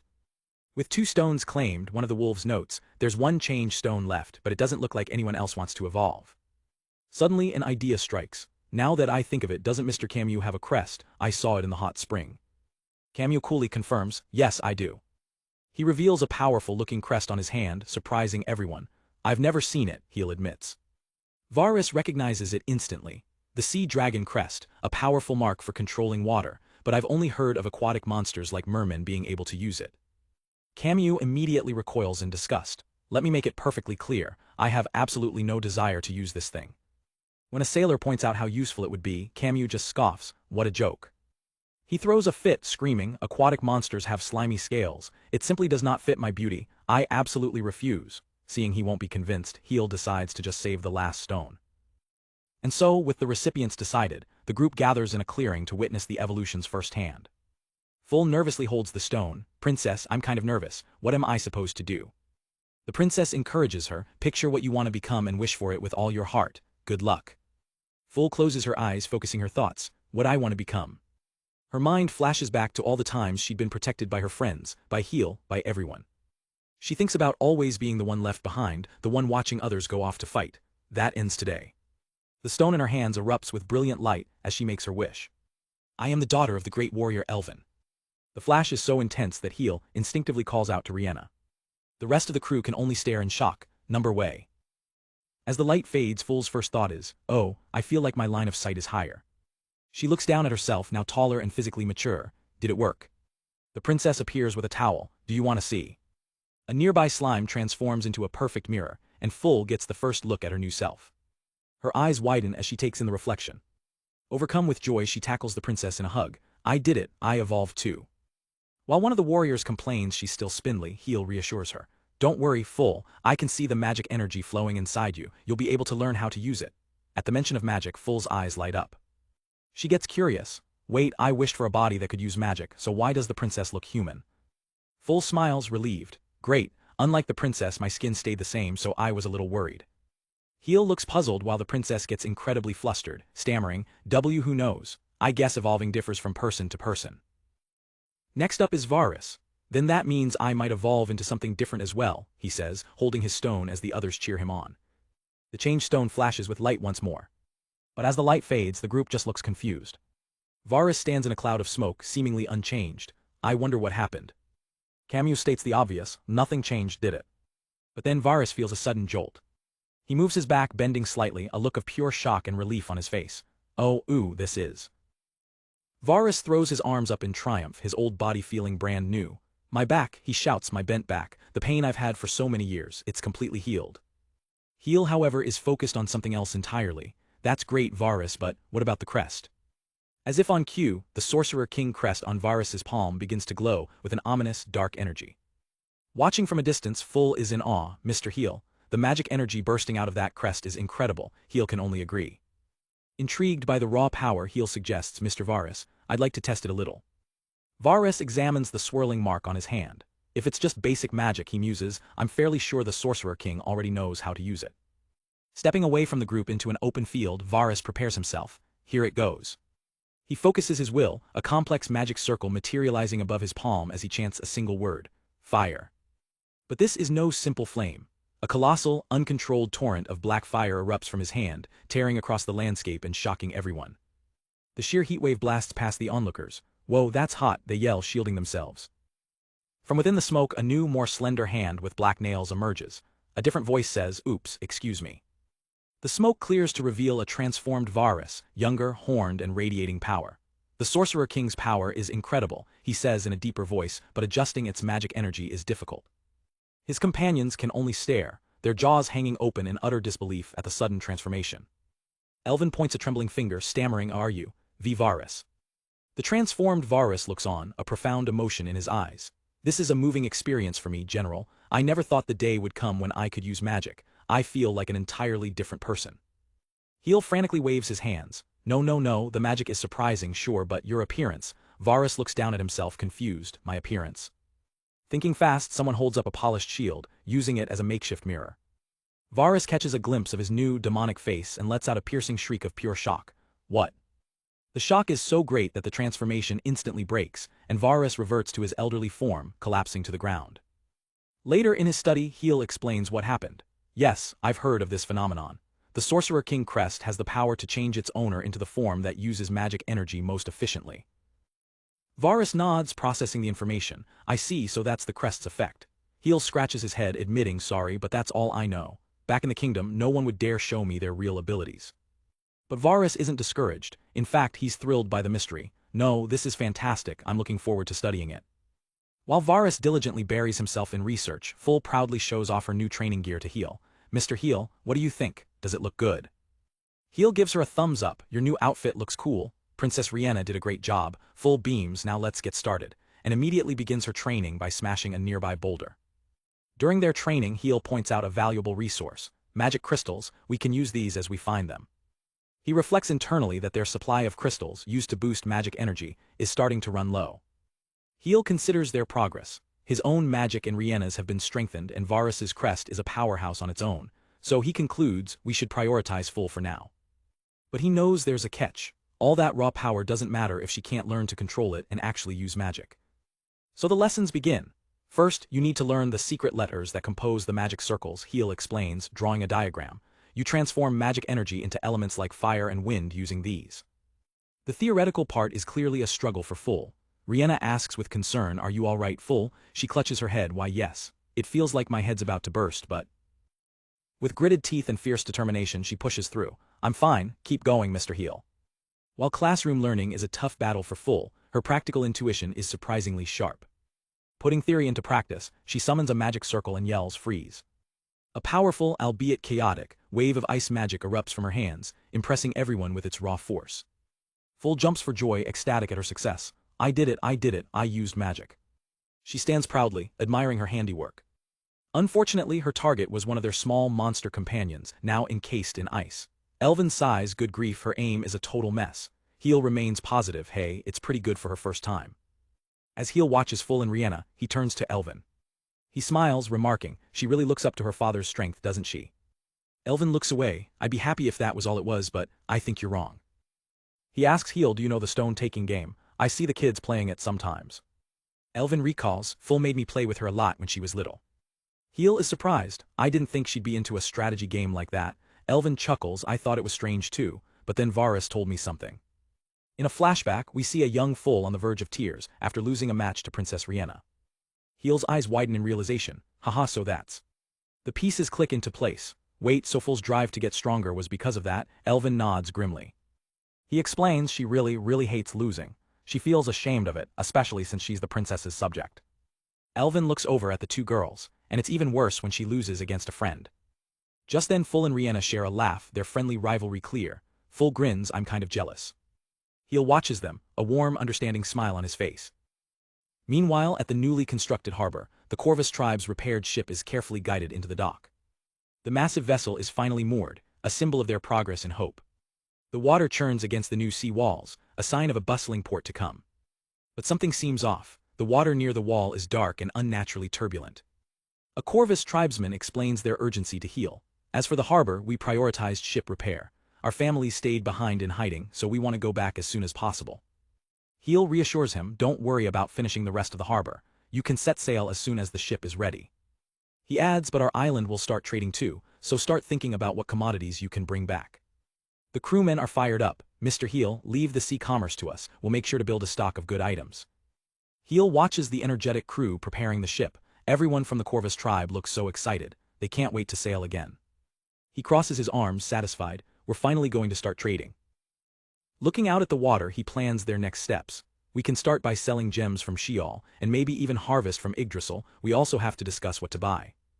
His thoughts are cut short as a massive, scaly tail breaks the surface of the harbor, sending ripples through the water and shattering the peaceful moment. At the newly constructed harbor, the Corvus sailors are hard at work, moving heavy timber into place. One of the sailors chuckles, wiping sweat from his brow. "Finally, back to our real work." We sailors get anxious staying on land too long, but as they celebrate, something small breaks the surface of the water with a quiet plunk. It's just a strange, dark shape bobbing in the water, barely noticeable. Suddenly the water erupts with violent force, shocking the nearby sailors. From the depths rises a monstrous, eel-like creature with a single, horrifying eye. The evil moray has come, and the sailors are frozen in terror. The commotion reaches Heel further down the dock. "Wah, what is that thing?" Without warning, the monster's massive tail whips around, smashing through a stack of logs and sending a sailor flying. The beast looms over the wreckage, its slimy form dripping as it corners another terrified crewman. But before it can strike, Camus flies in, delivering a bone-crushing kick to its face. "How brave you are," he snarls, attacking a harbor protected by the Corvus tribe. He turns to his paralyzed men, furious. "What are you doing? Get ready to counterattack." But his words are useless. He looks back to see his entire crew collapsed on the ground, paralyzed by fear. Their minds are trapped in the past, flashing back to the terrifying day they faced a true Leviathan, a sea dragon that tore their ships apart like toys. The traumatic memory takes over and they can only scream one word, El Leviathan. Camus is exasperated. You idiots, look, how is that thing a Leviathan? But his crew is lost to their fear, cowering behind whatever cover they can find. As the moray lunges again, Camus is forced to fend it off alone while his men remain useless. Seeing his captain in trouble, Mappa roars and steps up to fight. Camus shouts his name, Mappa, as the dwarf hurls his shield like a discus straight at the monster's head. The shield connects with a sickening crunch. Seizing the opening, Camus blitzes past the beast, his saber flashing in a clean arc that decapitates the monster in a single, fluid motion. He lands and gives his blade a confident flick. Very well done, this orichalcum saber is incredibly sharp. But Heel, watching from the sidelines, sees something wrong. The monster's headless body isn't falling. As the severed neck writhes, Heel yells a desperate warning. Camus, what is this monster? Don't be careless. To their horror, the wound begins to bubble and stretch, sprouting 3 new heads from the stump. Heel can't believe it. No way, but you cut its head. Camus stares, his confidence shattered. No. He recognizes the creature's terrifying ability. This is called an evil moray. The monster reveals its true form, a writhing mass of eel-like tentacles around a central, star-shaped maw lined with teeth. Camus realizes his mistake. All I cut was the tip of its arm. We have to crush its main body, or it will keep regenerating. Just then, a powerful blast of fire magic slams into the creature's core. Full leaps into the fray, landing with a grin. Full is here to help too. She nimbly dodges the snapping heads, narrowly avoiding being eaten. She unleashes another blast of magic, but the creature barely flinches. Full starts to panic. What do we do? This thing's just going to keep coming. Heel directs her this way. Full. Camus explains the dilemma at sea. We just blow it away with cannons, but Heel finishes the thought. Damn it. If we use powerful magic, we'll destroy the harbor. Watching from a small boat nearby, Varus assesses the situation. Full did a good job distracting it. He holds up his hand, a magical crest glowing as he taps into his true power. Lend me your strength, Sorcerer King. In a flash, he transforms into his imposing sorcerer form. From the boat, Varus unleashes his magic. Water magic flow. Tendrils of seawater rise from the harbor, shooting towards the monster like liquid spears. The water ropes begin to coil around the moray's thrashing heads, much to Heel's surprise. In seconds, the entire beast is ensnared. Ropes? No, it's water. It's like the ocean itself turned into ropes to bind it. Varus shouts across the water, Mr. Heel, I've opened a path. Heel instantly understands the plan. He grabs Full. I see, Full lightning. Together they channel their energy. Lightning magic, spark, a crackling ball of electricity shoots from their hands. The spell hits the water ropes and the electricity surges through them, converging directly on the evil moray's main body. The monster is engulfed in a massive, sizzling explosion. As the creature disintegrates into nothing, Full and Heel high-five. We did it. Varus, back in his normal form, gives a casual wave from his boat as the last remnants of the monster dissolve. Mappa approaches the young mages, impressed. That was great, you two. I didn't think you'd gotten this strong already. Full puffs out her chest proudly. Hee, I've been training. She beams, basking in the victory. Meanwhile, Elvin's warriors look on from a distance. General, we didn't even get to do anything, one of them remarks. The general's face is grim, but... In the now quiet harbor, the Corvus crew slowly gets to their feet. They approach their captain Camus, their heads hung low in shame. Boss, we're so ashamed. Camus watches them, a somber look on his face. He understands. The deep-seated fear of the Leviathan had paralyzed even his strongest sailors. Under the quiet moon, Camus stares out at the endless sea, his mind heavy with a single thought. What a blunder. He confesses to Heel and the others, his back turned to them. I didn't have a good grasp on my crew's mental state. As things stand, they can't handle another voyage. His crew's faces are etched with fear. They've heard the rumors spreading like wildfire. That wasn't the only Leviathan. At the very least, it had a mate. The elder tries to reason. Yes, that's natural for living beings. It's a legendary beast, but something like that doesn't come around every day. Rihanna explains the deeper issue to the orc captain. The fact that they're so skilled means it's harder to get over that fear once they become scared of something. Their expertise has become their prison. The elder offers a practical solution. Mr. Camus, you could recruit members of the Belden tribe as your crew. But Camus immediately shuts it down. No, they can't handle that patched-together ship. Camus clenches his fists, his voice low and firm. The Corvus are people of the sea. If they can't sail, their pride is lost. Heel, Rihanna, and the others look on, finally understanding the true weight of the problem. This isn't just about a broken ship, it's about a broken spirit. Suddenly Rihanna's expression shifts. An idea is forming. She speaks up, her eyes wide with inspiration. What if we make a really strong ship, one that even a Leviathan can't break? Surely that would ease their worries. Heel's face lights up, instantly catching on. I see, we could reinforce the hull with metal armor. But Camus, the veteran sailor, pours cold water on the idea. It's interesting but difficult, a ship that heavy would be slow and easy to capsize. One of the dark elves tosses her pickaxe. What about orichalcum? This stuff's pretty light. The elder shakes his head. We can only get orichalcum from the underground golems, and we don't have nearly enough to cover a giant hull. Just as they hit a dead end, Mappa the dwarf lets out a sudden cry of realization. As Mappa frantically gestures, Heel asks, "Do you have an idea, Mappa?" Without a word, Mappa grabs them and starts pulling them towards the shore. He leads them to a staggering sight, the colossal, preserved corpses of the two leviathans they defeated. The solution has been lying there the whole time. The elder's eyes widen as it all clicks into place. Ooh, I see. Standing before the massive carcass, now surrounded by scaffolding, Heel is in awe. Now that I get a good look at it, it really is incredible. The sheer scale of the dead monster is overwhelming. He can hardly believe it. We actually defeated this thing. He remembers its impossible durability. Those scales withstood a rain of magic cannon fire, and normal tools can't even scratch them. Heel summons his power, his pickaxe glowing brightly. All right, let's do it, Cave King. With a mighty swing, he shatters a piece of the armor, discovering a crucial fact. The Leviathan's scales are lighter than they look. That must be why it was so nimble.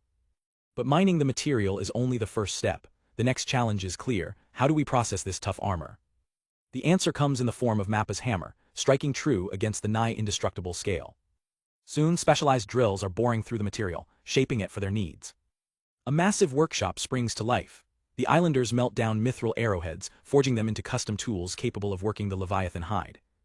Camus and Mappa pore over blueprints, completely redesigning the ship from the ground up. It's not just the exterior, Camus insists, the entire infrastructure needs to be reinforced.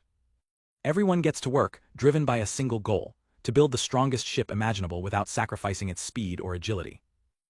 The new vessel begins to take shape, a masterpiece of engineering. Its frame is forged from orichalcum, its mast and boards are carved from Yggdrasil wood, and its hull is plated with impenetrable Leviathan scales. Watching the work, Camus feels a flicker of hope. Later, as the sun sets, Heel finds Camus alone by the shore once more. He approaches a makeshift memorial of stacked stones. Camus, it's time for dinner. Camus, kneeling, replies softly, Little Heel, yes, I will go soon.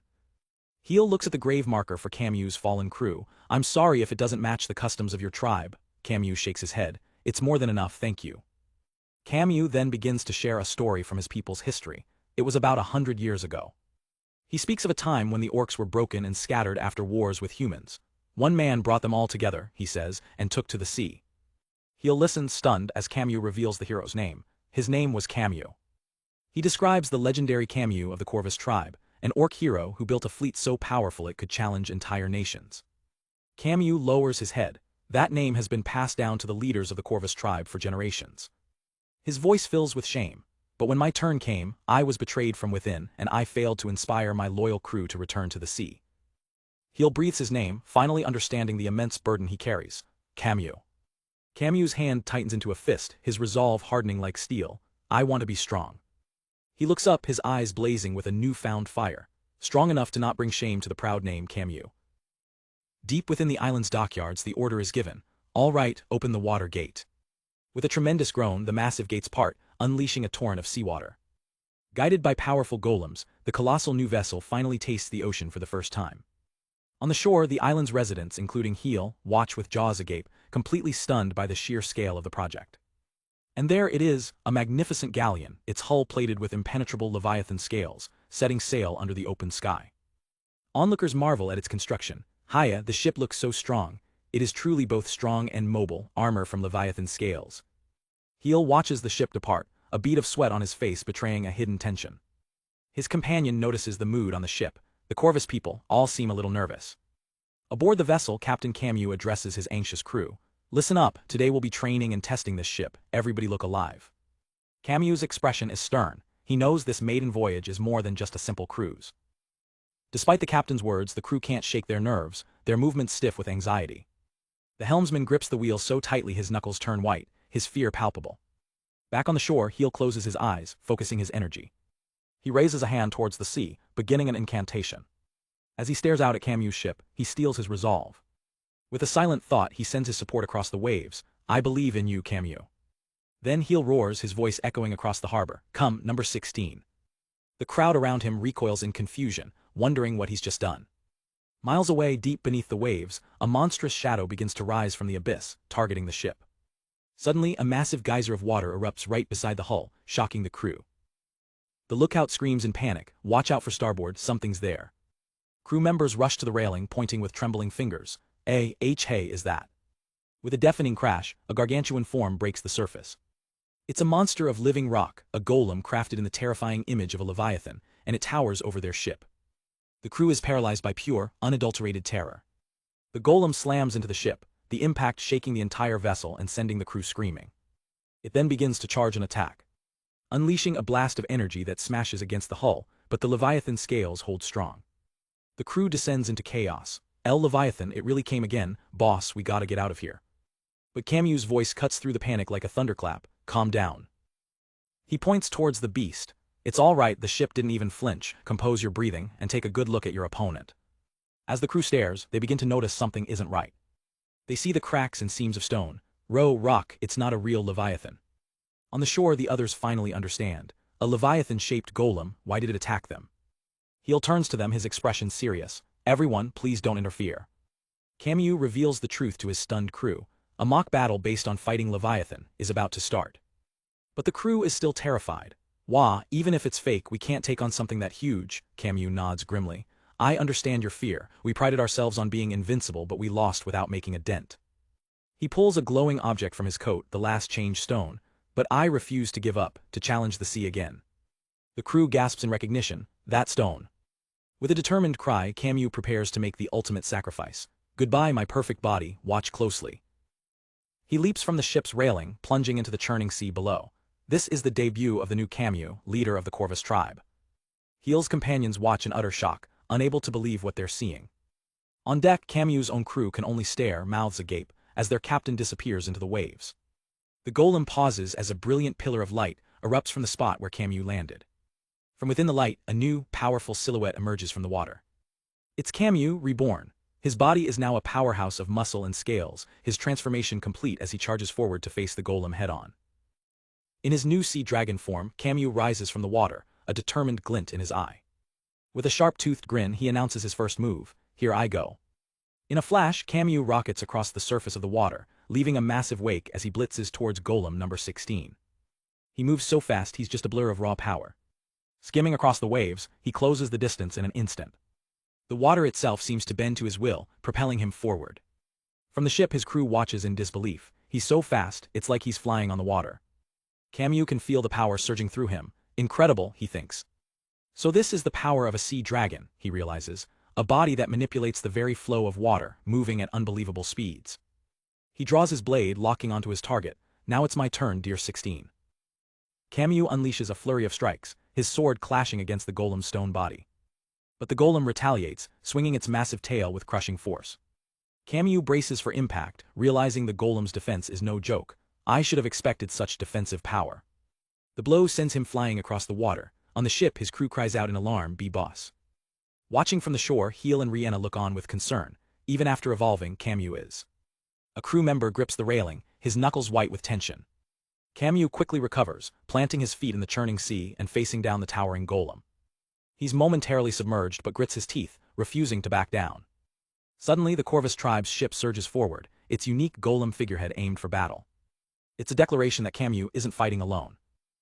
Camu looks over, a flicker of surprise on his face. His crew mans the cannons, roaring with newfound courage. We're the Corvus tribe too, don't let our boss fight alone, shoot.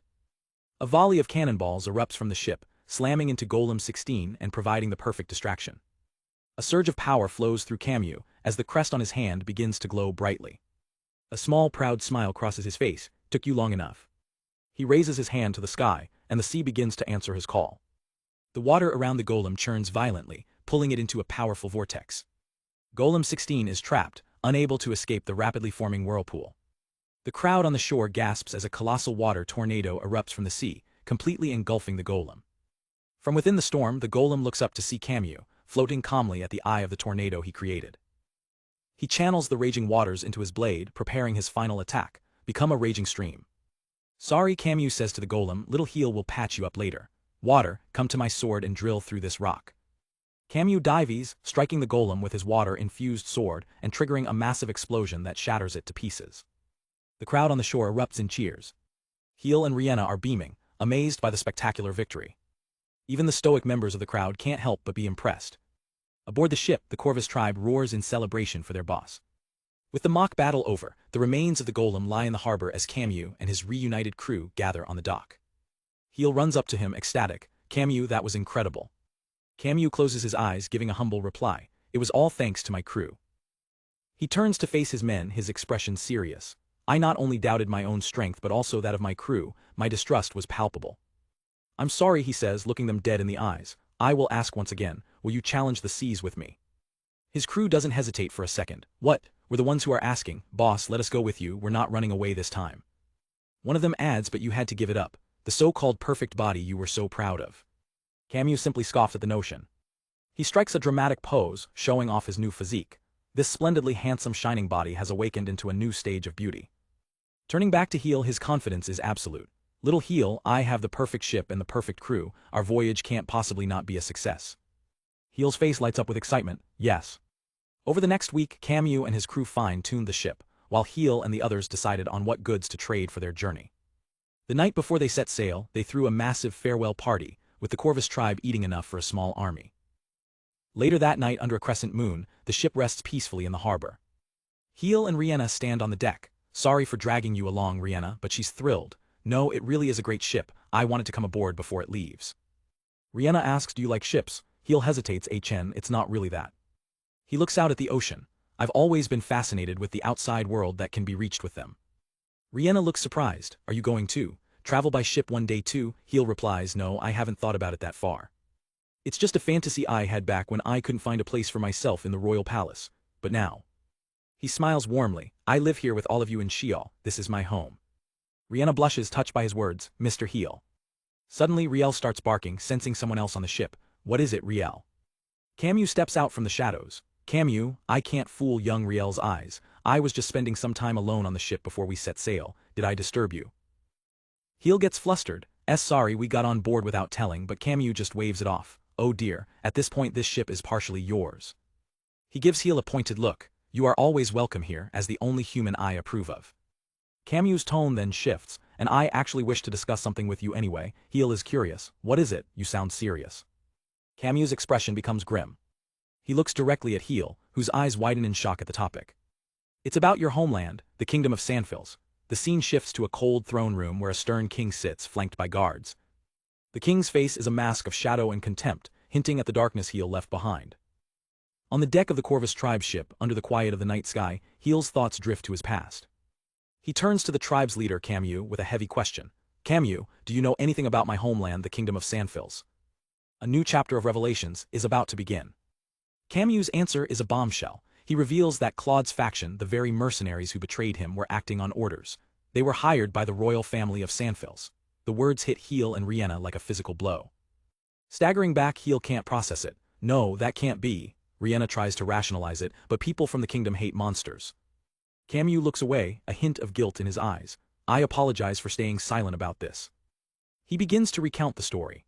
After Claude's crew was annihilated by the Leviathan, Camus' tribe found a single, dying survivor amidst the wreckage who confessed everything with his last breath. The survivor's mission, paid for by Sandfills, was to hire mercenaries to suppress the powerful monster tribes near the kingdom's borders, like the Tigris and the Belden. Camus adds, "Their original plan was to hire my tribe, but Claude was against it. I suppose he was right about one thing." The horrifying truth dawns on Heel. "It can't be, my own father ordered this, but why?" Camus' gaze hardens as he speaks of the man responsible. "Little Heel, about your father, King Rui of Sandfills." He explains that while Sandfills is an old country, it was under King Rui's ambitious reign that it grew into the largest on the continent. Hiring the Corvus tribe was just another move to expand his power. But Camus pivots to an even deeper mystery. "I've had a concern for a while. You were expelled from the kingdom, correct?" Heel nervously confirms. Camus leans in, his voice low. "But is that really the truth?" Heel is left speechless. Camus lays out the facts, the remote island of Sheol and Heel's unique title, the Cave King. He connects the dots. A crest that lets you freely access a treasure trove of underground resources. Don't you think it all fits together a little too perfectly? The implication is staggering. Heel shouts, "Are you saying my father knew about the power of the Cave King and what's hidden beneath Sheol?" Heel's mind races, trying to make sense of it. "No, but it's strange. If he wanted to develop the island for its resources, he would have sent more people. He wouldn't have kept the crest's power a secret." A new, chilling possibility emerges. What if there's something dormant here, something he didn't want anyone to discover? Camus admits, it's just a hunch on my part, but... Rihanna gasps as she realizes what they're talking about. Could it be those ruins underground? With a snap of his fingers, Camus confirms her suspicion. We are on the same page, Rihanna. Camus then confesses to Heel, you know, I had my doubts about you at first. I thought you might be playing dumb about all this. He smiles faintly, recalling Heel's actions on the island. But living here with you, it made me realize you are different. Suddenly Camus grabs Heel's collar, his expression turning deadly serious.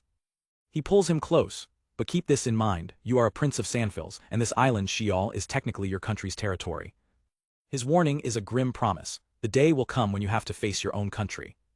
The weight of his royal blood settles back on Heel. He clenches his fists, a new fire in his eyes. He's right. I've been away from the capital for so long I forgot. Staring out at the dark ocean, he accepts his reality.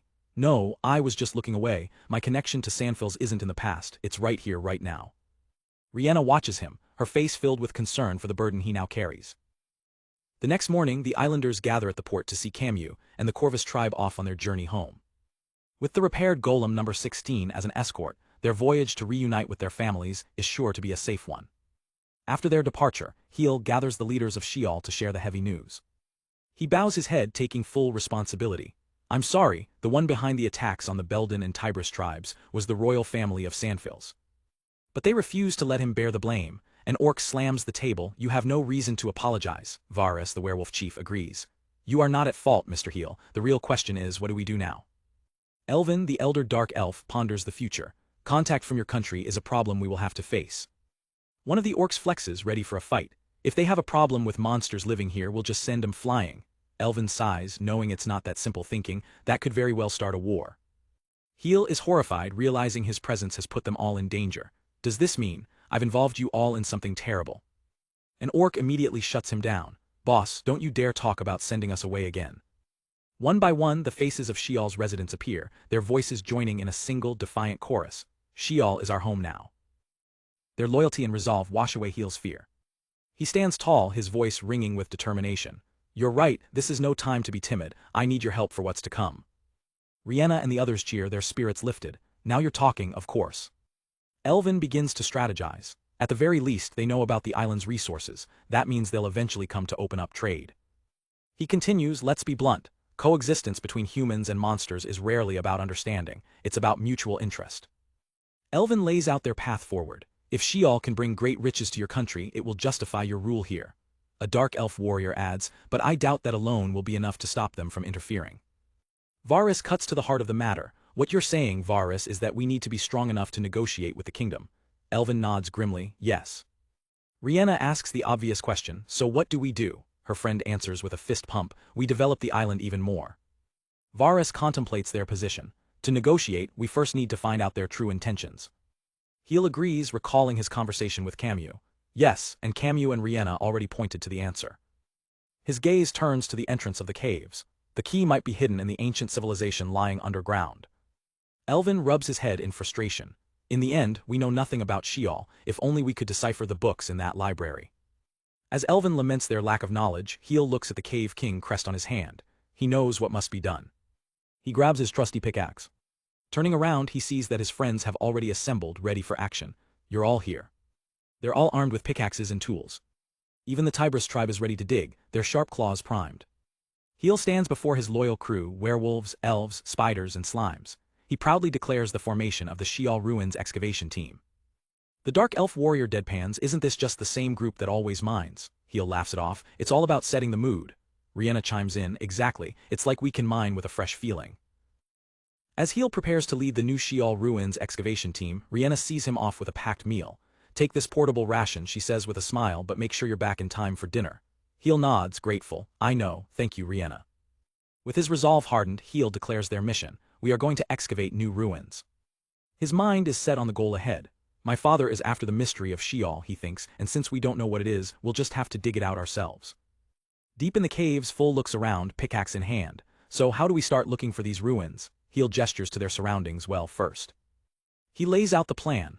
Let's start by investigating around the ruins that have already been excavated. But be careful, we don't want to accidentally break anything important. For an entire week, the team digs tirelessly. They carefully chip away at the rock, searching for any trace of magic energy and keeping a close watch on Riel, hoping for a reaction. But after 7 days of back-breaking work, they've found nothing. The team sits exhausted and demoralized. It's strange, we can't even find any passages connecting the rooms. Taryn reminds Heel of a crucial clue. Remember, we reached the library using that transportation device. Heel pieces it together. The ruins they've found are all isolated. Perhaps there were never any passages, he theorizes. What if each ruin had its own transportation device, but they've all been lost to time? The implication is daunting. If that's true, what do we even use as a reference to guide our digging? Heel wonders. Suddenly, a faint clang echoes through the cavern. Taryn decides to call it a day. It's almost dinner time. Let's just take this one step at a time. Heinous agrees, adding, Princess Rihanna will have our heads if we're late. Heel nods. All right, everyone, let's pack it up for today. As the team gathers their things, Heel notices their smallest member is missing. Where's Riel? The others look around in concern. The princess, did she wander off on her own again? Just then, Heel's ears pick up a frantic scratching sound nearby. He follows the noise and finds Riel desperately clawing at a solid rock wall. Thank goodness, there you. His relief turns to horror as he gets a closer look. Riel. He sees that Riel's paw is raw and bleeding from scratching the unforgiving stone. The others rush over. That looks painful, Full exclaims. Heel tries to grab the frantic creature. Calm down, Riel, I can't treat your paw if you keep struggling. Heel looks at the claw marks on the wall. It seems Riel is determined to dig right here. Full steps forward, brandishing her pickaxe. I see. Everyone step back a little. With a powerful swing, Full shatters the rock wall, revealing a dark cavity behind it. But what she sees inside makes her gasp in disbelief. Heel and the others are equally stunned into silence. Even the stoic Tybris warriors are taken aback by the discovery. Inside the hidden chamber lies the massive, fossilized skeleton of an ancient bird. Bird bones, this deep underground, Heel mutters in awe. A soft whimper from Riel pulls his attention away from the colossal skeleton. He sees Riel nudging something nestled within the bones, a large, perfectly preserved egg. Taryn examines the find. It's fossilized. The body must have been down here for so long that it completely turned to stone. Heel looks from the stone egg to Riel's hopeful face. Riel, that egg, it's just a rock now. But Riel doesn't seem to understand, hugging the fossilized egg protectively. Taryn sighs. It seems Princess Riel wants to save this egg. Heel scratches his head, unsure how to handle the situation. He decides it's better not to break Riel's heart. It might make her sad later, but for now, we'll go along with it until she understands. Back at the village, Rihanna presents her handiwork. All right, Riel, it's done. She's crafted a padded carrier for the stone egg, which Riel now wears with a joyful bark. The team is impressed. An egg holder. Wow, that's actually really cute, Full says. Riel happily scampers around, proving the stone egg isn't too heavy. Heel can't help but laugh. Haha, it seems fine. Riel's attachment to the egg grows. She refuses to leave its side, even curling up to sleep with it every night. Watching them, Heel finds himself getting swept up in her devotion. Seeing her care for it so much, it almost makes me feel like it could actually hatch. He quickly dismisses the absurd thought, not that that's even possible. But as Riel sleeps soundly, 2 faint motes of light begin to pulse deep within the petrified egg. One day, while exploring a new section of the caves, Heinous suddenly stops. Wait, do I hear water? Trusting his keen senses, he points toward a solid wall. It's coming from over there. He analyzes the sound. It's not a hot spring, there's no change in temperature or smell, but the sound, it feels unnatural. Heel presses his ear to the wall but hears nothing. You can hear water. Full shakes her head. I can't hear it either, but Heinous has the best hearing in the entire Tybris tribe. Heel turns back to Heinous. What do you mean by unnatural? Heinous struggles to explain. It's hard to put into words. He elaborates. The sound is too consistent. There's no fluctuation at all. With Riel napping soundly, Heel makes a decision. All right, let's trust your ears and try digging. Following Heinous's guidance, they begin to excavate. After a short while, Heel's face lights up. He's right, I can hear the water now too. With a final powerful blow, they break through the rock face. Heel peers into the darkness beyond. The sound is coming from this hollow. Suddenly, Taryn lunges forward. He grabs Heel by the arm and yanks him back from the opening. Heel stumbles backward, his foot landing just inches from the edge of a sheer drop. They've broken through onto a narrow ledge, overlooking a vast, bottomless chasm. Heel catches his breath, his heart pounding. Thanks, Taryn, that was a close one. As his eyes adjust to the darkness, he stares out into the chasm in utter disbelief. Rising from the depths is a colossal, ancient pillar with streams of water pouring from its peak. What is that? A tower? No, a pillar that's producing water. Heinous finally understands. So the sound was systematic because it's man-made. We found another ruin. The team peers over the edge, but the pillar descends into pure blackness. How far down does it go? Even with my enhanced vision, I can't see the bottom. Terran squints, noticing something peculiar about the water. He points it out. Mr. Heel, look closely. The water isn't coming from an outlet, it's gushing directly from the surface of the pillar. Heel focuses and sees it too. The water is materializing from a glowing blue stone embedded in the structure. He immediately knows what they need to do. Terran, can you get that blue stone for me? Without hesitation, Terran fires a sticky web across the chasm. The web latches onto the stone, and with a sharp tug, he plucks it from the pillar and brings it back to the ledge. Heel examines the artifact. It's a spring stone, a relic that creates pure water using magic energy. He holds it in his hand, amazed. So this is what was creating all that water. This is incredible. With this, we can have a source of water anywhere we want. Terran realizes the stone's importance. Mr. Heel, if this is the source of water for this entire underground world, Heel nods, forming a plan. Then we should be able to find more ruins by following the water's flow. Let's head down. He's cut off by Heinous. Wait, what was that noise? Heel pauses. The water? No, Heinous says grimly, this is something else. Heinus's ears twitch as he pinpoints the new sound. It's the sound of digging, and it's coming from that wall. At the same time, Heel feels a surge of power. Magic energy. The Tybris warriors immediately take a defensive stance, shielding Heel and Full. Something with magic energy is coming. The nearby cavern wall begins to crack and glow ominously, as whatever is on the other side prepares to break through. Deep within the ruins, the very cavern walls begin to tremble. Heel's group is on high alert as he shouts, "Everyone, watch out. Something with powerful magic energy is coming." Before they can react, the wall explodes inward, sending a shower of rock and debris flying towards them. From the dust and chaos, a colossal, shadowy beast with piercing white eyes smashes through, its sheer presence overwhelming Heel and his companions. Rihanna stares in pure terror, her voice trembling. "WW, what is that?"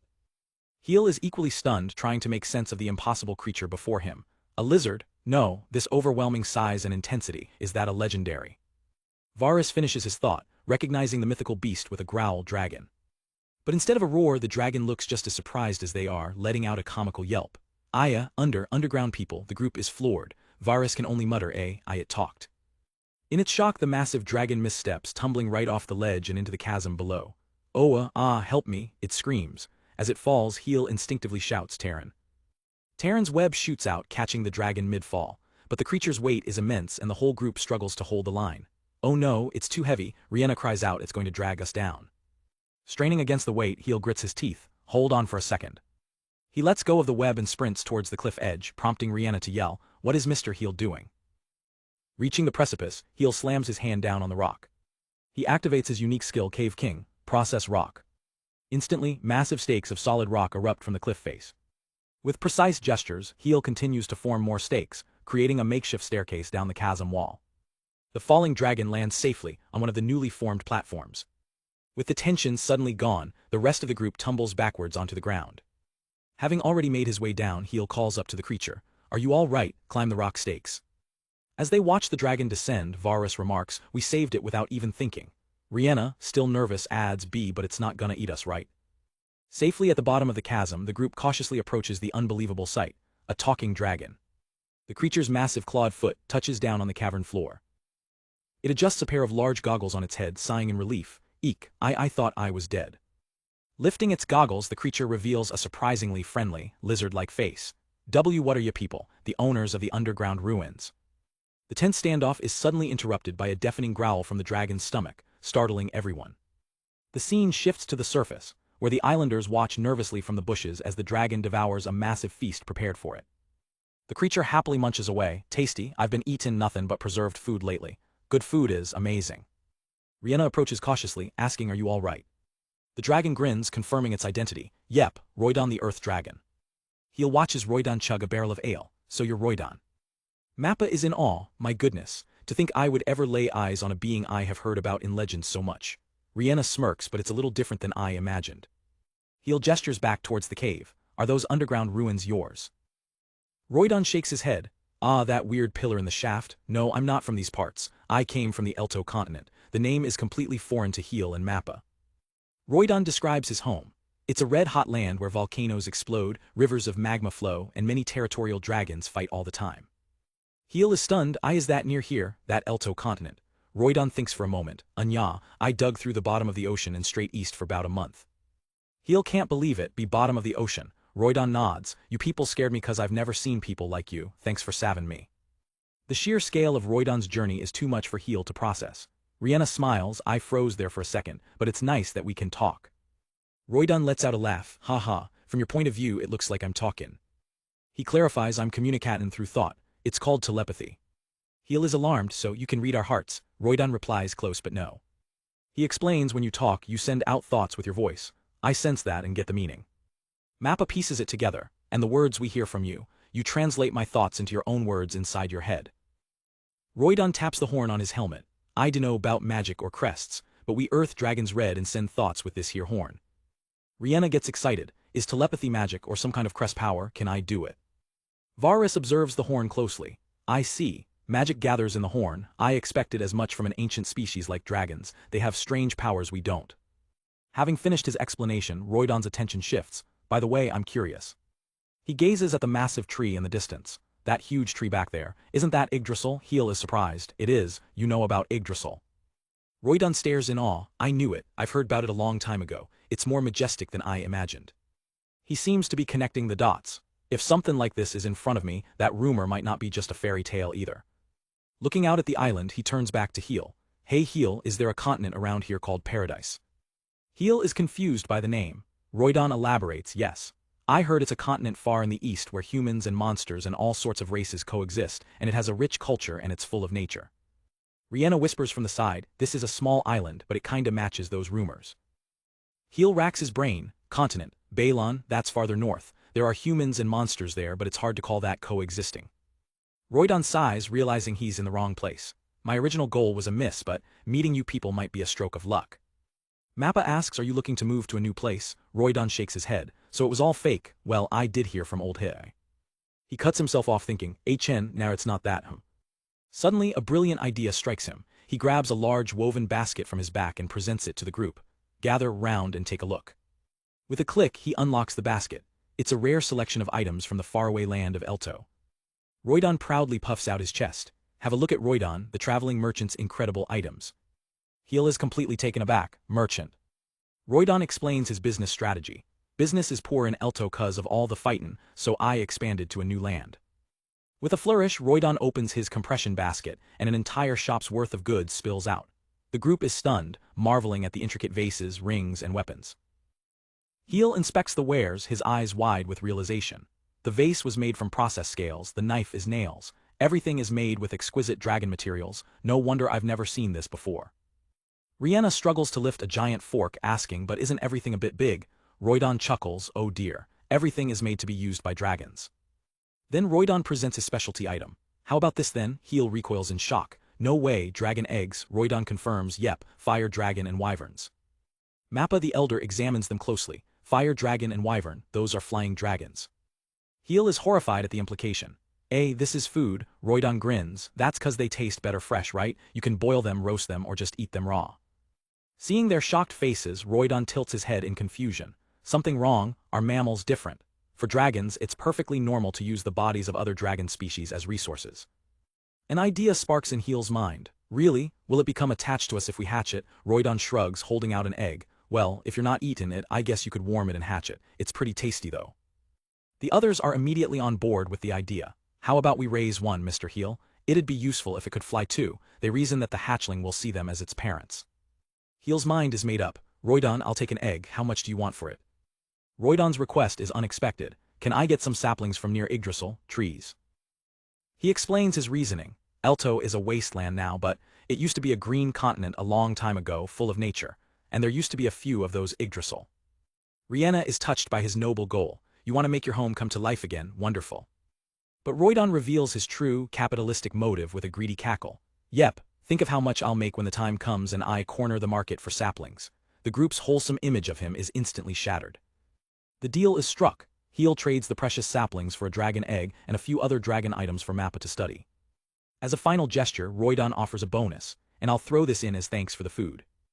The bonus is a bag made from the same material as his basket, filled with rocks and dirt from his travels. Heel is overjoyed. Really? The dirt in particular is a big help to expand our fields. Roydon gives a sly grin. Hee hee, I can see you're gonna be a regular customer. After resting for a night, Roydon departs back into the earth, promising to visit again. He had unexpectedly become Sheol's very first business partner. The encounter leaves them pondering the vastness of the world. There was a whole world they didn't know beyond the ocean, with countless civilizations. With their new ally gone, the group returns to the massive chasm. All right, let's restart our investigation of the ruins. Heel lays out the plan. Water gushes from the pillar with the spring stones. If we follow it, we should find more ruins. We'll have to depend on Terran for the descent. One of his wolf-like companions reminds him, we have no problem with cliffs either. Heel smiles now that you mention it. Just as they prepare to leave, a voice calls out, thank you for waiting. Rihanna rushes over, now fully kitted out in exploration gear. Sorry, I took a while to get ready. Thank you for letting me tag along. Heel is surprised by her enthusiasm. Rihanna apologizes for the delay, eager to join the expedition. Without a second thought, the wolfmen leap down, scaling the sheer cliff face with ease. One of them, Ashton, calls back, I will go ahead and see if it is safe. Heel gives the order, be careful, Ashton, follow me. Not long after, Ashton disappears into the depths with incredible speed. Rihanna is impressed. Let's go too, Heel says to the others. The small dark elf girl asks the other wolfman, Heinous, for a ride, and he readily agrees. Heel turns to Rihanna, who is left with him, and you two can go with Terran, right? Rihanna climbs onto Terran's back, holding onto Heel tightly for safety. Flustered, Heel tries to focus and not get distracted. With everyone mounted, the two groups begin their descent into the darkness. We'll be going then. All right, be careful not to fall. Later that night, Heel can't sleep and finds himself sharpening one of the dragon knives from Roydon. He pauses, inspecting the gleaming edge of his handiwork. Rihanna finds him working late. Mr. Heel, are you still up, Rihanna? Heel sighs, admitting, I couldn't sleep. Rihanna asks why he's working so late. She senses his unease. Are you concerned about exploring new ruins? Heel deflects, showing off the sparkling knife. What do you think? Mappa taught me how to tend to it. But he quickly sobers up, admitting the truth. Yes, these ruins are probably what my father's after. Honestly, I never really tried to know what he was thinking. He looks down sadly. I don't even remember us ever talking. Rihanna is shocked, but Heel clarifies, of course, we exchanged words. A flashback shows a young Heel kneeling before his father on the throne, but those were orders, I just followed them. To him, what others thought didn't matter. He remembers the cold reality of the royal palace. My father's orders were absolute, and everything was as he said. Back in the present, Heel sighs. If me digging up the ruins under Sheol is what he wants, that's kind of annoying. He stares at his pickaxe, conflicted about his own desires versus his father's ambitions. Suddenly Rihanna grabs his arm, startling him out of his thoughts. Rihanna. She looks at him with fierce determination. Let's go, Mr. Heel, uncover the secrets of Sheol and learn what your father wants. Her words cut through his uncertainty, and his own resolve hardens in response. Standing at the edge of the abyss, Heel's thoughts crystallize. I turned my back to the kingdom and my father, and even though I've done that, I still want to dig. A small creature leaps off the cliff, signaling the start of their journey down. As they descend on Terran's back, Heel feels a new sense of purpose. Now I feel like I can face them. Together they plunge into the deep, dark unknown, ready to uncover the secrets buried below. With Heel and Rihanna on its back, the giant spider Terran begins its descent, rappelling deep into the darkness of the chasm. They plunge deeper into the abyss, the world above them vanishing completely as they become a tiny silhouette against the sheer rock face. As they descend, Rihanna suddenly spots something in the gloom below. Mr. Heel. Heel's eyes follow her gaze, locking onto a distant glow. I see a faint light. He realizes what it means. We've reached the bottom. Terran expertly navigates the final stretch, preparing to land them inside a vast, dilapidated structure. Its sharp legs touch down on the ancient stone floor with a soft click. Heel and Rihanna dismount, their eyes wide as they take in the sheer scale of their surroundings. They've landed in a massive, crumbling reservoir, dominated by a colossal pillar of water crashing down from a hole in the ceiling. The sheer size of the ancient architecture dwarfs them, making them feel like ants in a forgotten world. Rihanna looks at the decay. Is this a reservoir? This place is in pretty bad shape. Heel eyes a potential path forward through a collapsed wall. Yes, it'd be good if the path ahead was intact, but... He then realizes the rest of their party is missing. Where are the others? He calls out. A voice echoes back, its full, waving from across the reservoir. Over here, on the other side of the pillar. She points excitedly towards a dark opening in the wall. There's a canal that looks like it goes deeper. Heel sees Ashton already heading towards the canal to scout. Over there, where's Heinous? Ashton. Ashton keeps his hand on the hilt of his sword, ready for anything. Without hesitation, he dashes into the pitch-black tunnel to ensure it's safe for the others. The rest of the team waits anxiously for his report. Heinous remains vigilant, his sharp eyes scanning the darkness. A moment later, Ashton and Heinous return with good news.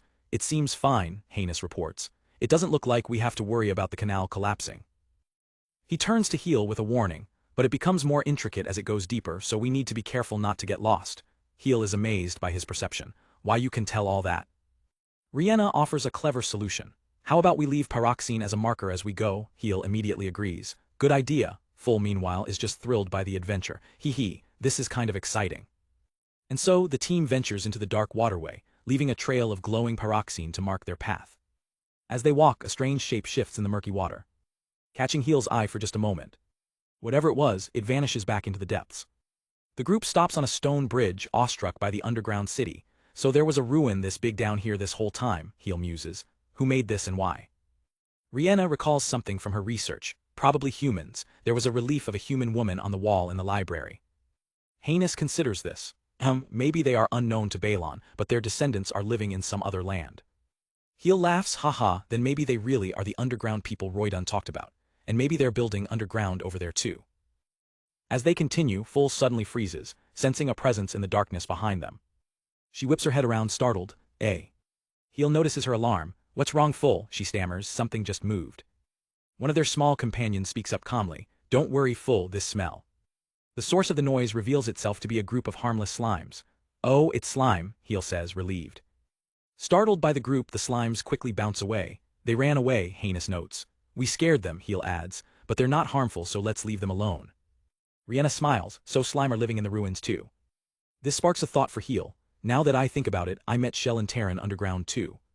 He remembers the ancient golem, and Mappa, thinking back, what era did he come from? A new possibility dawns on him. Could he actually know something about these ruins? His train of thought is broken as Full points ahead. Oh, the canal. Heel refocuses on the mission. Let's try to follow the sound of the water as best we can. Rihanna nods. Yes, I'm counting on you. Following the sound, their glowing markers lead them up a set of stairs. The tunnel opens up into a massive tiled hall. At the far end stands an ornate, imposing door. This is. Full gets a bad feeling. It feels really typical, you know, their companion notes. It seems the water sounds continue deeper inside. Heel makes the call, then let's keep going. But as they step into the room, Shell suddenly bounces off an invisible barrier. Heel turns confused. Shell. His instincts scream that something is terribly wrong. Suddenly, with a deafening boom, the massive door they just entered through slams shut behind them. It grinds to a halt, sealing them inside the chamber. The entire team whips around in shock. The door closed. And the entrance, Heel shouts, realizing they're trapped. Ashton and Heinous rush to the door, trying to force it open, but it doesn't budge an inch. Heinous pounds his fist against the solid stone. Nah, is this a trap to defend against intruders? Heel prepares to take action. It looks really solid, but the mithril ice axe should. Before he can move, Rihanna cries out in alarm, Mr. Heel. Heel's senses flare up as he feels a strange power building. I feel magic energy from the walls. All around them, stone panels on the walls begin to slide away, revealing strange black cubes. Heel and Rihanna can only watch, stunned, as the room itself comes to life. More and more cubes push out from the walls, extruding into the open space. They detach and begin to float ominously in the air. Wah, the stones are floating off the walls. The smooth black surfaces of the cubes begin to glow and shift. With a whir of mechanical parts, they unfold, transforming into bizarre, weaponized constructs. An entire squadron of these ancient defense drones now hovers before them, their glowing cores fixed on the intruders. Rihanna looks on in horror. Doesn't this? Full finishes her thought, her voice trembling, feel like dangerous. The construct's central cores flare with energy, locking on to their targets. The trap has been sprung. Suddenly, the ancient ruins come alive as a swarm of floating, mechanical guards rockets towards the group. Heel reacts instantly, shouting, watch out, as he throws up a magical barrier. He recognizes the threat immediately. Are they the ruins guards? Deciding to go on the offensive, Heel gathers his power and unleashes a powerful spell, Thunder. But instead of destroying the guards, the lightning is absorbed directly into their cores. The entire party, including Heinous, can only watch in shock.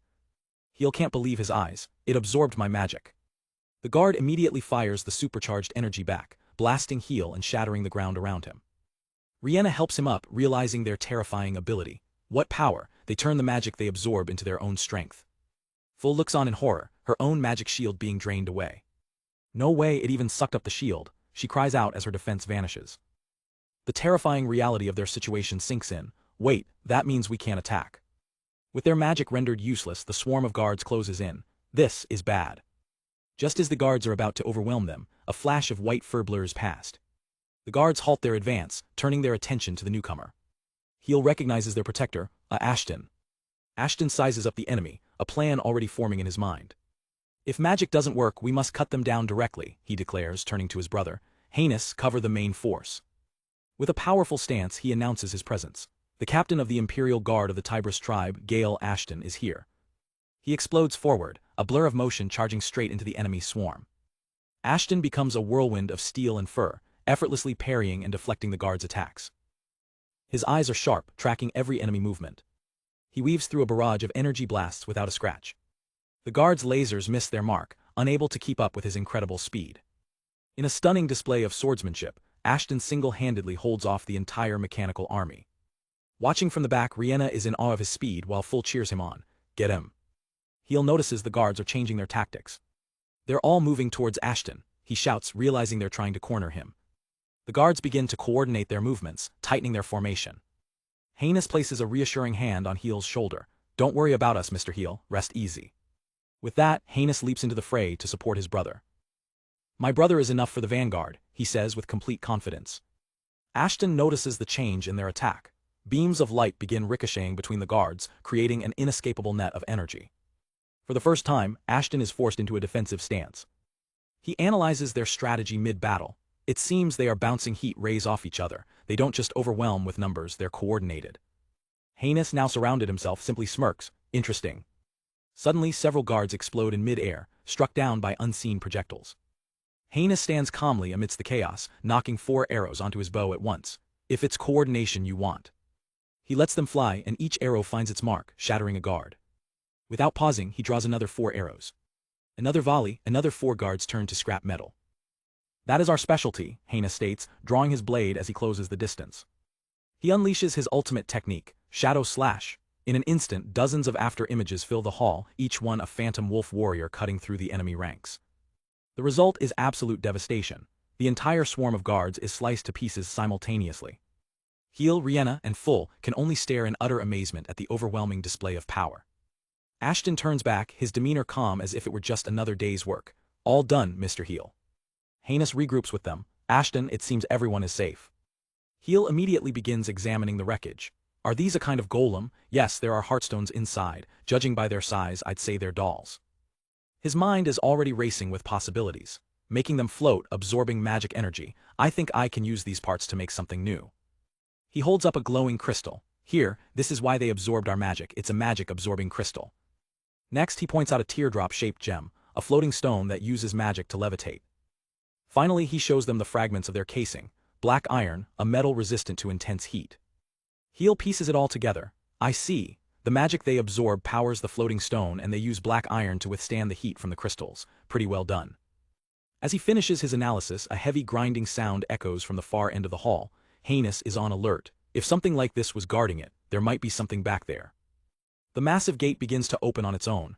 The gate, Rihanna exclaims. Heel adds, good, we don't have to break it. But Heinous senses a powerful presence from the darkness beyond. Wait. Heavy armored hooves emerge from the shadows, cracking the stone floor with each step. From the doorway emerges the true guardian of the ruins, a towering, centaur-like golem, its silent gaze fixed upon them. As Heel and his party venture deeper, they enter a grand stone hall. At the top of a short flight of stairs, a lone figure stands guard. It's a massive centaur-like golem clad in pristine white armor. Heel's eyes widen as he identifies it, a new doll. Ashton, the Tybris warrior, sizes up the opponent. It looks strong, he says grimly. Don't take your eyes off it, Mr. Heel. The golem's head tilts, and it speaks in a series of strange, glowing runes that hang in the air. Heel gasps in shock. It spoke. The mechanical knight continues its address, pointing towards them as it speaks the alien language. Full looks on in confusion. There are talking dolls, but it's all gibberish. Suddenly, a memory clicks for Heel. Rihanna asks, Mr. Heel, is it the one from the book in the library? He stares at the runes, a look of dawning realization on his face. Why, yes, it has to be. Heel steps forward, attempting to communicate. Do you understand me? We come from the land above. The golem responds with more runic speech, its hand raised in a gesture that is anything but peaceful. In a flash, its arm morphs into a massive, ornate blade. The golem lunges forward without warning. The party recoils in shock. Its arm changed shape. Ashton roars, get back, as he rushes to intercept the attack. Ashton's blade meets the golem's with a deafening crash, sparks flying as he holds the line. He struggles against the immense pressure. Wait, we are not your enemies. But Heinous joins him, growling, you are not getting through. The golem, unfazed, simply declares, it is inevitable, as it presses its overwhelming attack. Ashton shouts to his comrade, Heinous, try to capture it without breaking it if possible. Heinous responds with a determined, got it. The two Tybris warriors unleash a flurry of coordinated strikes, their blades clashing against the golem's armor from all sides. But the golem is too fast, too strong. It effortlessly parries their attacks, forcing them back. It blocks a strike from Heinous, and immediately parries another from Ashton. Skidding to a halt, Ashton grits his teeth. That thing is good. Seeing them struggle, Full steps up, a magic circle glowing at her feet. Fire. She unleashes a powerful fireball, yelling, how about this? Ashton's eyes widen in alarm. Full, wait. But it's too late. The golem's chest opens, revealing a shimmering crystal. The crystal emits a strange energy, and Full's fireball dissipates into nothingness before it can even connect. Full can only let out a choked gasp of disbelief. Ashton sighs just as I suspected. It has a magic-absorbing crystal. Full, now on the ground, can only apologize. Having absorbed the magic, the golem's arm begins to glow and transform once more. Its blade reshapes itself into a large, powerful bow, crackling with energy. Full and Rihanna watch in horror. Now it's a bow. Heel knows they're in trouble. As the golem fires a volley of energy arrows, Heel slams his hands down. Cave King, boulder, a massive rock erupts from the ground, shielding the party. The arrows slam into the makeshift wall. Everyone hide behind it, Heel yells. But the golem simply adjusts its aim, focusing its power for a single, devastating shot. Heel watches in horror as a crack appears in his defense. The golem's bow transforms yet again, this time into a colossal lance. With a single, unstoppable thrust, the golem shatters the boulder, sending the entire party flying from the force of the explosion. As they pick themselves up, Heel realizes the gravity of their situation. This thing is on a different level than the other golems and dolls. Ashton lands, admitting, we were too naive thinking we could catch it. He digs his claws into the ground and unleashes his technique, Gale Wind. Heinous joins him, activating Phantom Dash. Both warriors move at blinding speeds, creating multiple after-images to confuse their enemy. But the golem's eyes track their every move. It moves in an instant, intercepting Ashton's high-speed attack with a brutal blow. Ashton is thrown back, stunned. It kept up with Gale Wind's speed. The golem presses its advantage, relentlessly attacking both Ashton and Heinous. The two warriors are completely on the defensive, unable to land a single hit as the golem's attacks fill the entire hall. Full watches, panicked. Ashton and Heinous are being pushed back, but if magic doesn't work, there's nothing we can do. Heel grits his teeth, his face grim. I know. The Tybris warriors are taking a beating, completely overwhelmed by the golem's speed and power. Just then Rihanna turns to Heel with a determined look. That might work, Heel understands immediately. I get it, let's hurry, they're in trouble. With a new plan in mind, Heel, Rihanna and Full charge forward, ready to rejoin the fight. With the team on the ropes, Heel spots a glimmer of hope. He has a wild idea, focusing his magic on the chamber floor. He turns to his companion Riel. Riel, go for it. The creature gives an affirmative bark. Using Riel's magic detection to pinpoint the weakest spot, Heel slams his tool into the stone. I can see it. Good job, Riel. The floor shatters under the force. A massive geyser of water erupts from below, catching the centaur golem, Balshan, completely by surprise. As the chamber begins to flood, Heel shouts a command to the frontline fighters. Ashton and Heinous retreat to the walls. One of the Wolfkin warriors looks down in shock. Is this water from the canal below? With the battlefield now a shallow pool, Heel, Rihanna and Full take their positions.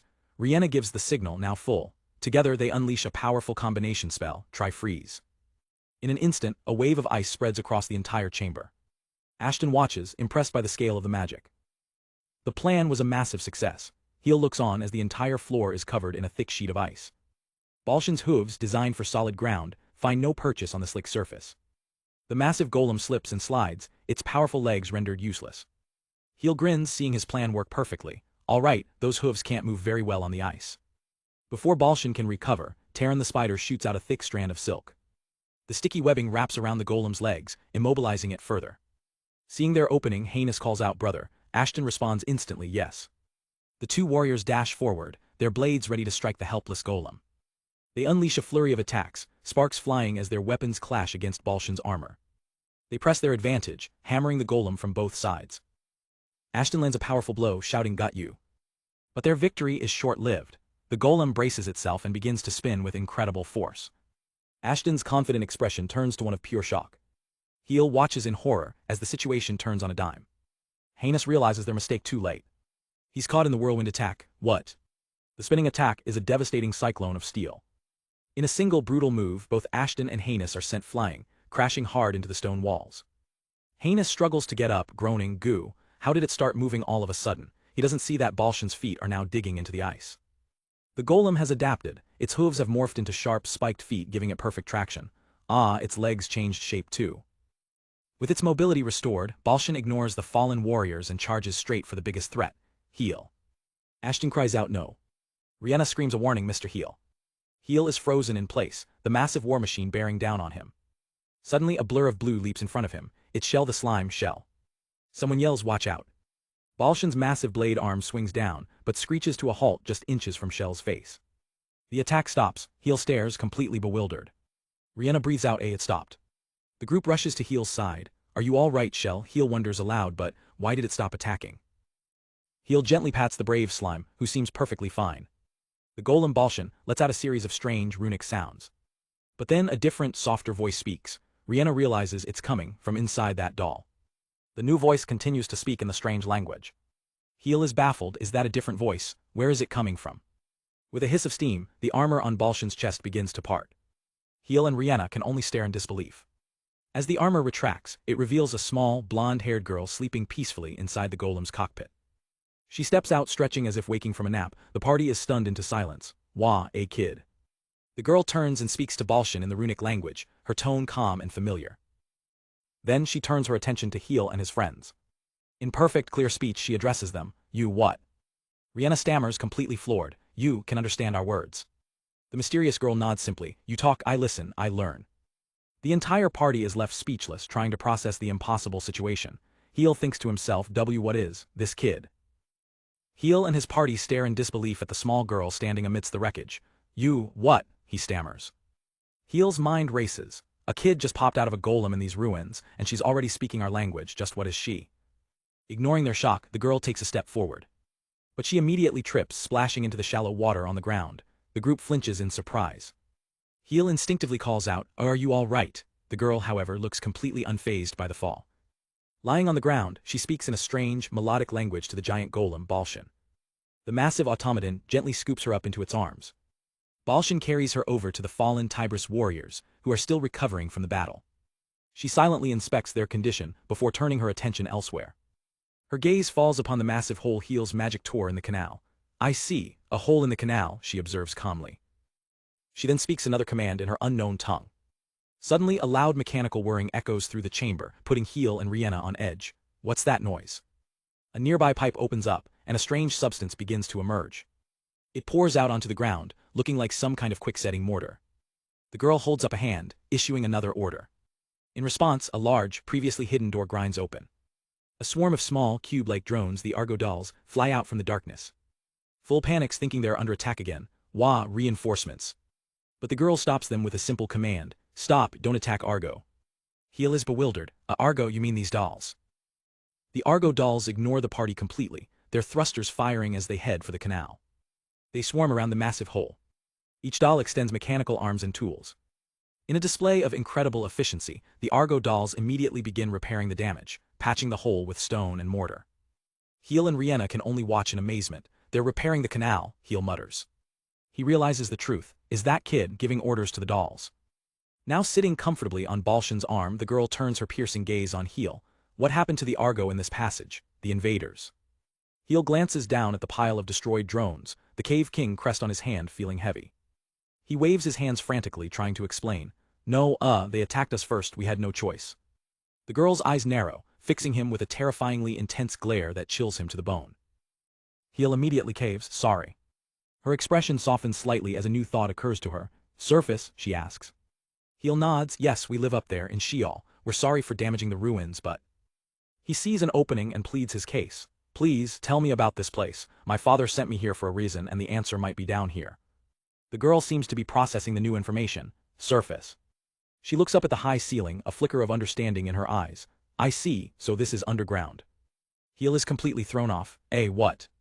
The girl continues, you said ruins, I don't see any people here.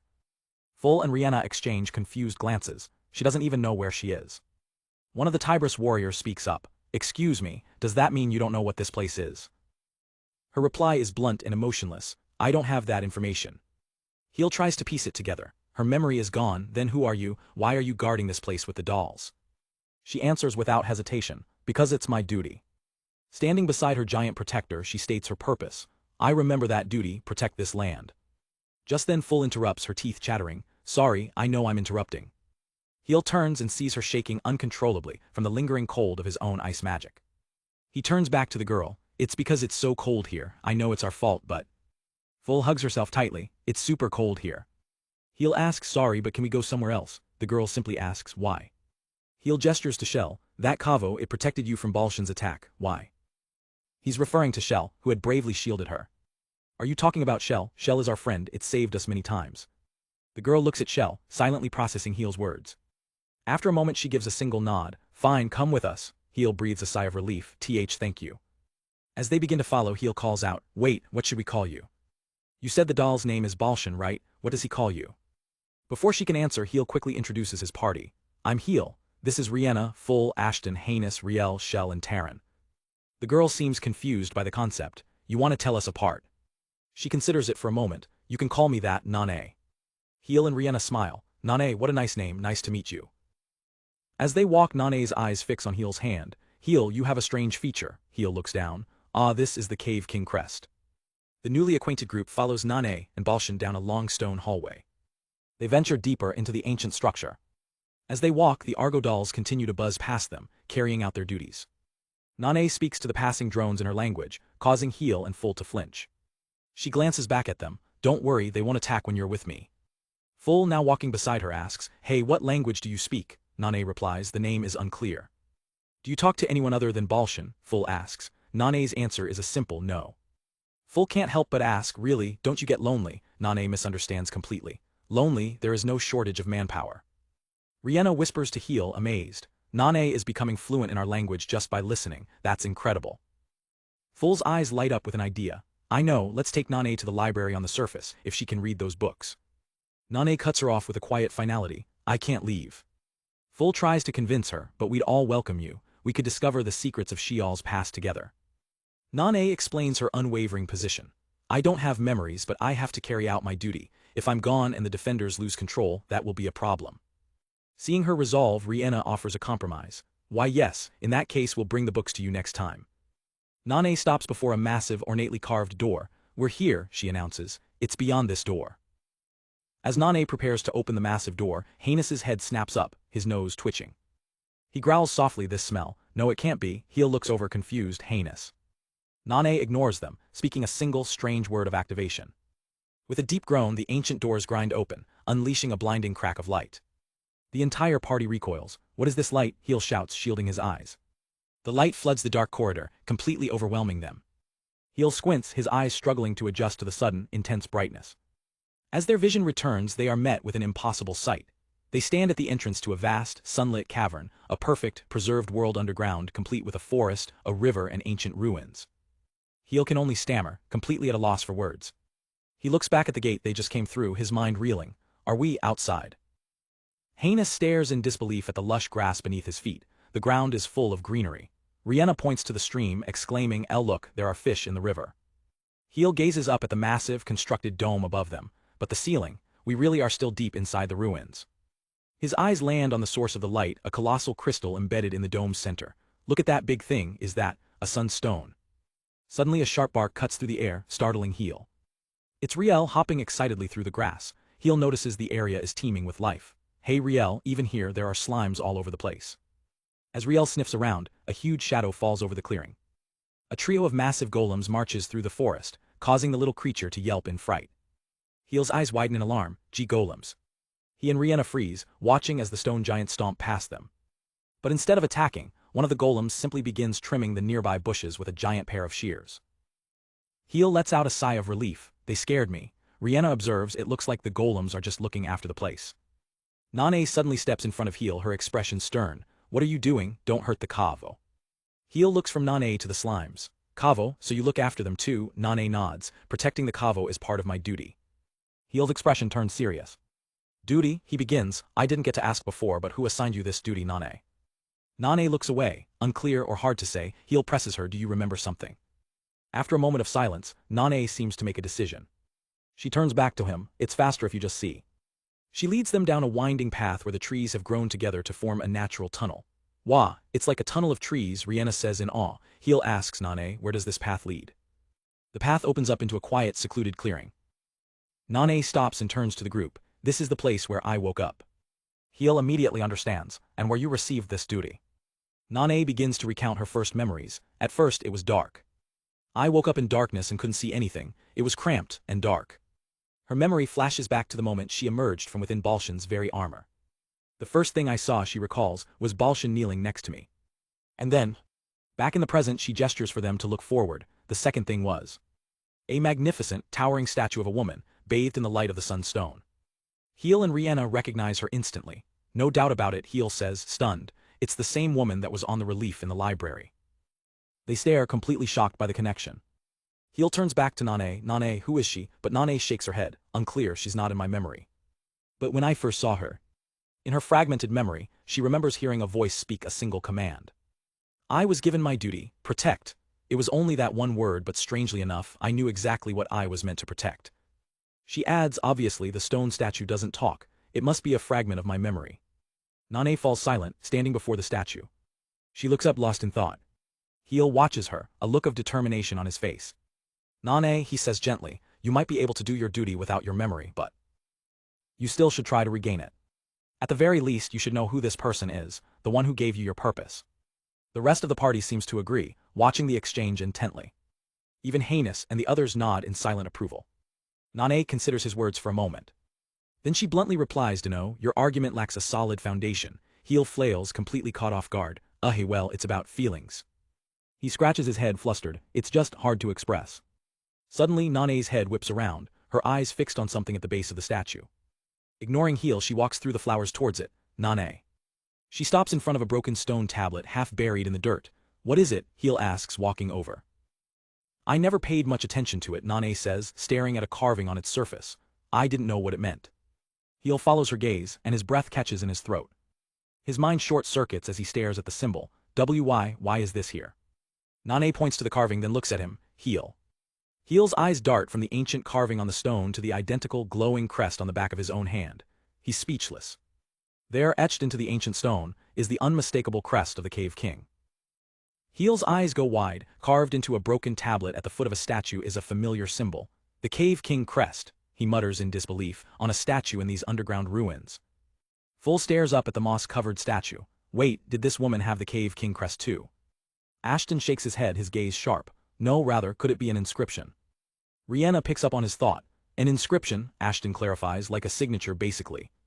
The implication hangs in the air. The person who carved this magnificent statue must have possessed the Cave King crest. Full then turns to their guide, Nane. Hold on, don't you have a crest like this on your body? Nane's reply is a blunt no. Nane looks genuinely confused. What do you mean, is that not just Heel's? Heel looks a bit awkward. There are many kinds of crests. Nane processes this, her expression unreadable. So there are humans who don't have crests. Heel realizes he's been making assumptions. The logic of my kingdom really doesn't apply here, he thinks.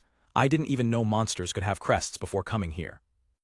Full jumps in to explain. People having the same crest isn't strange. My minor crest and the princess's farmer crest aren't that rare. But Heel's Cave King is super special and rare, she exclaims. He didn't even know its name or what it did before coming to Sheol. Heel shrinks back, thinking, when you put it like that, it sounds pretty dumb. And yet here it is, he thinks, deep underground. A memory of his father's surfaces. A treasure trove of resources and a crest that can dig them out. Don't you think it all meshes too well? The question echoes in his mind. A former Cave King. Heel clenches his fist, the crest on his hand a stark reminder. What kind of person was it? What were they doing here? Nane's sharp voice cuts through his thoughts. Why are you so eager to know? He turns to her directly. Nane, have you seen this crest anywhere else? No, she replies flatly. Heel presses on. I see. We'd like to explore the ruins more deeply, but... Nane cuts him off, her gaze piercing. Does knowing this land's past have any meaning towards your present? Heel is momentarily stunned by her directness. He thinks back to his mission. I came to Sheol under my father's orders. What did he want from me? His goal has to be in these ruins. Nane seems to understand something. You want to know your duty. Duty, he thinks, it's not something that noble. He looks at Nane with new resolve. I want to know what my father wants and decide what I should do. Maybe I'm just doing it for myself.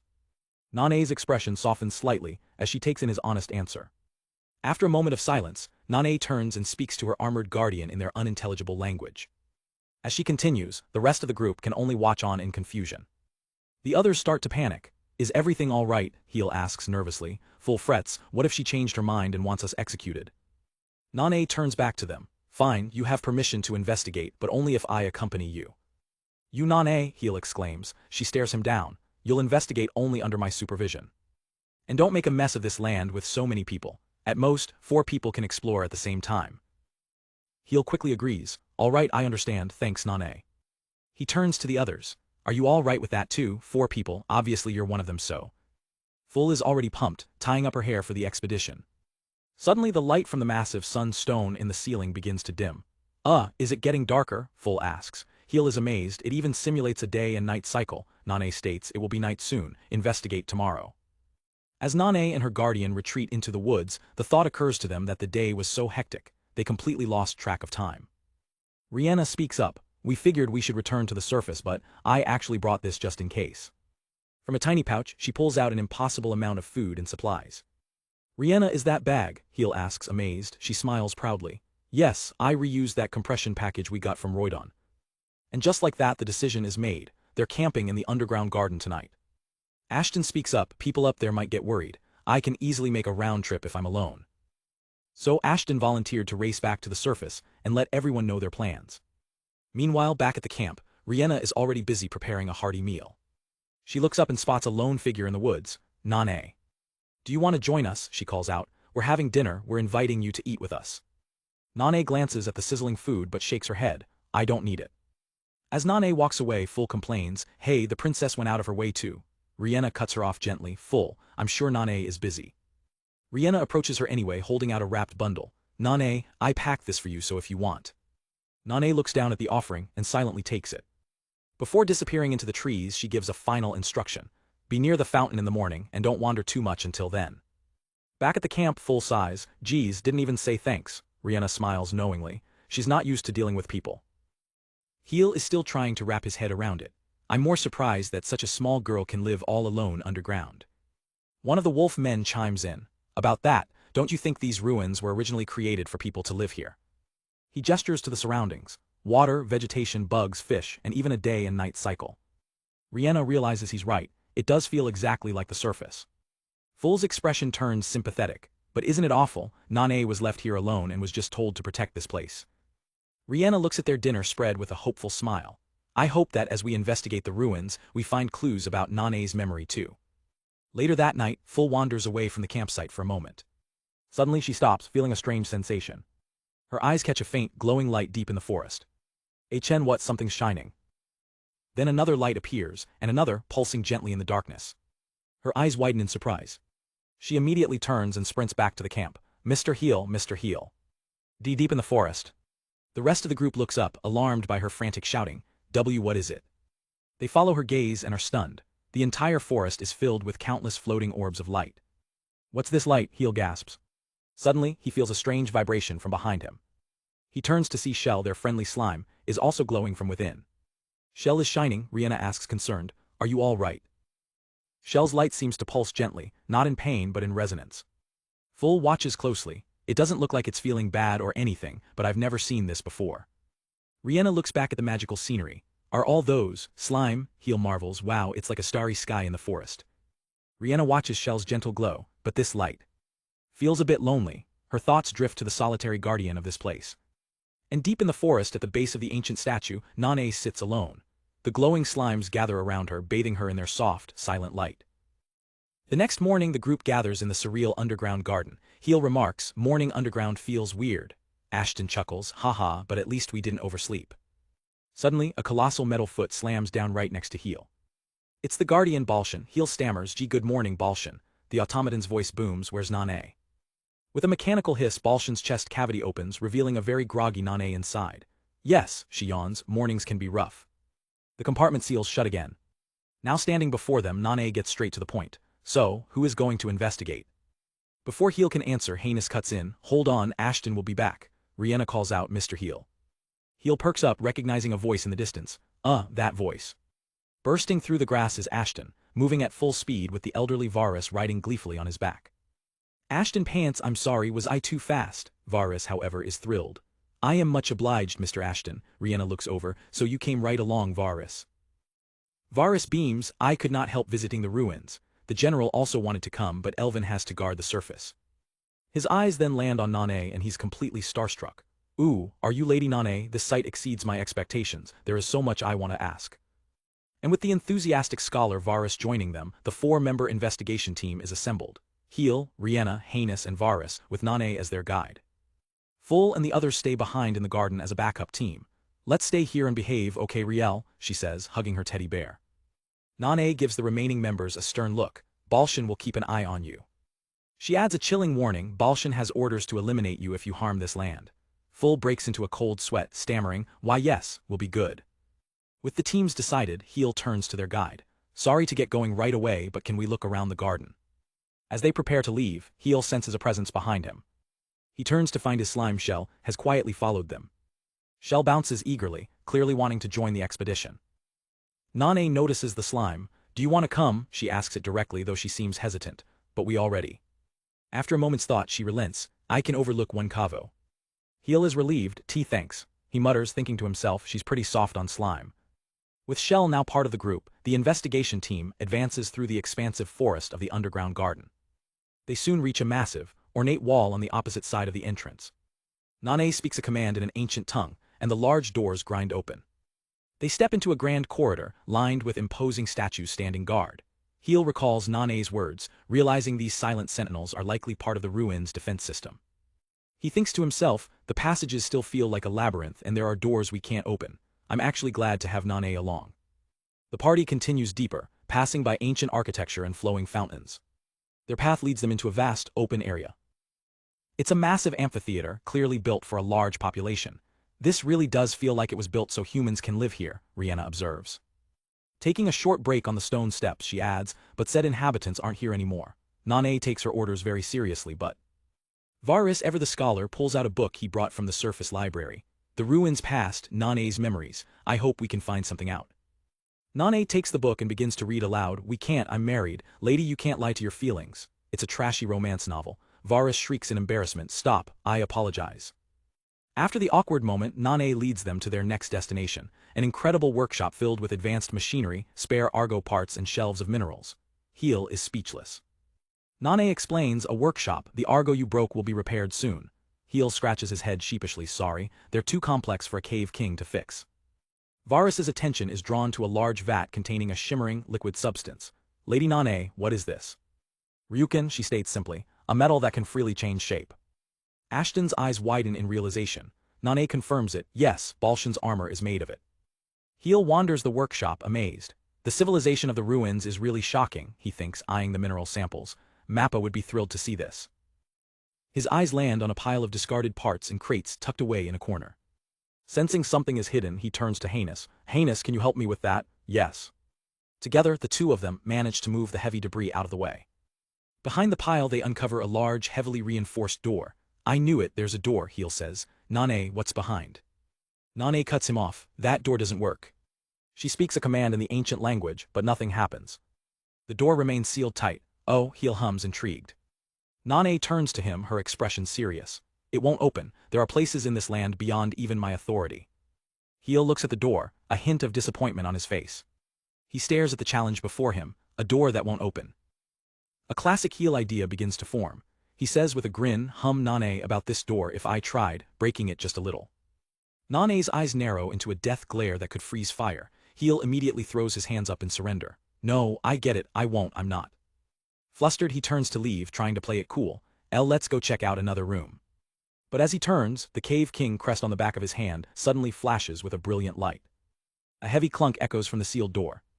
The locks disengage and the massive door begins to grind open on its own. Heel and Ashton are stunned. It's opening, WY. But no one is more shocked than Nane, whose eyes are wide with utter disbelief. The door that was beyond her power just responded to Heel. A fleeting vision flashes through the mind. A small, hooded figure in a dark laboratory reaching out. Bubbling beakers and strange machinery fill the background. A single, wide eye stares out from the darkness of the hood. Pipes hiss and machinery whirs in this forgotten place. The mysterious figure turns, as if sensing they're being watched. Standing before a massive containment unit, the small figure's identity remains a complete mystery. Back in the present, the vision fades. The group stares in disbelief. The door that was sealed shut now stands wide open, revealing a dark passage. A long, steep staircase descends into the pitch-black depths. Heel looks down, unnerved, stares, it looks deep. Nane stares blankly into the darkness. The others are confused. If even Nane couldn't open it, why is it open now? Heel turns to ask her, but she's already gone. Hey Nane, oh. Without a word, Nane has already started her descent, drawn by an unseen force. Her expression is grim and determined. The rest of the group panics. Wait, don't leave us, Varus urges. Even Lady Nane doesn't know this place. We must proceed with caution. They hurry after her, down the seemingly endless flight of stairs. After what feels like an eternity, Heel is already feeling the strain. How long do these stairs go on for? My knees. One of his companions calls out, Nane, can we slow down a little? But Nane doesn't stop, her focus locked on whatever lies at the bottom. Good grief, Heel sighs. His companion adds, she can't help but be curious. I wonder what we will find. Varus wipes a tear from his eye, suggesting hopefully, isn't it possible that there are friends of Lady Nane down here? Heel is skeptical. She said there is no one else in the area around the garden. His companion reasons, that must be it. She just couldn't see them because the door wouldn't open. If Nane was living there, it wouldn't be so weird for there to be others. Suddenly, Heel comes to an abrupt halt, bumping into the person in front of him. Heinous turns, why did you stop, Heel? Their path is completely blocked. A massive rockfall has sealed the staircase. Did the wall collapse? There's a big rock blocking the way. Heel examines the blockage with his Cave King ability. The optimizing light, it doesn't look like it would be dangerous to break it. With a confident grin, he raises his pickaxe. All right. Nane watches, her face unreadable. It is unavoidable. As the rocks shatter, Heinous senses something. With a final crash, the way is cleared, and the group peers into the darkness beyond. They step into a vast, dilapidated industrial corridor. Broken pipes line the ceiling, and massive, shattered cylinders flank the walkway. The entire facility is in a state of decay. Every step crunches on broken tiles and debris. Heel stares up at one of the giant, broken containers. Nane, what is this? For the first time, Nane seems unsure. I've never seen this device either. They look down the corridor at the endless rows of shattered containers. Heinous suddenly recoils, clutching his nose. There is a strange smell, my nose is tingling. Heel looks at a deactivated Argo doll half buried in rubble. Now that you mention it, it kind of smells of chemicals. This place seems a lot rougher compared to upstairs. Nane states flatly, there is no one to take care of it. Heel points out the inactive Argo units. The Argo have stopped too. Are they broken? Nane corrects him. No, it looks like they don't have magic energy. Argo are usually supplied with magic energy while on standby, she explains, but apparently that power line itself isn't working. There probably aren't any working Argo on this floor, she concludes. The implication hangs heavy in the air. That means, on this floor there aren't any friends of Nane managing them. Suddenly Heinous's voice cuts through the silence, sharp and low. Mr. Heel. What? Heel asks, turning to see Heinous pointing. Over here. Carved deep into the stone wall are massive, terrifying claw marks.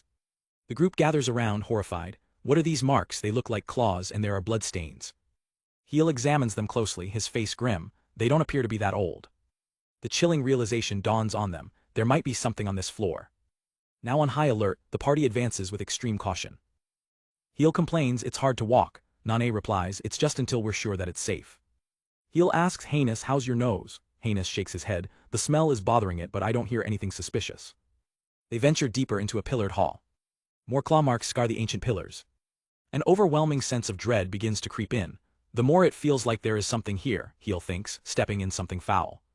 But despite the evidence, they see nothing. Only their own footsteps echo in the quiet ruins. The suspense is maddening. The fact that it's not appearing actually makes me nervous. Heel agrees. Why yes, if it's going to show itself, it should do it already. Suddenly, Heinous throws up his arm, stopping the group. Heel whispers, is it here? Heinous's voice is a low growl. Quiet. Everyone freezes, their eyes darting around the empty, silent hall. They stand exposed in the center of the room, surrounded by shadows and pillars. Heinous's sharp eyes lock onto a patch of empty air. In a flash, he draws and fires an arrow at nothing. The arrow flies through the air and stops abruptly, as if hitting an invisible wall. A splash of dark blood erupts from the point of impact. The group gasps in shock. Heinous glares at the spot. You can hide your body, but you cannot hide your bloodlust as you stalk your prey. With a pained shriek, a horrifying, camouflaged creature flickers into existence. The monster crashes to the floor with a heavy thud, its invisibility failing. Its razor-sharp claws scrape against the stone. The group stares at the grotesque beast. What is this monster? They try to make sense of its form. A lizard? No, a beast. Varus's eyes widen in terror and recognition. Could it be a chimera? Heel is stunned. Chimera, I've heard about those in legends. Varus adds, a fusion of multiple beings. I have never seen one either. Heinous raises his weapon, shouting, "Everyone be on your guard." But it's too late. Another creature appears on a pillar right beside Heel. More chimeras materialize from the shadows, dropping from the ceiling and pipes. Their heavy claws slam onto the stone floor. In seconds, the party is completely surrounded. Heinous curses, "There are still 3, my nose isn't working, I can't believe I didn't notice them." The chimeras close in, ready to strike. Varus screams, "They're coming." Heel unleashes a volley of fireballs, but the grotesque chimeras are unbelievably fast, dodging the attack with ease. He watches in shock, realizing his mistake. They're more agile than they look. The party's archer lets loose a volley of arrows, piercing the creature's hides. He narrows his eyes, focusing his aim for another shot. Beside a stunned Heel, Varus steps forward, his expression hardening. Varus summons a magic circle, unleashing a powerful blast of wind that shreds one of the chimeras to pieces. But even with arrows sticking out of them, the others keep coming. "They are tough," Varus notes grimly. Heel agrees, "Yes, and stubborn." One of the monsters breaks through their formation, charging directly at Rihanna and Nane. Rihanna acts fast, pushing Nane towards her slime companion. "Nane, get behind Shell." Rihanna, Heel shouts, but she stands her ground, meeting the chimera's lunge with a powerful right hook to its jaw. Heel stares, completely stunned. "Rihanna, are those?" She flashes a confident grin, showing off her new weapon, special orichalcum knuckles made by Mappa. A magic circle flares to life around her fist as she begins to chant, "Enchant my fists," with lightning. She drives her fist forward, unleashing her ultimate attack, Thunder God Fist. The lightning-infused blow courses through the chimera, stunning it as electricity arcs across its body. With the creature immobilized, Rihanna shouts to her companion, "Now, Mr. Heel." He snaps out of his surprise, "Why, yes." Heel joins her, unleashing a massive torrent of flame magic to finish the job. Watching from a distance, Varus remarks, "Our princess technique combines magic and martial arts." The archer nods in agreement, "Let us try to keep up." Inspired, Varus and the archer launch their own coordinated attacks, taking down the remaining beasts. Their combined assault proves effective, finally felling the tough creatures. Heel lets out a sigh of relief. "All right, that takes care of." His words die in his throat as a massive, endless horde of chimeras pours out from a darkened archway. "How many are there?" Heel cries out in disbelief. Varus grits his teeth, "There's no end to them." Varus knows they're outmatched. "Mr. Heel, we should retreat." Without waiting for an answer, he begins channeling 2 opposing elements at once. Fire, ice. Heel and Rihanna can only stare in awe, 2 attributes at once. Varus slams his hands together, creating a massive explosion of steam that instantly engulfs the charging horde. "Now while we can," he yells, leading the party's escape under the thick cover of the smokescreen. The chimeras are left confused and disoriented by the sudden fog. As the smoke clears, they gather around the bodies of their fallen comrades. Saliva drips from their snarling maws. A sickening crunch echoes through the chamber as they begin to feast.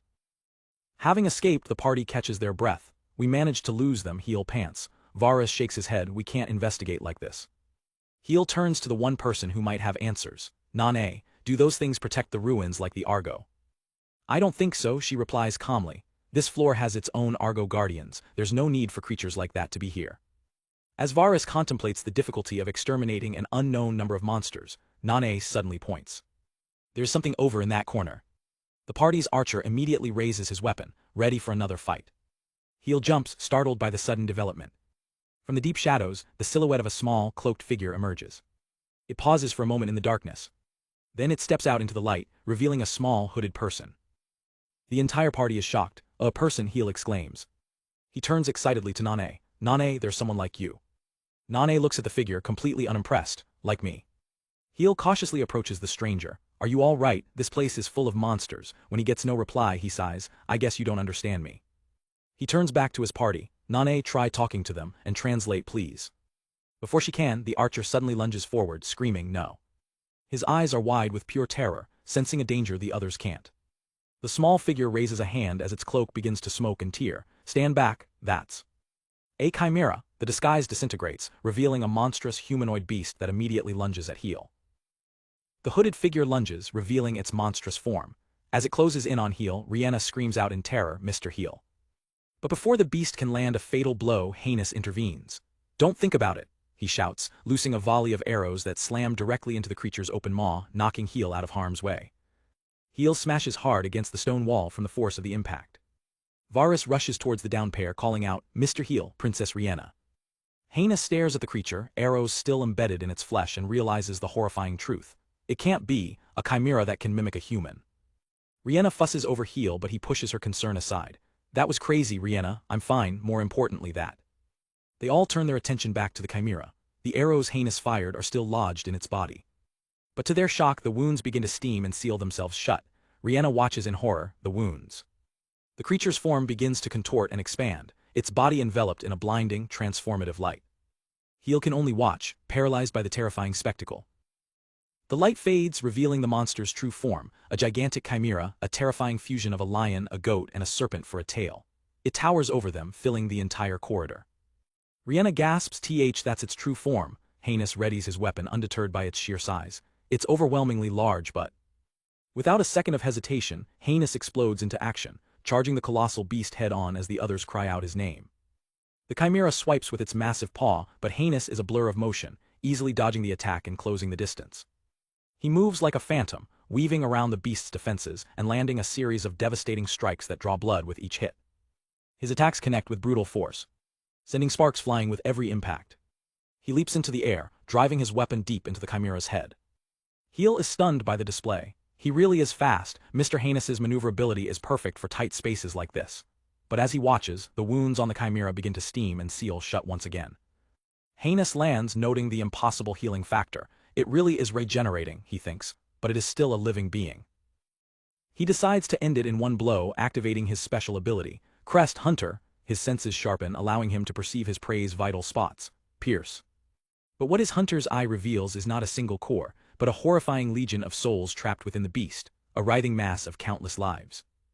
The revelation stuns him. This houses several lives. Before he can react, the chimera unleashes a deafening roar, a psychic shockwave that blasts outwards, instantly incapacitating Heel, Rihanna, and Varus.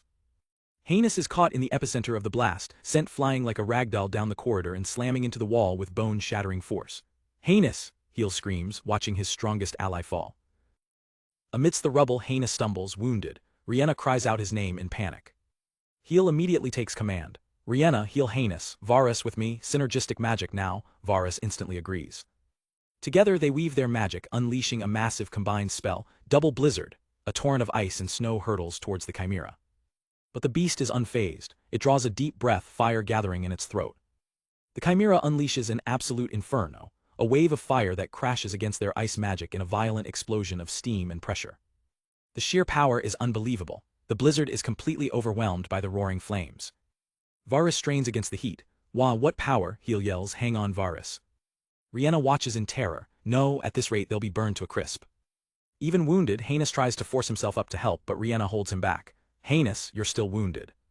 Nane steps forward with cold logic. Those flames won't be blocked even if you join them, Rihanna, and it will be hard for Heinous to cut at the chimera again. Her eyes narrow with grim determination. She has a plan. Nane glances over at the broken, discarded Argo golems littering the corridor. Seeing Heel and Varus about to break, she pulls a vial from her pouch. I have to use this, she thinks, making a split-second decision. The chimera's firestorm rages on, an unstoppable force of nature. The flames intensify, threatening to swallow everything. The beast roars, pouring more power into its attack. Suddenly the tide of fire shifts. Heel and Varus look up, confused and shocked. Out of nowhere, a swirling vortex of energy erupts, pulling the flames into its center. The inferno is completely sucked away, leaving the chimera stunned and its attack neutralized. Heel stares, completely bewildered by the sudden turn of events. He whips around to see Nane standing among the smoking husks of the Argo, which she had secretly activated. Nane. Having served their purpose, the overcharged Argo golems spark and crumble into pieces. Nane explains calmly, I deployed an emergency magic energy bottle, but the neglected Argo are worn out. They were just for show, she admits, but her gambit has drawn the chimera's full attention and its massive paw stomps towards her. Heel screams in terror, no Nane. The chimera lunges, but is brought to a dead stop by an unseen force. The shockwave sends the entire party flying backwards. Pinned to the ground, Heel can only watch in horror, yelling, damn it, run Nane. But then something impossible happens. A hooded figure begins to rise from the chimera's mane. Heel's eyes go wide with disbelief. The humanoid figure stands up fully, perched on the beast's head. It has stopped the chimera's rampage, and now stares directly at Nane. From under its hood, a voice speaks. It's not a human language, but an ancient, runic tongue that only a few can understand. A horrifying realization dawns on Heinous. It can't be, it was not mimicking a human. Heinous gasps the terrible truth. It was a collection of beasts fused with a human. Nane listens, her expression unreadable, as the creature continues to speak to her. The humanoid chimera looks down on her. It calls her a defective creation. Before anyone can react, the Chimera's massive snake tail slams into the ground with bone-shattering force. The party is caught completely off guard. The snake head rises from the dust, its eyes locking onto new targets. It opens its mouth wide and shoots out a high-speed projectile. Heel recognizes it instantly. Watch out, it's cave spider thread. His warning comes too late. The sticky webbing ensnares both Rihanna and her slime companion Shell. Rihanna is instantly trapped, wrapped in the thick, inescapable thread. Nane's hand is also caught in the blast. The thread retracts, violently yanking its captives through the air. Heel can only scream their names, Rihanna, Shell. The humanoid chimera now sprouting wings catches the cocooned pair. It mutters to itself, I blundered. Heel and the others are filled with rage. Damn you, let them go. The chimera ignores their pleas. As it turns to leave, a horde of smaller, grotesque chimeras swarms out, blocking Heel's path. The monstrous pack charges forward, cutting off any chance of pursuit. Heel desperately blasts at the horde, get out of the way. But his efforts are futile. The snake tail opens its jaws above its helpless victims. Trapped and terrified, Rihanna can only manage a weak cry for Heel. In one horrifying motion, the snake swallows them whole. The team watches, frozen in shock as the tail retreats. Heel's face contorts in pure agony and despair. Rihanna was right there, but trapped behind a wall of monsters, she was utterly unreachable. In the chaos, Rihanna is ensnared by the chimera's sticky webbing, completely helpless. The mysterious snake-tailed chimera vanishes into the darkness, taking Rihanna and Shell with it, leaving Heel and his companions to stare in horror. Surrounded by a horde of monsters, Heel can only watch them get away. How many of these things are there? He shouts as his allies desperately try to fend them off. Damn you, the princess and Shell. Even Nane, with her powerful Argo units, is struggling to hold back the tide of grotesque creatures. With a flick of her wrist, Nane commands her Argo, but the sheer number of enemies is overwhelming. Heel tries to push forward, but a barrier of chimeras blocks his path. Watching his friends disappear, his mind screams their names, Rihanna, Shell. His gaze falls upon the glowing cave king crest on his hand, and a dark resolve takes over. You. A raw, guttural scream tears from his throat as the crest flares with uncontrollable power. Out of my way. An explosive wave of energy erupts from Heel, stunning every chimera in the vicinity. His allies look on in shock. The ground itself answers his rage. A massive spike of rock bursts from the floor, impaling one of the beasts. Another chimera is instantly skewered, its head exploding against the newly formed wall. The wave of destruction continues, as jagged pillars of stone rip through the monster horde without mercy. In a single, cataclysmic instant, the entire corridor is annihilated, the chimeras wiped out by Heel's raw, untamed power. His companions can only stare in disbelief at the devastation. How? The power leaves Heel as quickly as it came, and he collapses to his knees, gasping for air, the backlash hitting him hard. Heinous rushes to his side, stunned. Mr. Heel, that magic was, but Heel can only stammer and no. A sharp, throbbing pain shoots through his hand. A system-like message appears in his mind, emanating from the crest. An ability that deviates from the crest rank was activated, repairing limiter. Safety cannot be guaranteed if the rank restrictions are not followed. The word warning flashes in his vision, causing him to recoil in shock. He stares at his hand, realizing the terrifying truth. Cave King. Snapping out of it, Heel dismisses his own condition. It's nothing, we need to go after him quickly. But then he notices someone is missing. Nane was she caught up in. Amidst the rubble, Nane is kneeling, protected by a hexagonal shield projected by two of her remaining Argo units. Hearing her name, she calls out from the debris, here. Heel rushes over, relieved. Are you hurt? I'm glad there were still some Argo that worked. Nane looks at the destroyed hallway. That was a lot of destruction. Heel looks away, ashamed. I'm sorry, I was really angry. He turns to Heinous. Mr. Heinous, can you track the smell of that chimera? Heinous looks grim. I'm sorry, but on this floor. Just as their hope seems lost, Nane speaks up with quiet confidence. I know the way. Heel spins around, grabbing her shoulders. Really? Then where is he? Nane calmly replies, don't panic. I don't understand why, she explains, but it seems I can feel his presence. She continues, it purposefully enveloped them in tough string before swallowing them, surely to take them alive. I assume their lives are not in immediate danger. She places a hand on a damaged Argo. Also, I can only feel the direction and distance faintly, first of all. The Argo unit whirs to life, projecting a holographic image. It's a map of the entire floor. Ooh, look at this, Heinous says, impressed. Nane adds, Argo are equipped with floor plans of the floor where they are deployed. It should help us pinpoint the location. With a path forward, Heel's determination returns. All right, let's go after him and rescue Rihanna and Shell. His party shouts in agreement, yes. With Nane riding her Argo to lead the way, the group ventures deeper into the dungeon. They race through the ruined corridors, following Nane's guidance. As they run, Heinous voices his concern. But what is that chimera, and what does he intend to do with the princess and Shell? Heel remembers the Chimera's parting words. By the way, Nane, he said something to you. Nane looks ahead, her expression unreadable. He said that I am defective. Heel is taken aback. Defective, is that about your memory, despite the way of saying it? Nane continues her explanation. Apparently he knows me, and I'm supposed to know him. And thus, she concludes, I am missing information about what he is. I can't find what his goal is. Suddenly, Heel skids to a halt as more monsters appear ahead. Chimera. He glances back at Nane, his mind racing. She can sense his presence, so how exactly are they related? The narrow corridor leaves them no room to maneuver. There's no room to dodge, Heel yells. Heinous growls push through. Riena's consciousness returns. The last thing she remembers is the gaping maw of the Chimera before everything went dark. Now that same mouth is opening, spitting her out. With a heavy thud, her senses come rushing back. She's not free. She's strapped into some kind of mechanical chair. Her eyes dart around frantically until they lock onto a horrifying sight. Shell. Her little slime companion is trapped inside a glass container right next to her. Riena struggles against her restraints, but they're solid metal. Ah, what is this? The reality of their situation crashes down on her. That's right, we were caught by that Chimera. Suddenly the chair lurches forward, beginning to move on its own. Is this chair moving by itself? It carries her down a long, desolate stone corridor. Where is it taking me? She tries to fight, to find any weakness in the restraints. But it's no use, she can't even budge them. Goo. Her mind races. I have to save Shell, we need to get out of here and find the others. A voice cuts through the darkness, cold and robotic. It's no use. A mysterious hooded figure emerges from the shadows, stopping her in her tracks. Before she can react, the figure is right beside her. It speaks again, its voice devoid of emotion. Be quiet, you can't remove those restraints. Riena freezes, a shocking realization hitting her. He's speaking Balon, just like Nane. As the figure leads her onward, Riena tries to appeal to it. Do you protect this land like Nane does? She quickly tries to de-escalate. I'm sorry if we caused a ruckus, but we mean no harm. Nane gave us permission to investigate down here too, she explains, but the figure remains silent, continuing to walk. It stops and asks a simple question. Did you come from the surface? Startled, Riena answers, yes, from the surface in Sheol. She can't shake the feeling that something is off about this person. The figure presses on. How is the surface now? How many people live? Riena explains, about 200 people who washed up from the continent live with Mr. Heel. Her eyes widen. This isn't just a mindless guard. This person has memories.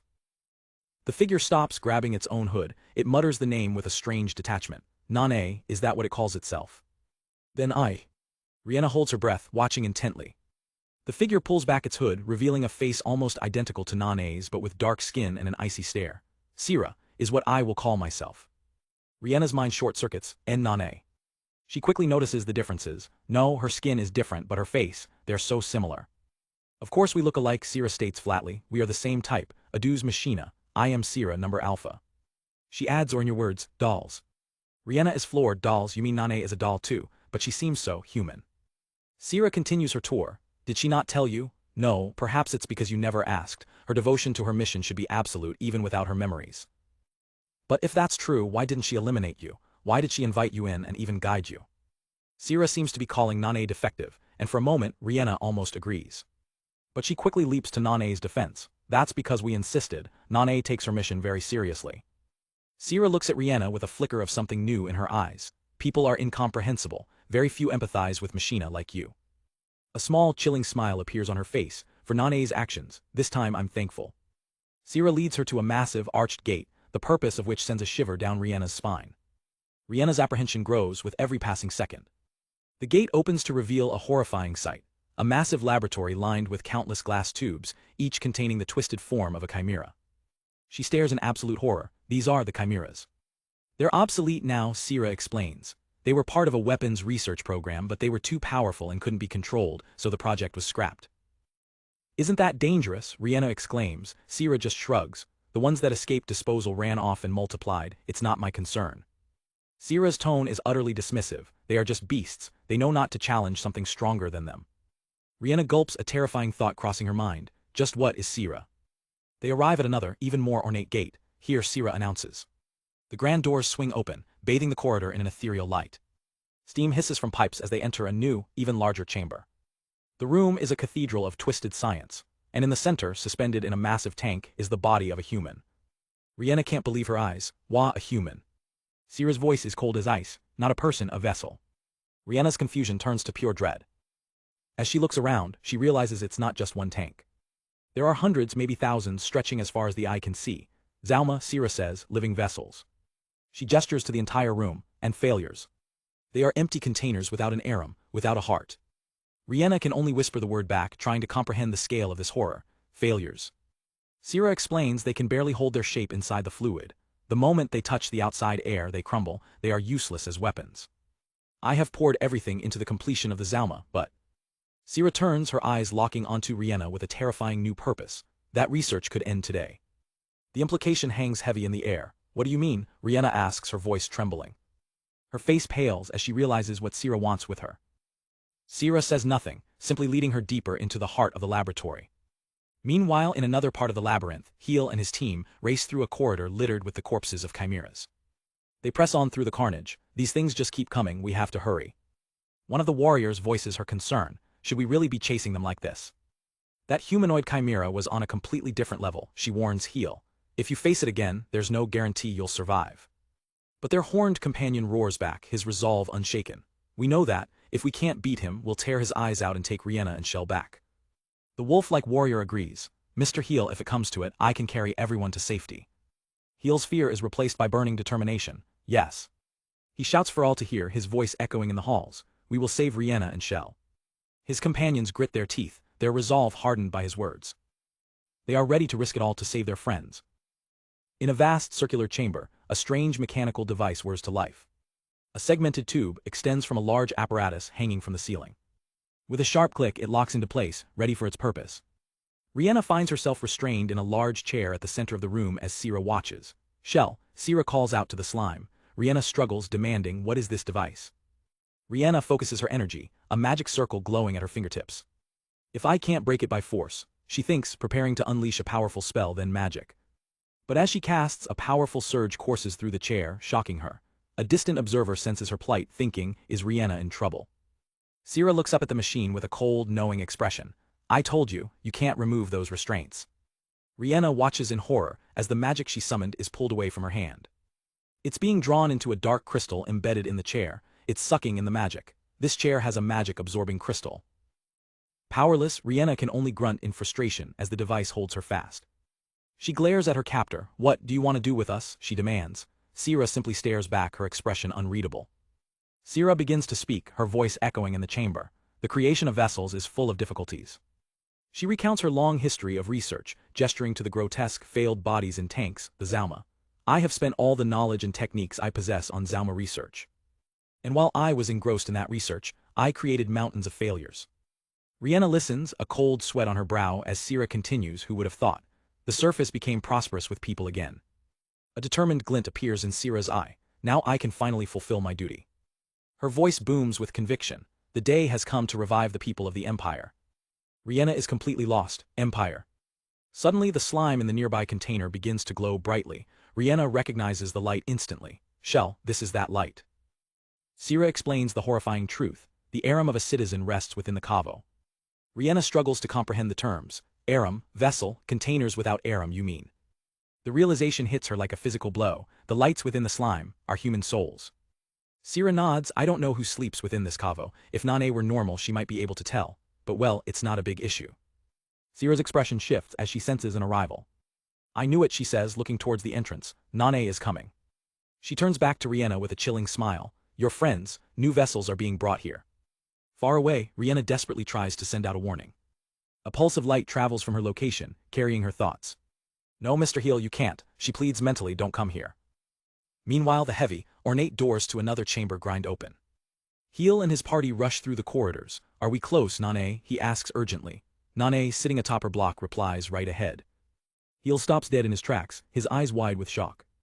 Before them is a horrifying sight, a massive lab filled with fluid tanks, each containing a pale, lifeless human form. What is this, humans? His companions are equally disturbed. Are they humanoid chimera?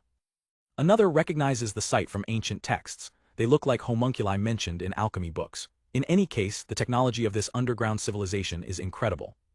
Steeling themselves, the group presses forward into the massive, pipe-filled hall. Suddenly, Heinous throws out an arm, stopping Heel. Stop, he growls. Heel looks at him, confused. What is it, Heinous? From the shadows above, grotesque, lizard-like creatures begin to emerge, crawling down the pillars. Heel's face contorts in alarm.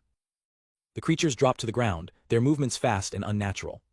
In seconds the party is completely surrounded. An ambush, Heel cries out, "Nah, there were still this many." A calm voice echoes from above, "Hello, surface dwellers, let me welcome you here." They look up to see Sira perched casually on a massive pipe. Heel mistakes her for a moment. "Miss Nane, no." The figure looks down at them with an unnerving calm. "I am Adu's machina, number Sira." Nane explains to the shocked Heel like me, "She is a doll who manages this land." Doll, Heel exclaims, his mind reeling. Nane simply looks on, her expression unreadable. Heinous tries to de-escalate the situation. "If you are like Nane, there is no need to attack us. We will take Princess Rihanna and shell back." Sira waves off his concern. "Don't worry, the surface dweller is just ahead. I won't kill you either." She then adds a chilling statement, "Surface dwellers are precious vessels." Nane steps forward, her voice cutting through the tension. "Sira, what is a vessel?" She looks up at her counterpart. "What is your duty?" Sira pauses for a moment before beginning her tale. "It was, somewhat long ago." She describes a cataclysmic past. The world was assaulted by a dark calamity. Sky, land, oceans, everything above ground was swallowed by the darkness. Heel's companions whisper amongst themselves. Darkness, perhaps a metaphor of sorts. Sira continues, as many civilizations were swallowed by the darkness, a country sought refuge underground. Her voice fills with a strange reverence. Its name was Velua. It was a great empire that used superior magic and technology to rule the surface. Heel stares in disbelief. "Velua, that's this underground civilization." Nane repeats the name, processing the new information. Velua. To let the age of the dark calamity pass, the people went to sleep, Sira explains. That was why they were made. The Kavo, due to their simplicity, these artificial life forms live a long time. The revelation is staggering. Slime are artificial life forms, one of the party members shouts. Yes, Sira confirms. Kavo are immortal cradles to house the hearts of the people of the Empire. Heel finally understands. So, the people we saw in water tanks are people of Velua. Sira shakes her head. Those are failed Zauma. Even the technology of the Empire could not create vessels for people. Sira's eyes narrow with a terrifying purpose, but new ones appeared above ground. She reveals her horrifying plan. The people of Velua will awaken, using surface dwellers as vessels. Don't resist. I don't want to damage the vessels. Sira then extends her hand towards Nane, her voice a commanding order. Come, Nane. If you lost your memory, you will fulfill your duty under my command. Her gaze is absolute, expecting no defiance. To Heel's horror, Nane takes a step forward. "Non," Heel whispers, unable to believe what he's seeing. He watches helpless as Nane walks away from his side and towards Sira, seemingly ready to obey. Nane. Just as Sira moves to activate the device, Nane intercepts her, a flash of energy erupting between them. Heel and Terran watch in shock as the confrontation kicks off. With the device now a smoldering ruin at her feet, Nane stands defiant. Sira's voice cuts through the tension. Nane. Sira glares, demanding an explanation. What are you up to? Nane calmly looks back at her. Your words are no lie. My duty is to protect the people of Velua. Sira scoffs. Can you see the discrepancy between your words and actions? Nane looks past her, her mind on a singular memory. The person who gave me my duty, she declares, would most likely not approve of your methods. Sira's face twists with rage, crushing the device in her hand. Most likely, the disorders in your thoughts have gotten this bad, your actions. As a monstrous chimera emerges from the shadows, Sira finishes her sentence, are akin to treason towards the Empire. On Sira's command, the chimera lunges at Nane. Heel screams out a warning, Nane, watch out. He and Terran can only watch, helpless. But suddenly, Sira's eyes widen in disbelief. In a flash of steel, the chimera attacking Nane is instantly sliced to pieces. Before anyone can react, another unseen force tears through the other chimeras lurking on the walls. The dust settles to reveal a colossal armored knight, Balshan, standing protectively over Nane. Heel and the others are stunned. Balshan. Nane explains coolly, I sent one of the activated Argo to go get it. With backup secured, Full and Terran leap into the fray, cutting down the remaining chimeras. Full explains to the group, we chased Balshan when it suddenly took off running. This is way worse than I thought. As a fresh horde of beasts charges forward, Nane shouts to Heel, leave this to us and go. Terran agrees, yelling, please save the princess. Gritting his teeth, Heel knows what he has to do. Got it, he yells, making a desperate sprint for the massive sealed door leading to Rihanna. Sira mocks his attempt. It's no use, you're not strong enough to break through that door, your magic is too weak. But behind her, Balshan takes aim, and fires a massive energy blast from its blade. The beam slams into the door just as Heel arrives, supercharging his magic and shattering the ancient seal. Sira can only scream, what? As Heel's crest glows with immense power, Sira realizes the terrifying truth. Wait, are you actually? Her fury is absolute. Sira's tattered cloak flies off as she prepares to get serious. She lands hard, facing off against her former subordinate. Sira's voice is dripping with venom. Nane, damn you. Nane makes one last appeal. Sira, your methods are too stubborn, I propose you reconsider your plans. But Sira is done talking. It was wrong of me to think you could still be of use. I should have destroyed this defective item right away. With a wave of her hand, a legion of chimeras swarms the chamber. Nane stands her ground, ready for battle with her guardian Balshan. In a flash of light, Sira fuses with her own monstrous chimera, becoming the beast known as Artemisia.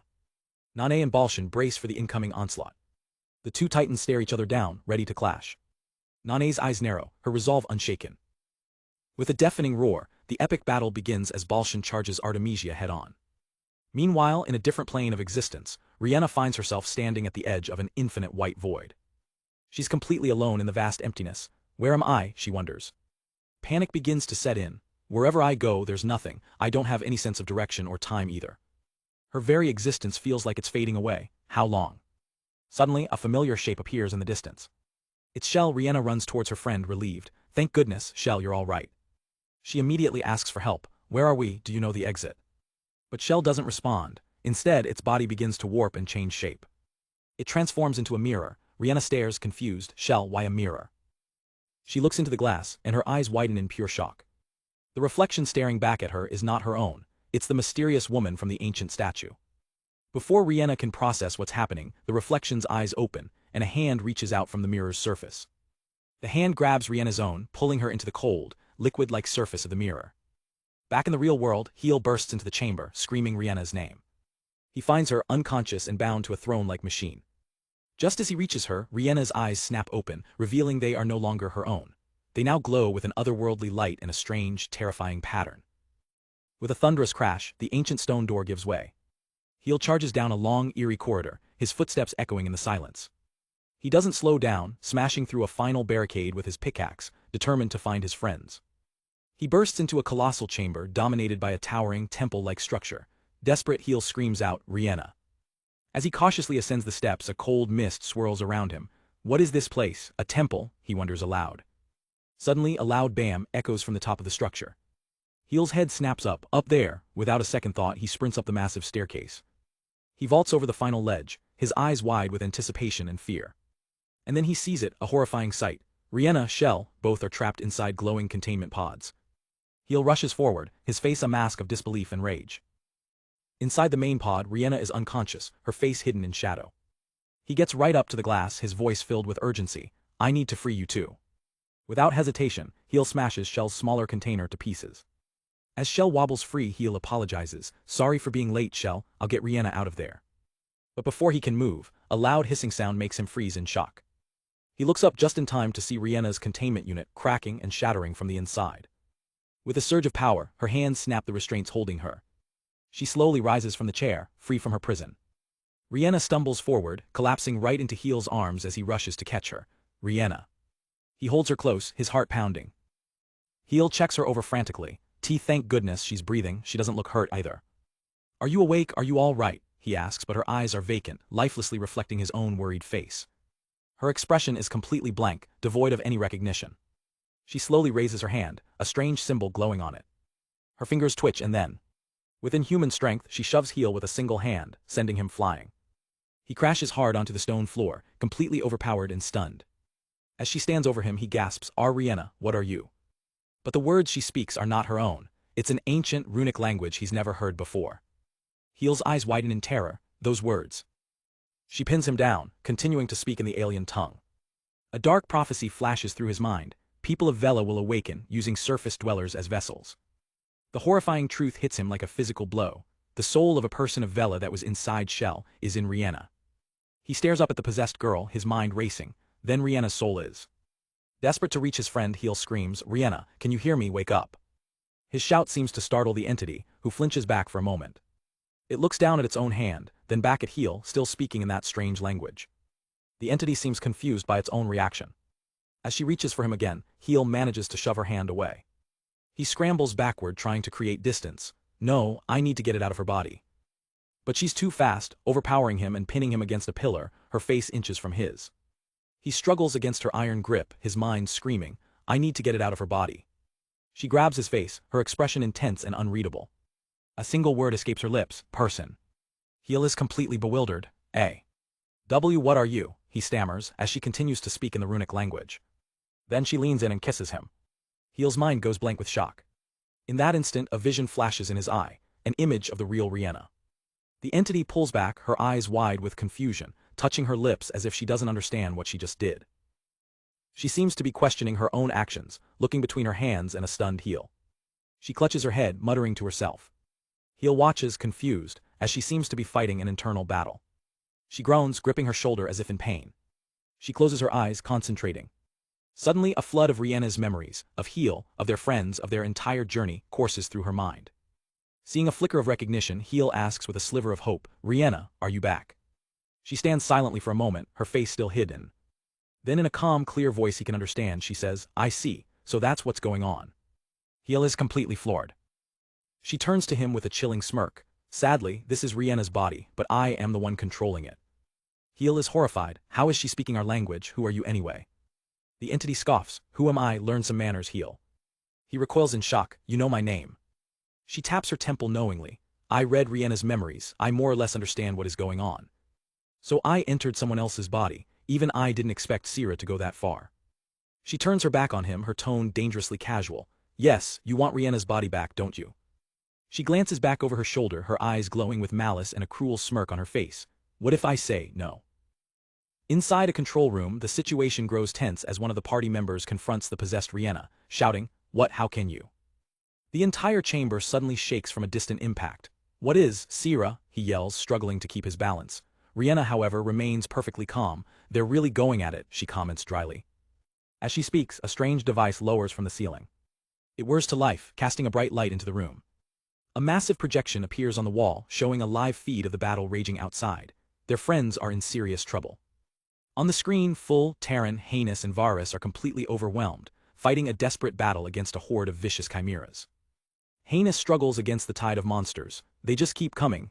Another shouts, "Don't panic, keep your distance and fire at them." Terran grits her teeth in frustration, knowing they're pinned down. "But we can't go help Nane like this." Varus makes the hard call, roaring, "This is fine, we will stop all the pawns here. If we try to join that fight, we'll just get dragged into it." And he's right to be cautious, because the main event is on a completely different scale. The colossal chimera, Artemisia, faces off against Nane's advanced combat mech, Balshan. Artemisia strikes first, lunging with its massive, razor-sharp claws. Its serpentine tail whips around with blinding speed, aiming to crush the mech. But Balshan is unbelievably agile, dodging and weaving through the deadly attacks.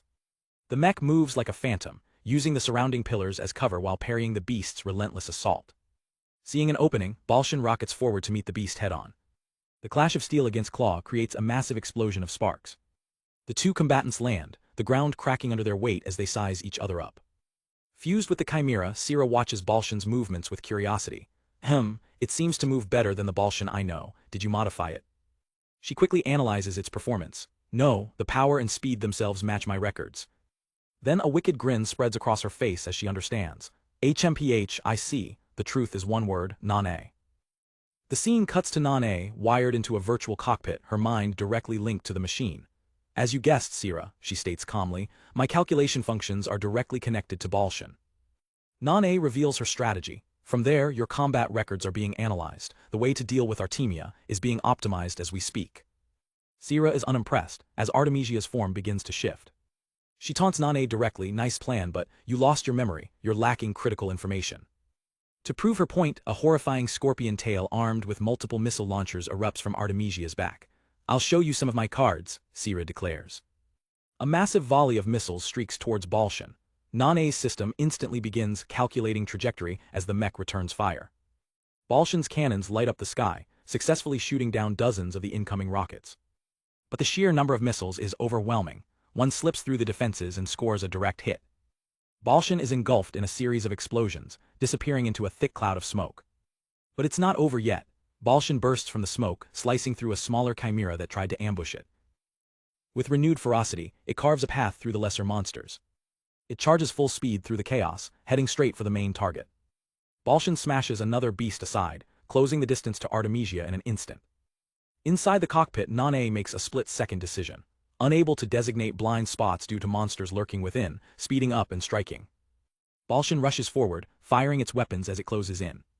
But this is exactly what Sira was waiting for. It seems you think Balshan is faster, she mocks, but that's so naive. A massive cannon barrel emerges from Artemisia's mane. It fires a concentrated blast of pure energy. The beam screams across the battlefield, giving Balshan no time to escape. Nanae's analysis is instant. Unable to dodge, she immediately executes a countermeasure. I will strengthen the shield on the left arm with Ryukin and block. It was a feint. Instead of the energy blast, Artemisia's massive jaws clamp down hard on the reinforced shield. The powerful shield cracks and shatters under the immense pressure. The force of the bite is catastrophic.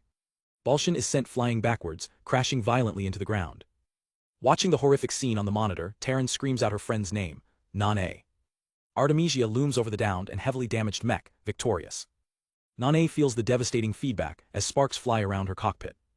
Sira's voice echoes in her mind, a final, chilling taunt. Now, have you worked out a way to beat us, Nanae? But as Nanae looks up, her eyes are not filled with despair but with cold, unwavering determination. On the battlefield, Artemisia, the monstrous chimera, stomps forward, crushing ancient pillars underfoot with contemptuous ease. Its target, Nanae's mech Balshan, is already sparking and damaged, struggling to withstand the brutal assault. Watching from the sidelines, a horrified fool screams out her friend's name, Nanae. But inside the cockpit, Nanae is the picture of calm. She reroutes power, making a critical decision. Abandoning damage to external armor, she thinks, reinforcing damaged parts of inner frame and joints with Ryukin. Riding atop her beast, Sira taunts her former comrade. Why do you continue to fight when you know how it will end? You should be able to calculate the gap in our power. Her voice drips with venom as she continues her tirade. You foolishly abandoned your mission and sided with surface dwellers. You betrayed the Empire. You're a shame to all Adu's machina. Sira looks down on the battered Balshan. Consider it your only saving grace that I'm the one disposing of you, you defective item. From within the machine, Nanae's voice is steady. Sira, I did not abandon my mission. Her eyes are cold with determination, and don't assume Balshan can't win. Sira's face twists in rage at Nanae's defiance. You. As Balshan braces itself, Nanae's voice echoes. Sira loses her composure, screaming as Artemisia charges forward, defective item. Elsewhere, Heel watches the brutal fight unfold on a massive projection, his face pale with fear. No, Nanae. He makes a break for it, but the possessed Rihanna stops him in his tracks. Where do you think you're going, boy? Heel struggles, his desperation clear. I have to help Nanae. But Rihanna just leans back in her chair, completely unbothered. You can't stop Sira, don't even try. She gives him a sly look, reminding him of his other responsibilities. And what are you going to do about Rihanna? You're not just going to leave her, are you? Heel recoils, thinking to himself, she's so shameless about stealing her body. The entity in Rihanna's body continues, her words hitting their mark. I don't know the full story, but your friends are counting on you. They believed you would rescue her, right? She leans in, her voice a sharp accusation. Your friends believe in you, but you don't believe in them. Heel is stunned into silence, his mind racing. Just who is this person inside Rihanna? Is she an enemy or not? What is she scheming? Rihanna suddenly winks, changing the subject entirely. Ah, how about we make this interesting? Do you want to bet on who wins? Before a confused Heel can answer, she claps her hands excitedly. Bet, you're for Nanae and I'm for Sira. Let's cheer them on. You don't see a match this good very often. Heel can only stare back at the screen, paralyzed by indecision and fear for his friends. Nanae, everyone. Back in the fight, Artemisia continues its relentless rampage, smashing through the ruins. Sira roars from above, what's wrong, Nanae? Your moves feel dull. The beast lets out a ferocious cry. Balshan is sent skidding backward from the force of a heavy blow. Another hit lands squarely on the mech's frame. Artemisia's assault is overwhelming, landing blow after blow. Nanae realizes a direct confrontation is useless and changes her strategy. Suddenly, small drone-like units deploy from Balshan's body. From her command center, Nanae issues the order. Activate onboard Argo, firing from multiple angles. The Argo drones streak through the air, locking on to their target. A barrage of lasers peppers Artemisia's flank. The drones swarm and attack from all sides. Sira watches them fly past, completely unimpressed. The laser beams strike true, but seem to have no real effect. Sira lets out an annoyed click of her tongue. The drones relentlessly continue their coordinated attack. Artemisia is engulfed in a storm of energy blasts. Sira's expression is one of pure boredom, that tickles. She roars, the force of her voice alone blowing debris away. You wish to take down a lion with bug bites. The minor scorch marks on Artemisia's hide begin to glow, healing completely in an instant. Nanae analyzes the data immediately. Regeneration, simply cutting the flesh won't deal damage. She quickly formulates a new plan. Then, Balshan and the drones begin to regroup. Sira notices the change in tactics, a flicker of interest in her eyes. Balshan and the Argo drones converge, pooling their energy into a single point. Nanae's voice is grim, a concentrated attack. Full senses the immense power gathering and screams a desperate warning. That's a lot of magic energy. No, everyone get back. Sierra's eyes narrow into slits, her expression turning deadly serious as she prepares to meet the attack head-on. I will burn you to the bone. Balshan unleashes its ultimate attack, a massive sphere of concentrated energy that erupts across the battlefield, shattering the ancient pillars. From the observation deck, the onlookers can only stare in shock at the sheer destructive power. The blast zone is choked with smoke and falling debris. One of the allies shields her face, bracing against the aftershock. As the dust begins to settle, she wonders aloud, did she do it? But Balshan, sensing the outcome, grits its teeth in frustration. No. A menacing silhouette emerges from the smoke, its form almost completely unscathed. It's Artemisia. Sierra calmly assesses the damage. That was quite a lot of power. You managed to melt the dragon's scales that make up my wings. She looks down at the smoking, exhausted Balshan. But it seems this off-the-charts magic energy output was your limit, Nane. Artemisia lunges forward, ready to end it, but you don't have to grieve. You will vanish here. Just then, one of the allied dawn monsters rushes towards the weakened Balshan, but its companion cries out in alarm. Sierra, nestled within the massive chimera Artemisia, gives a simple, chilling command. Watch.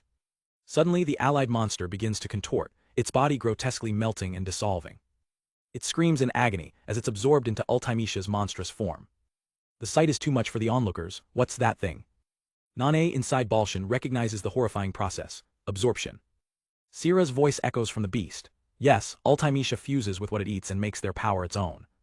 She reveals the terrifying scope of its ability, even if it's a machina. The remaining allies look on, paralyzed with fear. Nane stares down her counterpart defiantly. You want to take me too? Sierra begins to explain their shared origin.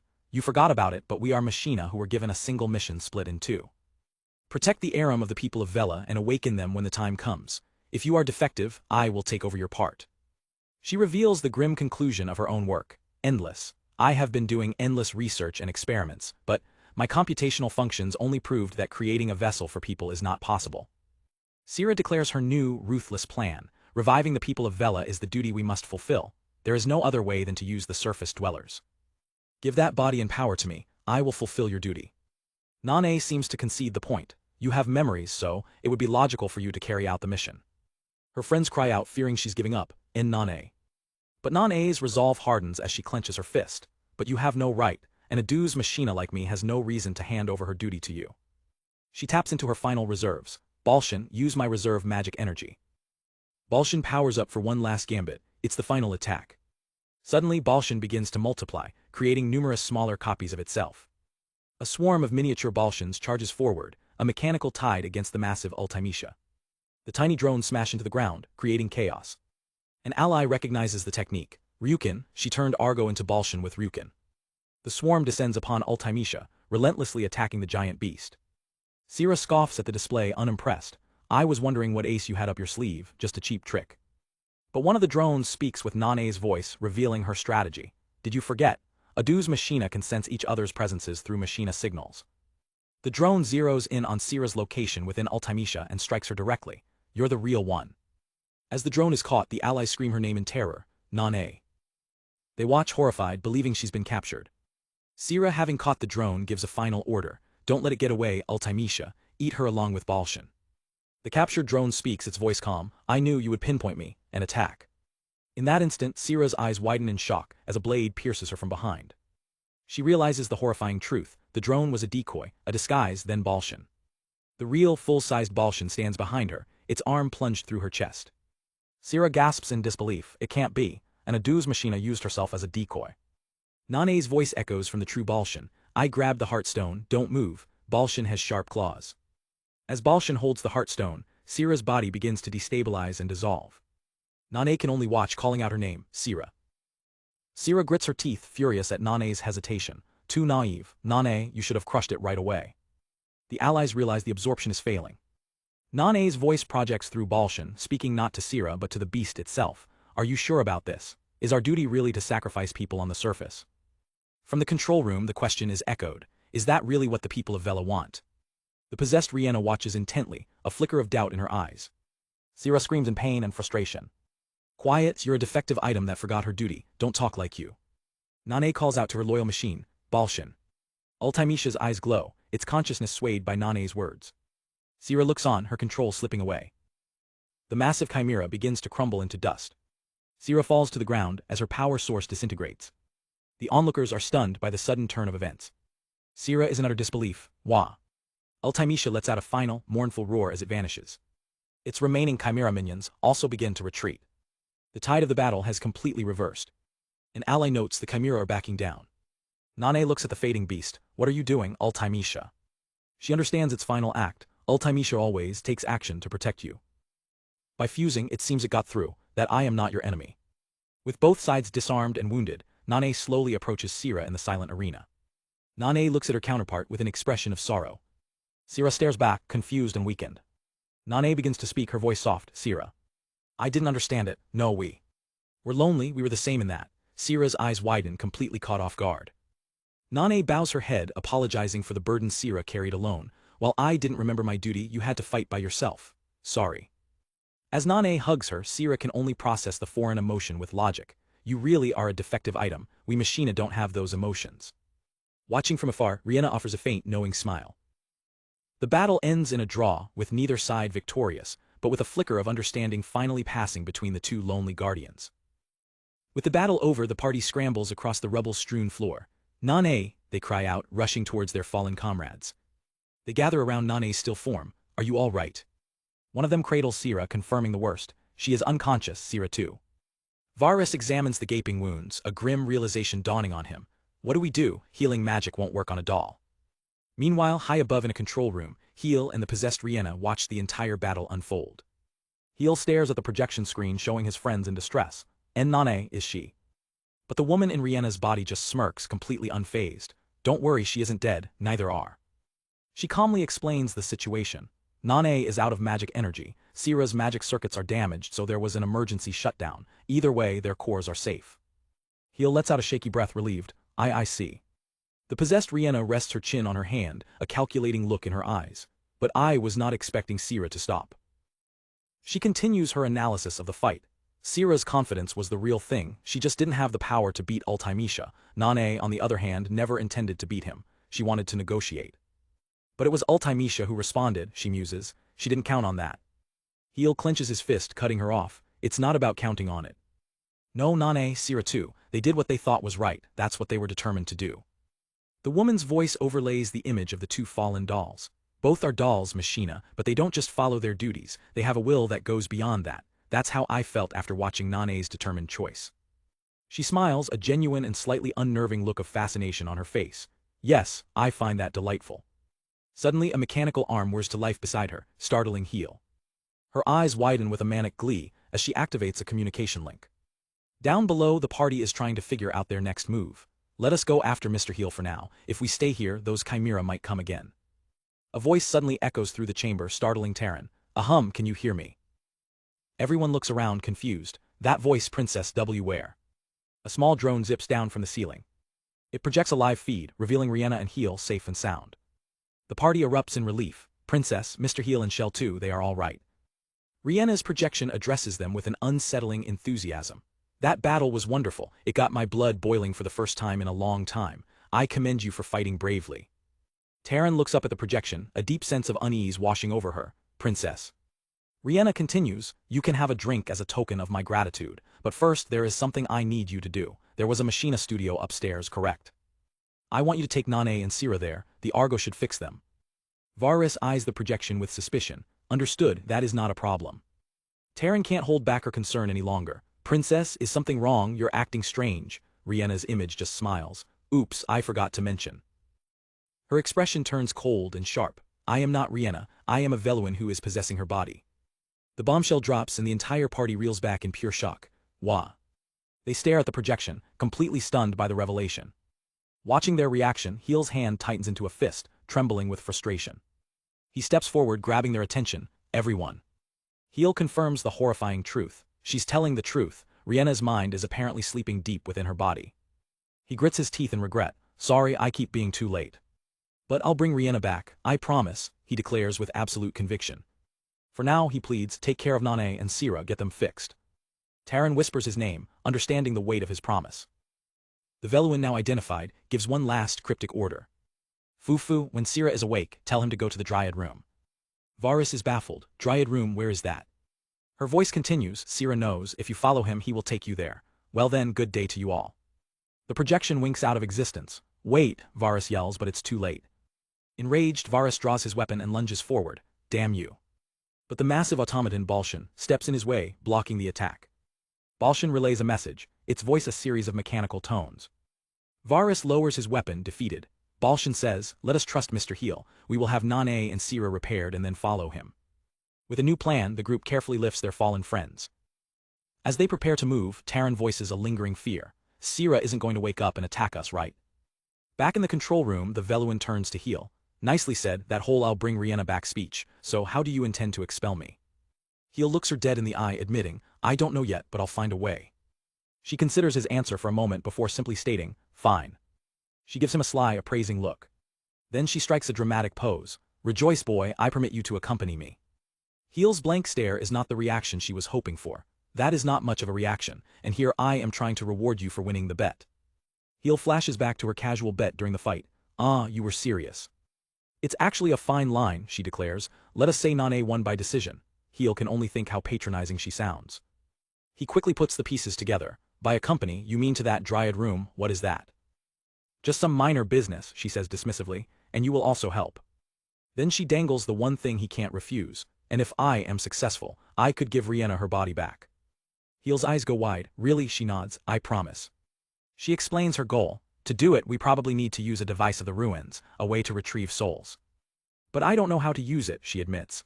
Only this Veluan does, seeing it's his only chance. Heal makes his choice. Fine, I'll help you, I'll hold you to your promise. Please, she beams. My name is Sierra, and you may call me Miss Sierra. Heal and Shell are both stunned. Sierra. Sierra immediately gets defensive. Mew, what is that look? Don't think my name sounds like that Kava's name. For your information, my name is not similar to that Kava's. As they walk, Heal mutters, isn't that the same? Sierra retorts, quite different. I am the original. They proceed down a long, ancient hallway. A thought occurs to Heal. So Miss Sierra, you were inside Shell this whole time. Yes, while I was in there, my mind, I was not conscious, although I feel like I dreamt. As the name implies, these Kava hold the Aram of Veluans in a deep sleep. She turns to him with a knowing smile. Foo, are you wondering who that thing was? It was Shell, it was since the day you named it. Heal breaks into a cold sweat, remembering all the times he used Shell as a pillow or dumped water on it. I see, I'm glad she didn't see anything weird. They suddenly stop, having reached a new chamber. Before them stands a row of cylindrical pods. Are these transportation devices? Heal asks in awe. Oh right, you found one, Sierra says, walking to a console. Walking around this wide underground area is a hassle. The issue is how many portas are left, and they take people to different places, Heal asks. Sierra studies the map on the screen. I see a lot of locations are dormant. Very well, we will take a detour. As she pulls him onto one of the platforms, Heal thinks aloud, this is useful, if I could use it to return to the surface. There are portas in most important locations. He's cut short as the device begins to hum. Ah, what? Sierra's eyes dart to a location on the map, realizing there's a porta right outside the studio her friends are heading to. Forget it, she says quickly as the teleporter activates. Meanwhile, the rest of the party is making their way on foot. They face an impossibly long flight of stairs. Varus pants, leaning on his staff. I forgot about these stairs, Terran offers. Should I carry you, Varus? He stubbornly refuses. This is nothing. As Heal and Sierra continue their journey, they find themselves in yet another crumbling section of the ruins. Sierra lets out a frustrated sigh. Seeing the path ahead is blocked, Heal calls on his trusty companion, Shell. Good grief, Sierra mutters, surveying the damage. This has collapsed as well. With Shell's help, they easily ascend the ruined passage. While they ride, Heal asks, Miss Sierra, the Vela Empire was originally above ground, right? Sierra confirms, yes. Did you hear that from Sierra? She elaborates on the Empire's former glory. All that remains now is the Sheol Reef, but Vela once ruled and brought prosperity to the entire continent. Heal connects the dots in his mind. Was the paradise that Roydon mentioned, that Earth Dragon? Probably, Sierra replies as they walk along a high ledge. Vela had connections to many races, and that includes the Earth Dragons of the Elto continent. She adds with a smirk, be careful about doing business with them. Their products are good, but they're very greedy. Heal looks puzzled. That's not how I remember it. Sierra's smile fades as a shadow of a thought crosses her mind. But paradise. Heal starts to ask what, but Sierra quickly cuts him off, pointing ahead. Forget it, there's the exit. As they step through the archway, Heal is hit by an intense, blinding light. His eyes widen in disbelief at what he's seeing. He can't contain his shock. Oh, it's surprisingly intact. Sierra stands beside him on a grand balcony, a knowing look on her face. What you have seen so far was just the tip of the iceberg. This is the center of this underground world. What is it, boy? She asks playfully, speechless. Heel struggles to find the words. I thought this place was great, but still, I didn't think it was so. Before them lies a sight beyond imagination, a sprawling, subterranean metropolis bathed in an ethereal glow. The underground city, Carbuncle. Heel stares out at the endless expanse of towers and buildings. How far does it go? I can't see the edge. As they begin their descent into the city proper, Sierra explains, it's a shelter for the people of the Empire, so it was built with the appropriate scale. I heard this from Sierra, Heel says, catching up to her, but what's the Black Calamity? Sierra simply replies, dunno. Heel is taken aback, dunno. She continues, we didn't know what it really was. It suddenly appeared and started encroaching on the surface. That was why we ran away and hid underground. If I had to describe it, it was darkness with a will of its own. The description sends a chill down Heel's spine. But that was a long time ago, Sierra says, her tone lightening. It seems to be gone from the surface now. As they enter the city streets, a strange, lanky figure emerges from an archway ahead. It walks past them without a glance. They watch the silent figure continue on its way. Heel stammers, was that a person? Sierra calmly replies, that's. He gets a better look and sees it's a humanoid machine, diligently repairing a crack in a wall. A doll, Heel realizes. Sierra clarifies, Kale, worker machina that support urban life. Heel looks around, noticing the Kale are everywhere, silently maintaining the ancient city. He takes in the quiet diligence of the automatons. Sierra waves him over from the entrance to a building. Hey, this way. The tailor is still here, she says with a smile, leading him into a shop filled with fine garments. I really want to change. Heel is confused. See, change, Sierra explains. This outfit isn't bad, but it's full of sweat and dust from the adventures of the last 2 days. She then puts him on the spot. So, boy, what kind of outfit would you prefer? While Heel stands there awkwardly, Sierra begins browsing the various outfits on display. She mischievously holds up a particularly skimpy outfit, causing Heel to blush furiously. A flustered Heel waits patiently, while Sierra changes with the help of a Kale attendant. A moment later, Sierra emerges in a stunning new outfit. Well, what do you think, boy? Bring on the compliments with no reservation. Heel, completely flustered, manages to stammer, Coo, it looks good. With her new clothes, they head back out into the city streets. As they walk past statues and grand architecture, Sierra seems to be enjoying herself. Are you sure we're heading to our destination? Heel asks, feeling a bit lost in the massive city. Sierra playfully calls back, if you don't hurry, boy, you're getting left behind. Sometime later, they take a break at a fountain. Sierra lets out a sigh of exhaustion. Heel notices, are you tired? We have been walking around a lot. No, she replies, I'm just not used to having a physical body. Just then Heel's stomach lets out an enormous growl, breaking the serious mood. I have last night's leftovers. The two of them, along with Shell, enjoy a quick meal. After they finish, Sierra gets his attention. Boy. What do you think of what you have seen and heard of the underground world so far? Heel takes a moment to gather his thoughts. I honestly keep feeling overwhelmed, he admits. I've never seen any of this in the royal capital. I don't think there's a civilization on the surface now that surpasses Vela. But, he trails off, looking at the vast, empty streets. Sierra stands up, ready to move. My stomach is satisfied, so let us keep going, Heel quickly agrees. Their journey continues, deeper into the magnificent but empty city. Finally, they descend a long flight of stairs towards a massive, ornate door.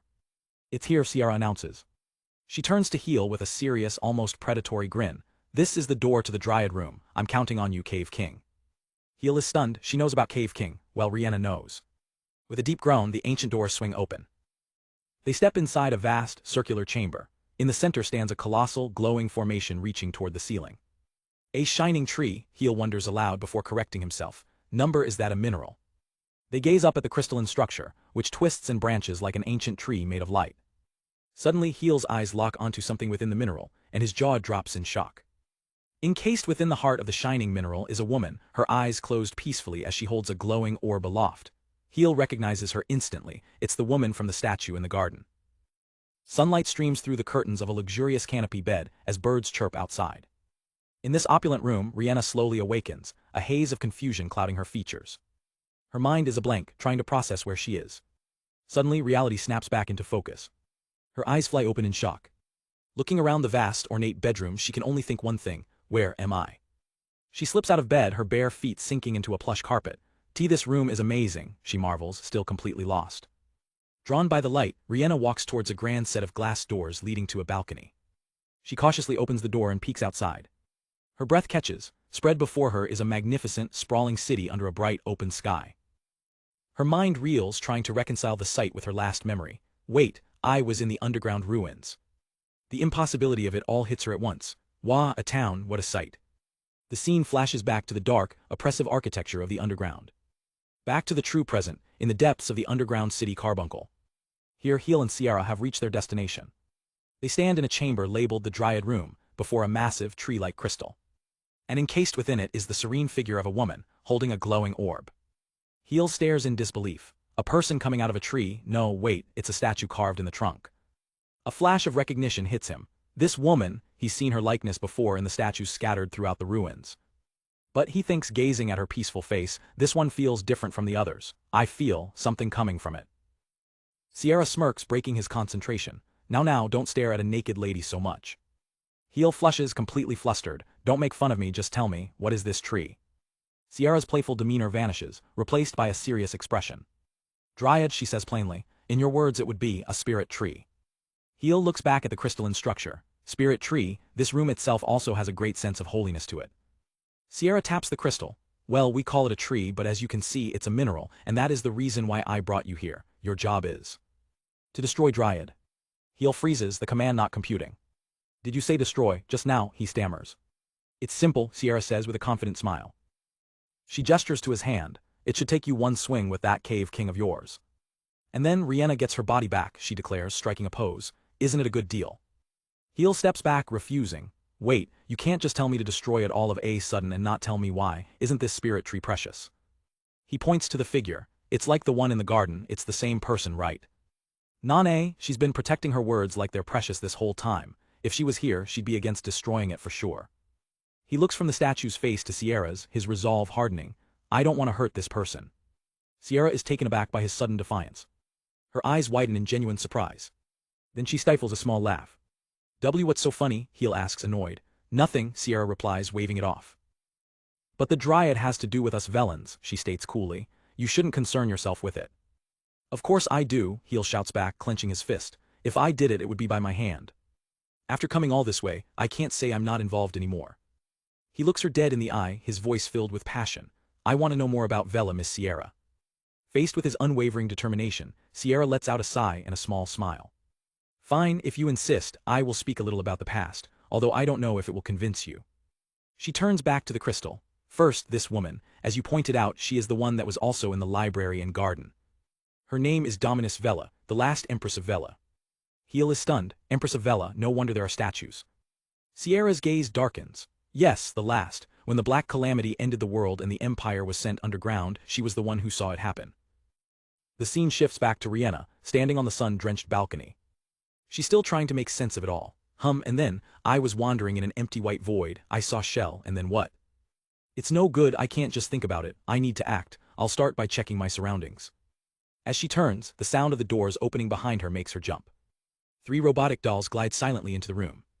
Dolls, Rihanna whispers, watching them approach. Good morning, one of them chimes. Rihanna stares, startled by the voice. Standing in the wind with such light clothing will be bad for you, another doll advises. A shocking realization dawns on her. I can understand the dolls. One of the dolls bows slightly. Let us get changed, your majesty. The word majesty echoes in her mind, triggering a strange vision. Suddenly she's seeing through another's eyes, an elegant woman with long, silver hair smiling into the breeze. If only you could know how nice this wind feels. Rihanna's consciousness feels like it's splitting in two. She sees the Empress walking beside another attendant, a scene she is somehow part of. The dolls begin to dress the Empress, and Rihanna's mind screams in confusion. She looks into a mirror, but it's not her own face that stares back. It's the Empress, now clad in magnificent royal attire. What's going on? Her mind connects the dots. This person, it looks like, no, it really is that statue. Standing on the balcony, now flanked by the dolls, she finally understands. Is this the past? As a guard approaches and bows, addressing her as Your Majesty, the truth solidifies. She isn't just seeing the past, she's living it through the eyes of the last Empress. Rihanna's vision of the past continues. A soldier kneels before Empress Dominus Vela, his voice urgent. We have an emergency. Dominus's expression is grim. Is it here? The soldier confirms her worst fears. Yes. The news is dire. The Black Calamity has appeared, in the green crystal mountain of Veril, the magic ore town. The vision shows the magnificent Velan capital, a stark contrast to the impending doom. Inside the command center, it's chaos. What about the remote viewer? An operator yells. Another explains, the Black Calamity is causing a large disturbance in the magic elements. The order is given, increase the power, get more relay Argo.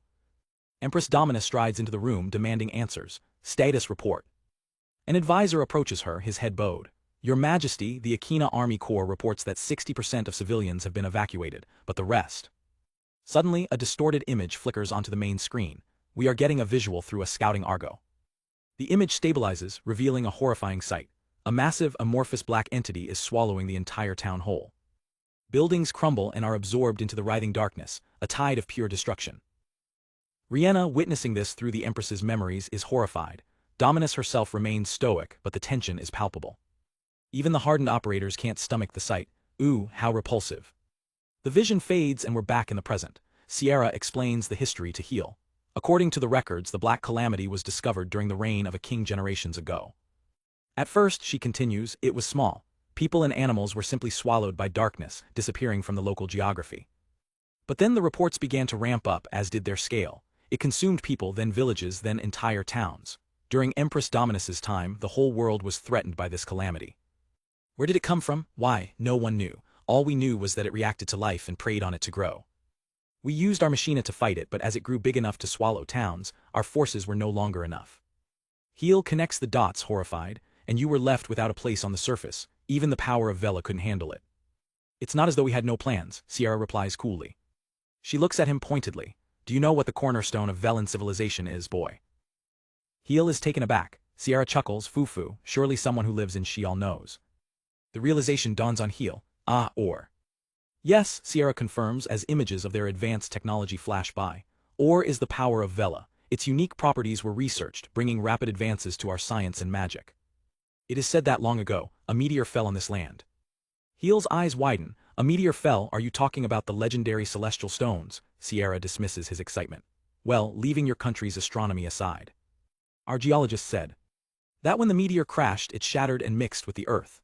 It carried something radioactive, and over a long period of time, combined with the impact, heat, and the magic elements of the land, a special ore was born, or so we assume. Heal's mind is blown. The scale is getting too big, he mutters, clutching his head. He looks at Sierra, desperate for a silver lining. Then, did you find an ore that could fight it? Sierra's expression turns somber. I wish we did. The vision returns to the past, to the height of the battle. Vela's golem army unleashes everything they have, but their attacks are swallowed by the darkness. In the command center, Empress Dominus issues orders trying to hold the line. Giga's squadron defend the eastern gate to the last. Apis squadron continue attacking from above. But it's a losing fight. An advisor approaches her with more bad news. An operator screams in panic. The Black Calamity is expanding further. The eastern gate has been breached. With no other options, Dominus makes the final terrible choice. Use Catamilla. Her advisor bows his head, understanding the weight of her command. Certainly. Back in the present, Sierra explains. We had a device on the highest point of the castle. That miracle stone gave us Velan's power, and we wanted to track down its home. So we built a tower to observe the skies and uncover its mysteries. In the past, a massive golem takes aim. Fire. It launches a special missile. Prepare a guiding stone missile. Target the center of the Black Calamity. The guiding missile streaks through the air. It plunges into the heart of the dark mass, establishing a lock. Coordinates locked. The operators work frantically. Hurry, the signal won't last long in the Calamity. On top of the castle, the massive celestial guiding tower, Catamilla, begins to power up, its light stone glowing with immense energy. With a fierce cry, Empress Dominus gives the command. Activate Catamilla. A colossal beam of light erupts from the tower, piercing the heavens. The beam serves as a beacon, and in the cold darkness of space, a meteor answers the call, changing its trajectory to plummet towards the planet. On the ground, the observers can only watch in absolute terror, as the sky itself seems to catch fire. The meteor descends like a teardrop from the gods, a streak of white fire aimed directly at the heart of the Black Calamity. In the present, Heal is speechless. You called a meteor. Sierra explains the grim truth. It was a feature we used ceremoniously. Once every 10 years, we would call upon a meteor that burned in the night sky and celebrated. But here it was turned into a weapon, to stop the expansion of the Black Calamity. The result was absolute annihilation. The swallowed town and its citizens were completely blown away, leaving nothing but a smoldering crater where life once thrived. The vision shifts again to the aftermath. Empress Dominus walks through a now silent palace hall. Rihanna, still seeing through her eyes, feels the weight of the Empress's decision. Up ahead, a hooded figure waits patiently by a pillar. The figure approaches. Your Majesty, at this time. Dominus cuts him off, her voice weary but firm. skip the introduction, how is work proceeding? The aide reports Carbuncle's expansion is going smoothly. We can evacuate 3,000 more citizens. A flicker of relief crosses the Empress's face. Wonderful, when the time comes, guide me, I want to see with my own eyes. But as Rihanna watches, her eyes widen in shock. This person. The aide bows, revealing a tattoo on the back of his hand. I am undeserving of your words. Rihanna recognizes the symbol instantly. It's the crest of the Cave King. The vision continues, showing Empress Dominus Vela in a grand hall. A hooded figure kneels before her, reporting, Carbuncle's expansion is proceeding as planned. We can evacuate 3,000 more people. Vela smiles, magnificent, you will guide me when I inspect it. The man bows his head, yes, you are too kind. As he does, the vision zooms in on a complex crest tattooed on the back of his hand. Rihanna, watching through Vela's eyes, is shocked. Is that? Her mind races. The Cave King crest, although its shape is a little different from Mr. Heel's. Vela's expression turns curious. By the way, she begins. She leans in, looking at the man's shrouded face. Why are you hiding your face? The man flinches. He hesitates before answering quietly, because I was called, unsightly. Vela, undeterred, reaches out playfully to remove his hood. The man recoils in panic, but Vela's mischievous grin shows she has no intention of stopping. She lunges forward with a poof of smoke, shouting, don't back off. The man scrambles away, pleading, why, your majesty, please don't play with. With a determined look, Vela grabs the hood. She yanks it back, revealing a man with wild, unkempt hair, a scruffy beard, and a weary, scarred face. He looks absolutely terrified. Vela and her attendant stare, momentarily stunned into silence by his rugged appearance. Vela tries to stifle a laugh but fails. She bursts out laughing. Wahahaha, you really do look unsightly. Is that a bird's nest on your head? Has anyone told you that beard doesn't suit you? The man can only stammer, that is why I said. After her laugh subsides, Vela's expression softens. I see, however, that shows how focused you have been on your work. With a sharp snap of her fingers, a group of attendants instantly appears and hoists the man into the air. As they carry him off, Vela crosses her arms. Take him to the dressing room, you need to mind your appearance as well, Mining Chief Rock. Rock struggles helplessly, yelling, please put me down, I can walk on my own.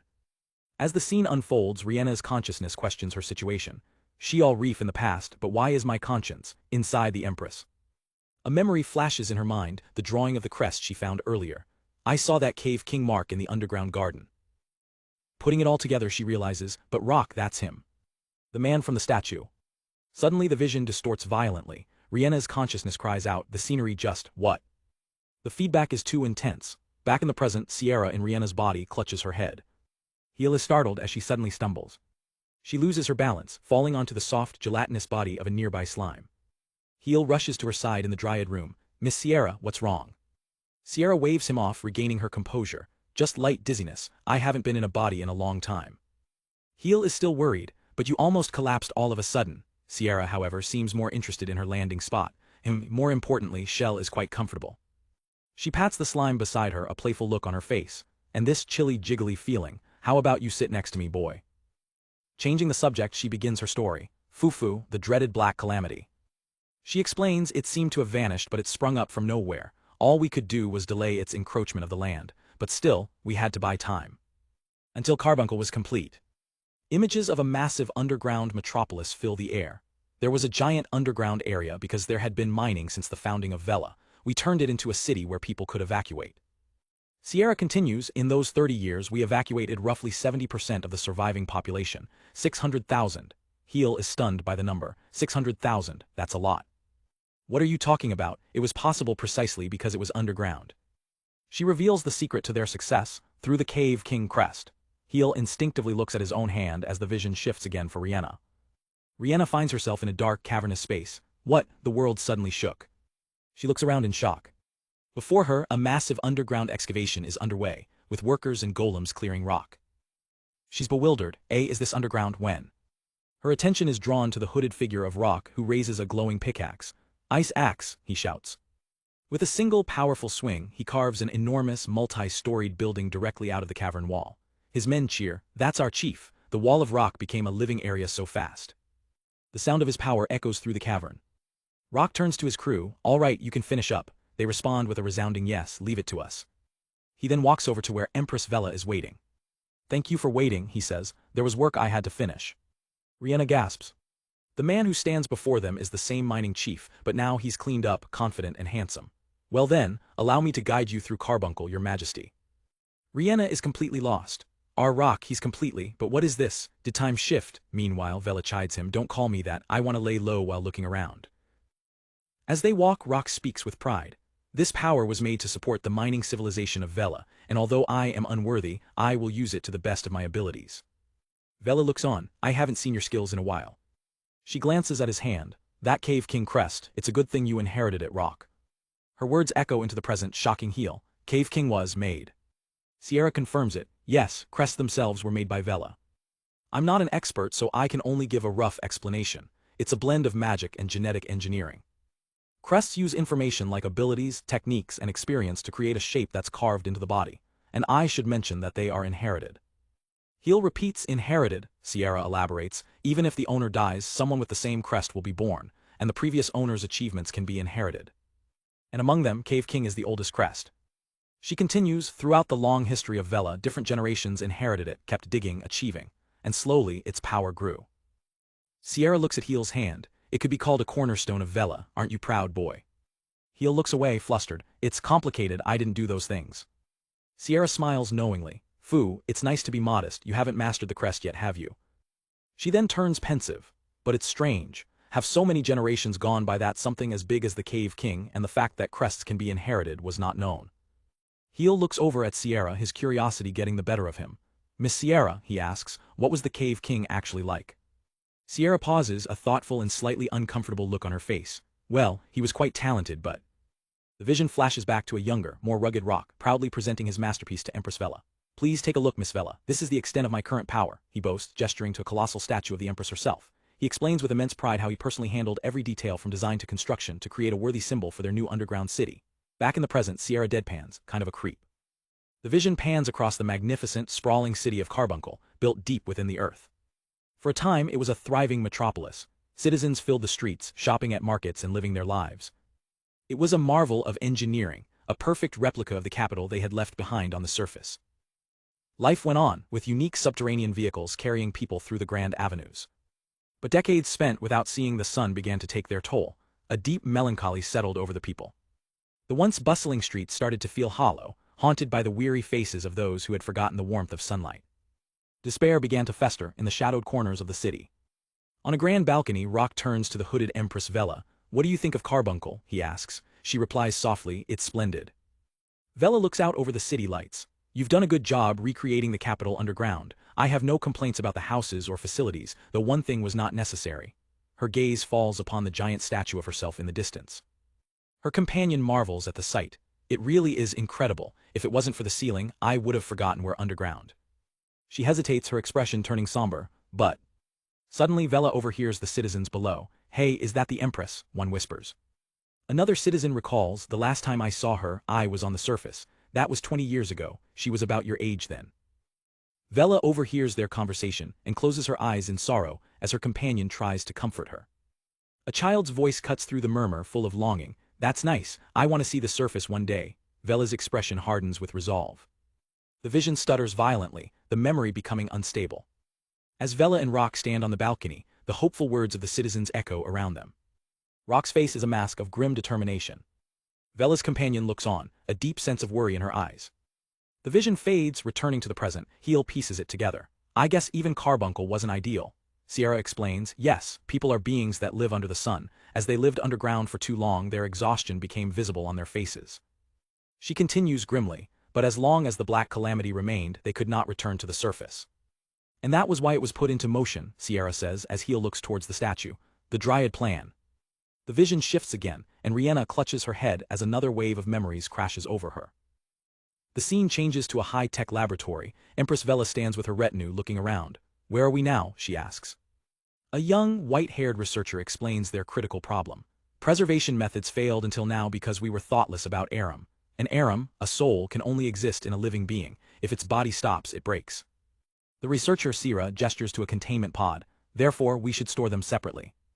Rihanna's consciousness reels in shock. Is that no, Sierra? Sierra explains her creation. Kavo are artificial beings that serve as temporary hosts for Aram. With some water, they can theoretically live forever. An advisor leans in to inspect one of the pods, noticing the swirling energy within. Sierra, the Kavo. The Aram seems to be trying to escape, he observes. Sierra confirms his fears. That is the current problem. Kavo are immortal but the Aram won't stay still. She elaborates on the fatal flaw in their plan. It takes an average of a year and 3 months for the Aram to reject their temporary home. Sierra turns to the Empress. Majesty, Vela simply replies, yes. Vela reaches out and gently places her hand on the glass of the Kavo's container. A sudden jolt of energy surges through her, her eyes widening in shock. A glowing crest appears on her arm as the vision floods her mind. The symbol of the Dryad crest flashes before her eyes. The psychic backlash echoes through time, causing Sierra to cry out in pain in the present. Heel rushes to her side, panicked. Miss Sierra, you really aren't feeling well, are you?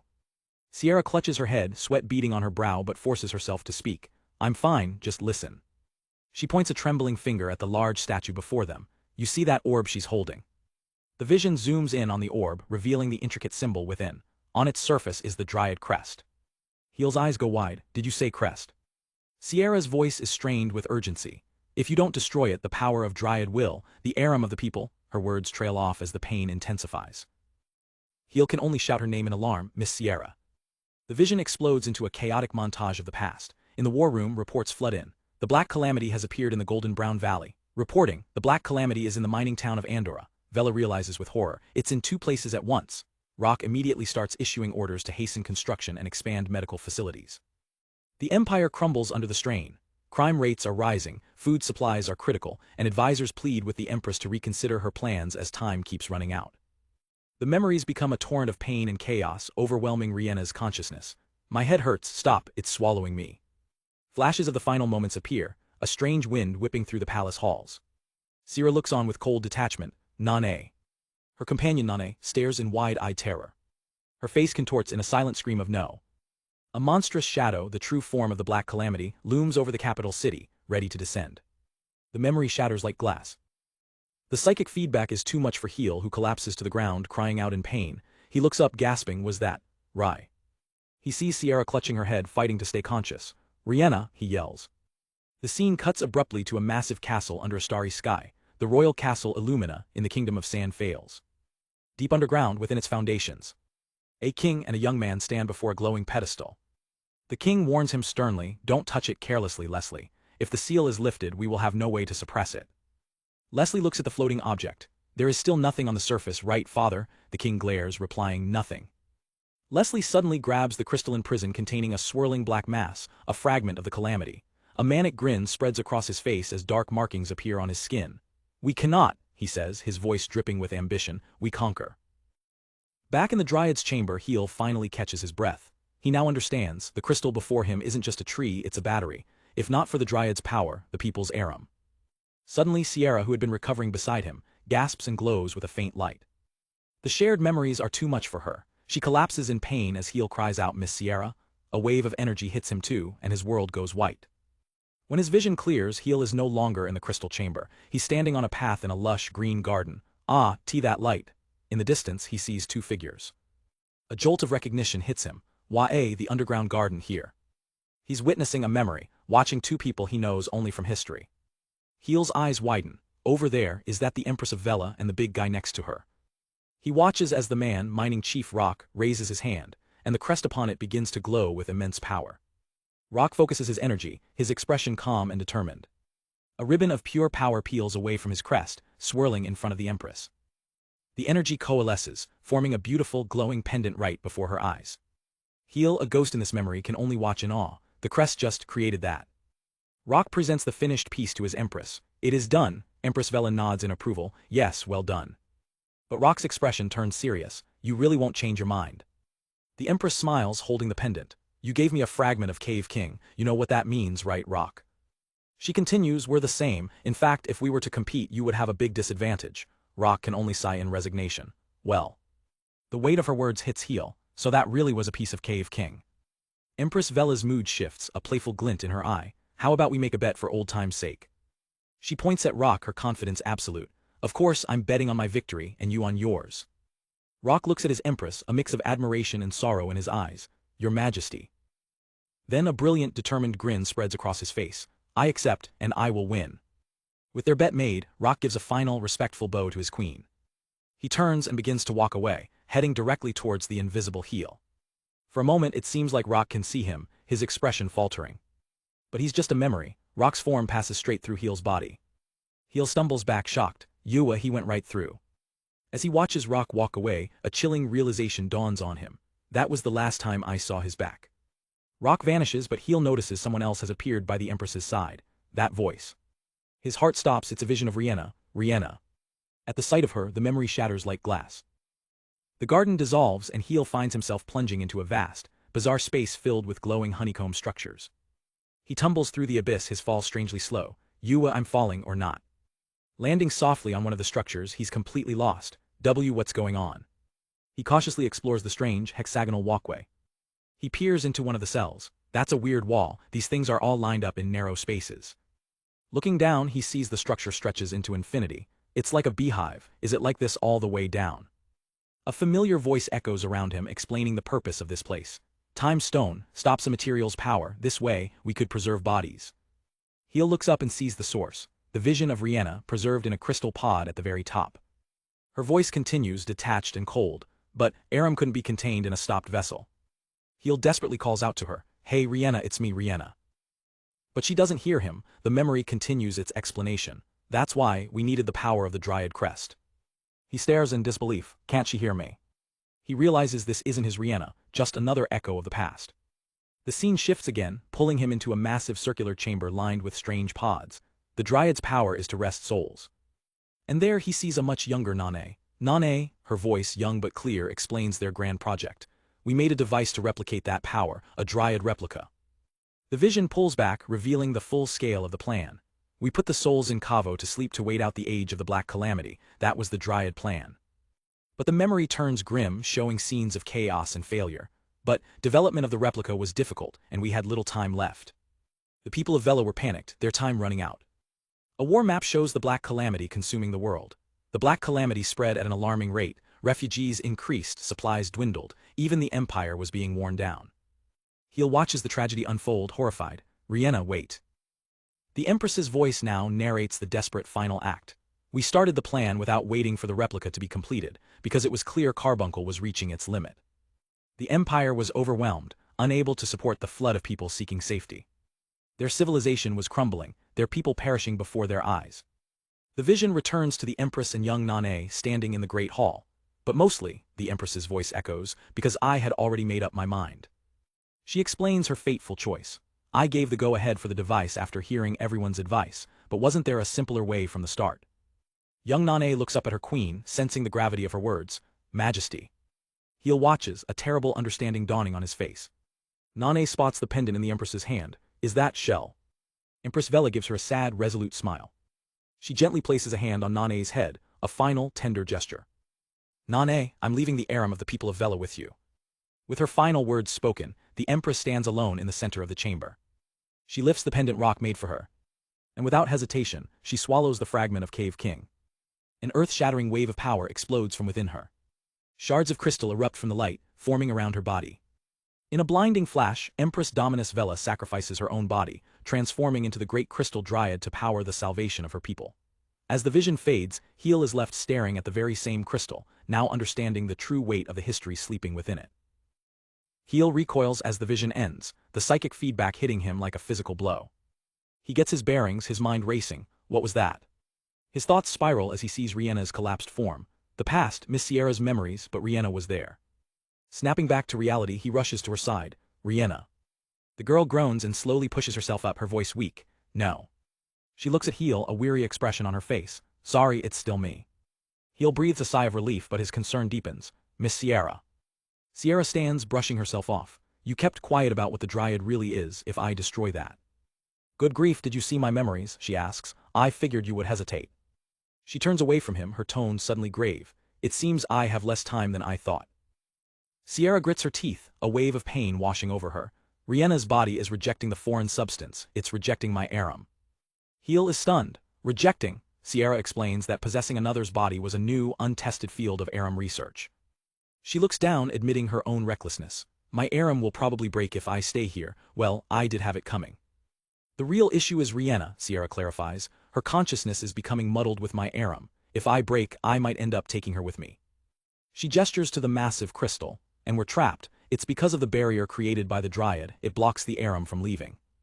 Her eyes narrow with grim determination. I have one final order. I would rather do it myself, but... That barrier is protected by a piece of Cave King. We need the power of your real Cave King to destroy it. Heel desperately searches for another way. Can't you use the ruins devices to go back inside Shell? Sierra just scoffs, and what then? Heel remembers his earlier questions, his hesitation about her true motives. He's at a loss for words, unable to argue. Sierra's tone softens, becoming almost playful as she beckons to him. Come closer, boy, closer. She lets out a small sigh, deciding to take matters into her own hands. In a flash, she yanks him forward by his collar. She pulls him close, their foreheads touching. I'm sorry I was dishonest by hiding things, she whispers, so I will show you everything. Another flood of memories begins. I watched over Vela even after going to sleep, she explains, by synchronizing with Nane. Nane was supposed to be the core of the Dryad replica. Out of all the Aduz Machina, she had the highest sync rate with my Aram. The vision transports them to a desperate battlefield. That day, the biggest black calamity ever drew closer to the capital. The Machina fought with everything they had at the final fortress. Heel witnesses the apocalyptic scene, countless Machina waging a hopeless war against a tidal wave of darkness. Sierra's voice echoes through the chaos. This is my final memory. Catamilla, the guidance tower, was engulfed by the black calamity and went berserk. It called a meteor shower down to the continent. He watches in horror as the ancient civilization is wiped from existence in a storm of fire. The empire was brought to an end. The vision fades to a vast, empty ocean under a lonely sky. Just how much time has passed? 1,000, maybe 10,000 years. Back in the present, the weight of ages hangs between them. Those of us who will die are from a long-gone civilization, Sierra says softly. She confesses her greatest failure. My decisions kept failing to save the people, and in the end, I even robbed them of their Aram's freedom after death. Don't be misled by that thing, she says, glaring at the Dryad. It's nothing but a mimic, a prison that traps them in an eternal hell. It can no longer protect the people of Vela. As the spectral image of her true form, Empress Dominus Vela, appears behind her, she makes her decree. Sierra Dominus Rue Vela entrusts her final wish to you. She looks him dead in the eye, her voice filled with royal authority. Heel, Lord of Sheol and Cave King, liberate my people's Aram. Her gaze is unwavering, a queen placing her entire legacy in his hands. Heel's eyes widen, the gravity of the request hitting him all at once. He clenches his fist, the Cave King's crest flaring to life on his hand. He has made his decision. All right. Sierra watches him, a bead of sweat tracing down her temple. Her long gamble is finally coming to a head. Heel turns to his companion. Shell, look after Miss Sierra. With that, he walks toward his destiny. He grips his pickaxe, the familiar weight a small comfort. As he approaches the Dryad, his mind is clear. Were her decisions wrong? I can't say, but I do understand something. Watching him go, Sierra sees not a boy but a ruler. Those eyes are the eyes of a king. The ones I saw when I looked up, ever since I was a child, the kind of king my hands could never reach. Heel channels his power, his body glowing with the Aram of the Cave King. With a powerful roar, he swings his pickaxe, aiming to shatter the crystal prison in a single blow. Sierra smiles, confident in the outcome. It was quite a long bet. How do you see this result? But her smile vanishes in an instant. Heel's confidence turns to pure shock. An ear-splitting clang echoes through the chamber as his pickaxe bounces off the Dryad, completely ineffective. The recoil numbs his entire arm. Why won't it break? The Cave King's power meant to destroy it is utterly repelled. Sierra's voice cuts through his confusion, filled with terror. Boy above you. He looks up just as the crystal begins to warp and twist, forming a colossal hand above him. The crystal hand smashes down, swatting Heel away like an insect. He skids across the stone floor, the impact knocking the wind out of him. From the ground, he can only watch as the Dryad continues its terrifying transformation. Massive, fleshy tendrils erupt from the base of the crystal, writhing like snakes. Heel scrambles to his feet. The Dryad is gathering its branches. The tendrils begin to merge and solidify into a humanoid shape, leaving Sierra speechless. What this is? The form fully materializes, revealing the face of the former mining chief, Rock. Sierra stares in disbelief. I didn't hear of this, Locke. The story flashes back to a sun-dappled underground garden. Mining chief Locke, his cape billowing, turns his back on Sierra and Nane. Without a word, he walks away down a long tree-lined path, leaving them behind. Sierra's eyes widen in disbelief as she watches him go. From her perspective, Locke stands resolute at the end of the path, ready to depart. Sierra and Nane stand on the stone walkway watching him. Sierra wonders aloud, what are they thinking? Locke turns back slightly, a faint smile on his face. Sierra, Nane, did you come to say goodbye? As he turns away again, Sierra calls out why. Her expression hardens with anger. Why did you give it to her? You know what will happen if Her Majesty uses that piece. Locke's voice echoes back down the path. She's not someone you can stop, you know that, right? Sierra points an accusing finger. Enough jokes, if it was you, you were the only one who could have stopped her. He glances over his shoulder, his tone softening. I feel better knowing you're here. With his final words, he continues to walk away. Take care of Her Majesty. As Sierra starts to follow, Nane holds her back. No, Sierra, leave him. Nane is left alone, staring at the statue of the Empress, whispering her title in despair. The scene abruptly shifts. Sierra awakens on a cold, metallic table. A voice calls to her, are you awake, Sierra? It's Nane. Sierra's eyes open, but there's no recognition in them. Sierra bolts upright, completely disoriented and confused. Surrounded by unfamiliar faces in a lab, she turns to the only one she seems to know. Hey, Nane, are you sure about this? Suddenly Sierra lashes out, grabbing Nane in a panic. Damn you, I knew it. Nane tries to calm her down. The repairs should have been successful. That's not what I mean. Sierra glares at her, full of distrust. Why did you save me? What are you after? Nane's expression becomes deadly serious as she leans in close. I have a question for you. What is the Dryad Room? Sierra looks blank. Nane explains the grim reality. You've lost your memory, so I need to ask you something. We snap back to the present. An immense pillar of crystal erupts from the floor, shaking the entire chamber. Heel stares in shock at the figure forming within the crystal. It's that guy. I saw him in Miss Sierra's memories. The crystal solidifies, revealing the stoic form of Mining Chief Locke. Sierra breathes his name in disbelief. Locke. The crystal Locke silently materializes a pickaxe, and Heel's eyes widen in alarm. Without warning, Locke attacks. A wave of massive, razor-sharp crystal spikes bursts from the ground, tearing across the room. Heel braces for impact, stunned by the sheer scale of the assault. He grips his own mithril pickaxe, preparing to defend himself. Heel swings with all his might, crashing his weapon against the crystalline tsunami.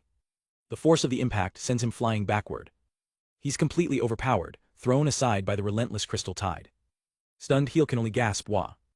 He stares at the crystal wall, which is completely undamaged. This mithril axe smashed Leviathan's scales, but it just bounced back. Watching from the side, Sierra knows this is bad. Heel's hand trembles from the force of the blow. The crystal is impossibly tough. Suddenly, a voice rings inside Heel's mind. Listen, boy. It's Locke communicating telepathically. Your inability to break it isn't about physical toughness, it's the power of the crest. This is a fragment of the Cave King's power, meant to protect the Dryad. It has simply manifested in the form of its original owner. The Crystal Guardian stares blankly. A fragment. Locke's voice continues, you are the main one, so your advantage should be clear, or so one would think. But there's a gap in proficiency. Despite being a mere fragment, its power outperforms yours, preventing you from using the Cave King's true ability. Locke raises his pickaxe again, summoning an even more devastating wave of crystals. Face forward, it's coming. Heel panics, shouting at Sierra, that's not what you said. You told me this would be easy. Sierra retorts, completely flustered, quiet. How was I supposed to know the main wielder would be weaker than a fragment? Ignoring their argument, Heel throws up a defensive shield. Shell, take Miss Sierra to safety. The attack shatters his defense, blasting him off his feet. He hits the ground hard, but manages to land on his feet. As the Cave King's power surges through him, Heel has a revelation. This power, it's the same as that time. No, it's different. This isn't a rampaging power, it's controlled. He looks up at the terrifying display before him, realizing this is the true, refined power of the Cave King. Heel stands alone, facing a fortress of impenetrable crystal. The crystal Locke watches him, its expressionless face betraying no emotion. Blood trickles down Heel's face as despair sets in. This is just a fragment. Are you sure he isn't the main one? His leg trembles, his confidence shattered. There's no way I can win. He glances back for a moment. He sees Shell carrying Sierra to a safe distance. His gaze returns to Locke, who stands guard before the Dryad, making no move to attack. Then, with a roar of frustration, Heel charges forward again, striking the wall uselessly. The impact jars him and he nearly gives up. What am I even saying? But something inside him snaps. He lets out a defiant scream. Fueled by pure desperation, he unleashes a furious barrage, yelling, I can't lose. In that moment everything clicks. I've been feeling that something was odd. I couldn't see them. Those lights, the ones that show the optimal places to strike. It's because I wasn't truly bringing forth the Cave King's power. He closes his eyes and focuses. When he opens them, he can see the weak points glittering across the crystal's surface. He tightens his grip on his pickaxe. Now. With newfound resolve, he declares to himself, the main one, Cave King, is me. From afar, Sierra watches as Heel begins striking the wall with purpose, each hit landing on a specific point with a flash of light. She worries, clenching her fist. Is it hopeless? Why is Locke pushing this far? She analyzes his movements. The fragment is only protecting the Dryad. It's defending, not attacking, for now. The terrifying possibility dawns on her, but if that fragment goes on the offensive for even a second, that boy won't stand a chance. She's torn, what should I do? Should we pull back? No, but... Her eyes are wide with concern as she watches the impossible fight. Heel continues his relentless assault, chipping away at the unbreakable wall. Sierra watches his unwavering determination. He doesn't stop, his face a mask of focus and grit.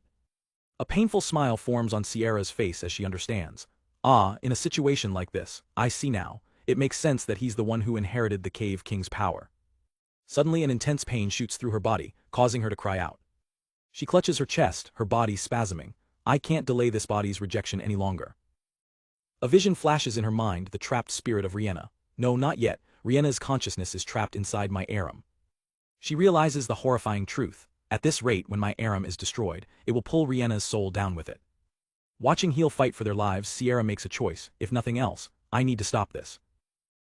We open in a flashback from the perspective of the creature named Shell. In the beginning, there was only a void, a silent, empty darkness where it couldn't see or hear anything. But then a sound, a rhythmic thudding from somewhere far away, a noise it felt like it had heard before, pulling it towards consciousness. Suddenly, a deafening crash shatters the silence as the wall of its world breaks open. Rock and debris rain down as something carves a path through the darkness. Through the dust and smoke, a silhouette appears, causing the newborn creature to recoil in confusion. As the dust settles, it becomes clear. Someone's there, Shell thinks, seeing a person for the very first time. The figure is Heel. He speaks, but his words are in a language Shell can't understand. He seems to be asking, who are you? Shell is completely lost. What are you saying? I don't get it. Heel then points at the creature, speaking a single strange word. Shell is taken aback. What was that? Heel clarifies, your name, you're connected to the Sheol Reef, so I'll call you Shell. He gives a warm smile, finishing the introduction. Nice to meet you. The scene snaps from the past to a spiritual plane. Rihanna's Aram, now self-aware within Sierra's memories, sees the vision of Heel and Shell's first meeting and cries out, Mr. Heel. She clutches her chest, reality crashing down on her. I remember, I'm in the past. No, that's not right. Looking at the memory of Shell, she understands. This is your memory, isn't it? Just then, her ears perk up as a familiar sound echoes through the memory. It's the sound of Heel's pickaxe from the real world. This sound, I've been hearing it this whole time. Realizing Heel is in danger, Rihanna's form ignites with fiery resolve. I have to go to Mr. Heel. Back in the present, Heel is desperately chipping away at the massive crystal construct Locke has created. Locke watches with a cold, empty expression as Heel pours every ounce of his strength into each swing. Heel feels a change, a vibration traveling up the pickaxe. This feeling. He focuses, syncing his breathing with the rhythmic echo of the pickaxe in his very bones. An old lesson surfaces in his mind. Calm down, mining isn't about muscle, it's about the power of the Cave King. He raises his pickaxe, no longer swinging wildly but probing. He senses it a single glowing weak point. The voice in his memory finishes, just guide it there. With a precise strike, Heel hits the weak point, sending a crack spiderwebbing through the crystal. Even Locke looks surprised. But Locke isn't done. He raises his own weapon, gathering an insane amount of crystal energy. Heel can only watch in shock. He realizes with horror, the corundum is gathering around his axe. Locke unleashes a colossal wave of razor-sharp crystal. Heel braces himself, roaring, come on, Cave King. The two forces are about to collide, but Locke's attack is on another level entirely. Heel begins to buckle under the pressure. He grunts, his teeth clenched as the raw power threatens to overwhelm him. The crystal wave slams into him, a tidal wave of force that sends him skidding backward. The sheer pressure is crushing him, pushing him to his absolute limit. His feet dig into the stone, but it's not enough. Damn it. Heel grits his teeth, his arms shaking. It's no good, the gap in our power is just too big. Just as he's about to be blown away, a hand gently covers his own on the pickaxe's handle. Heel's eyes widen in disbelief. It's Sierra standing right behind him. Miss Sierra. She meets his gaze with unwavering faith and yells, you can do it, Mr. Heel. Her words are all the fuel he needs. With a renewed battle cry, Heel unleashes a new surge of power. Energy flares around their combined grip, glowing with immense light. Together, they let out a synchronized roar, pouring all of their combined will into one final push. Their power erupts in a massive shockwave, completely shattering Locke's crystal assault. The attack is obliterated, proving that what one can't do alone, they can achieve together. The combined attack slams into Locke's crystal form, and the reaction is instantaneous. A massive shockwave erupts, sending Heel and Sierra flying back. The crystal guardian begins to fracture under the immense pressure. With a deafening crack, Locke's entire crystalline body shatters into pieces. The explosion rips through the chamber, blasting Heel and Sierra off their feet. The entire dryad structure implodes, sending a storm of crystal shards across the room. They tumble helplessly through the air, unable to control their fall. Locke manages to skid to a halt, absorbing the impact. Even Shell gets pummeled by the falling debris. Heel and the girl crash to the ground, knocked unconscious by the blast. Slowly the girl's eyes flutter open. "Mr. Heel," she whispers, her voice weak. She rushes to his side, shaking him gently. "Mr. Heel, are you okay?" Heel groans, the pain washing over him. As his vision clears, he stares at her in disbelief. "Are Rihanna?" His voice cracks with desperation. "Rihanna, it's you, right, really?" She gives him a small, reassuring smile. "Yes, I'm Rihanna." The confirmation hits Heel like a tidal wave of relief. He can't hold it in any longer, his face contorting with overwhelming emotion. Without a second thought, he pulls her into a desperate hug. Thank goodness. Rihanna is taken aback by the sudden embrace. "Mr. Heel."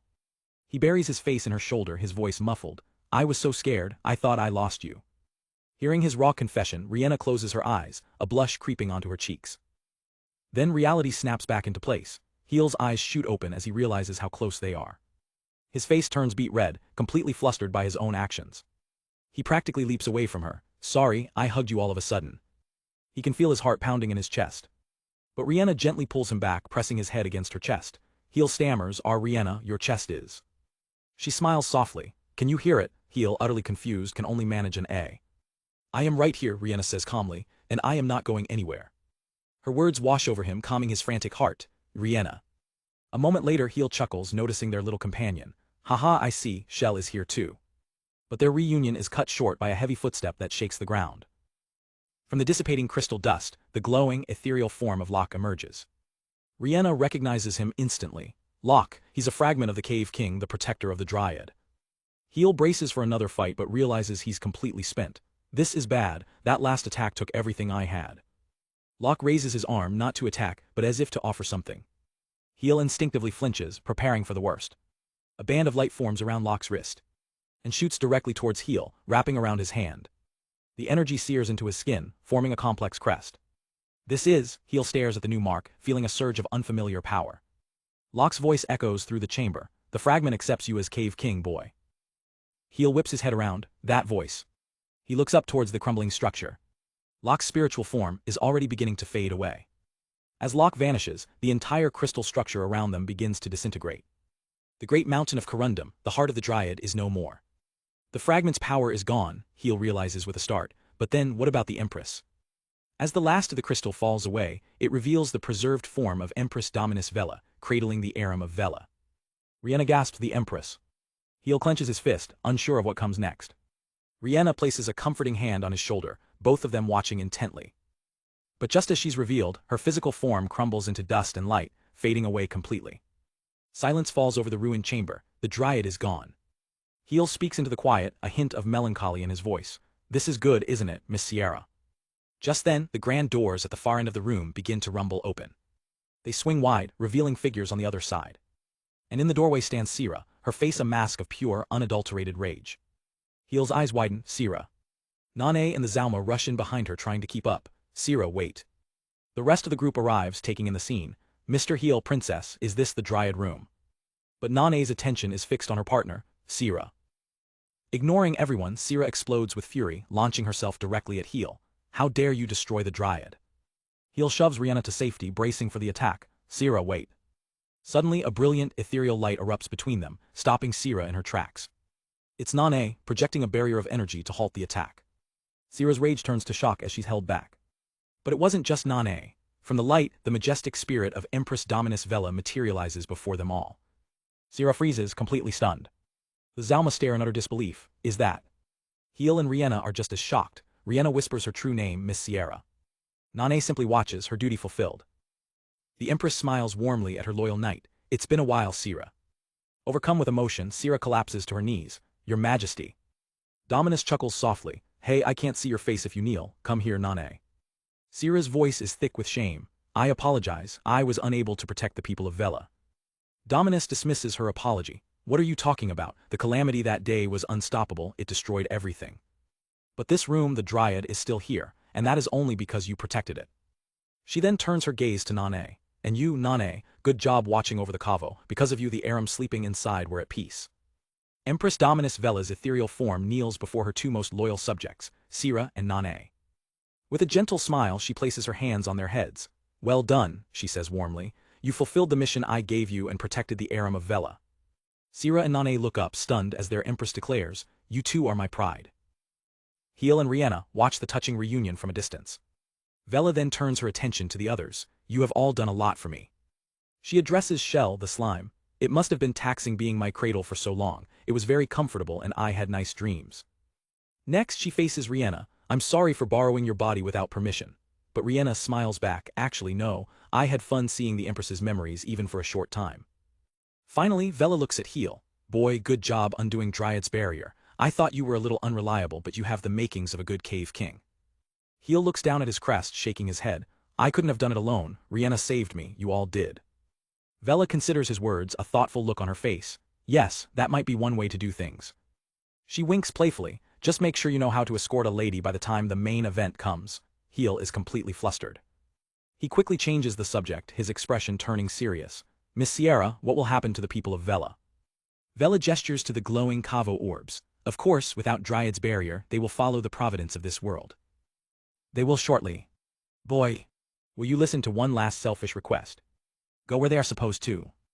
In a flash of light, the entire group is teleported to the surface, overlooking Heel's town as the sun rises.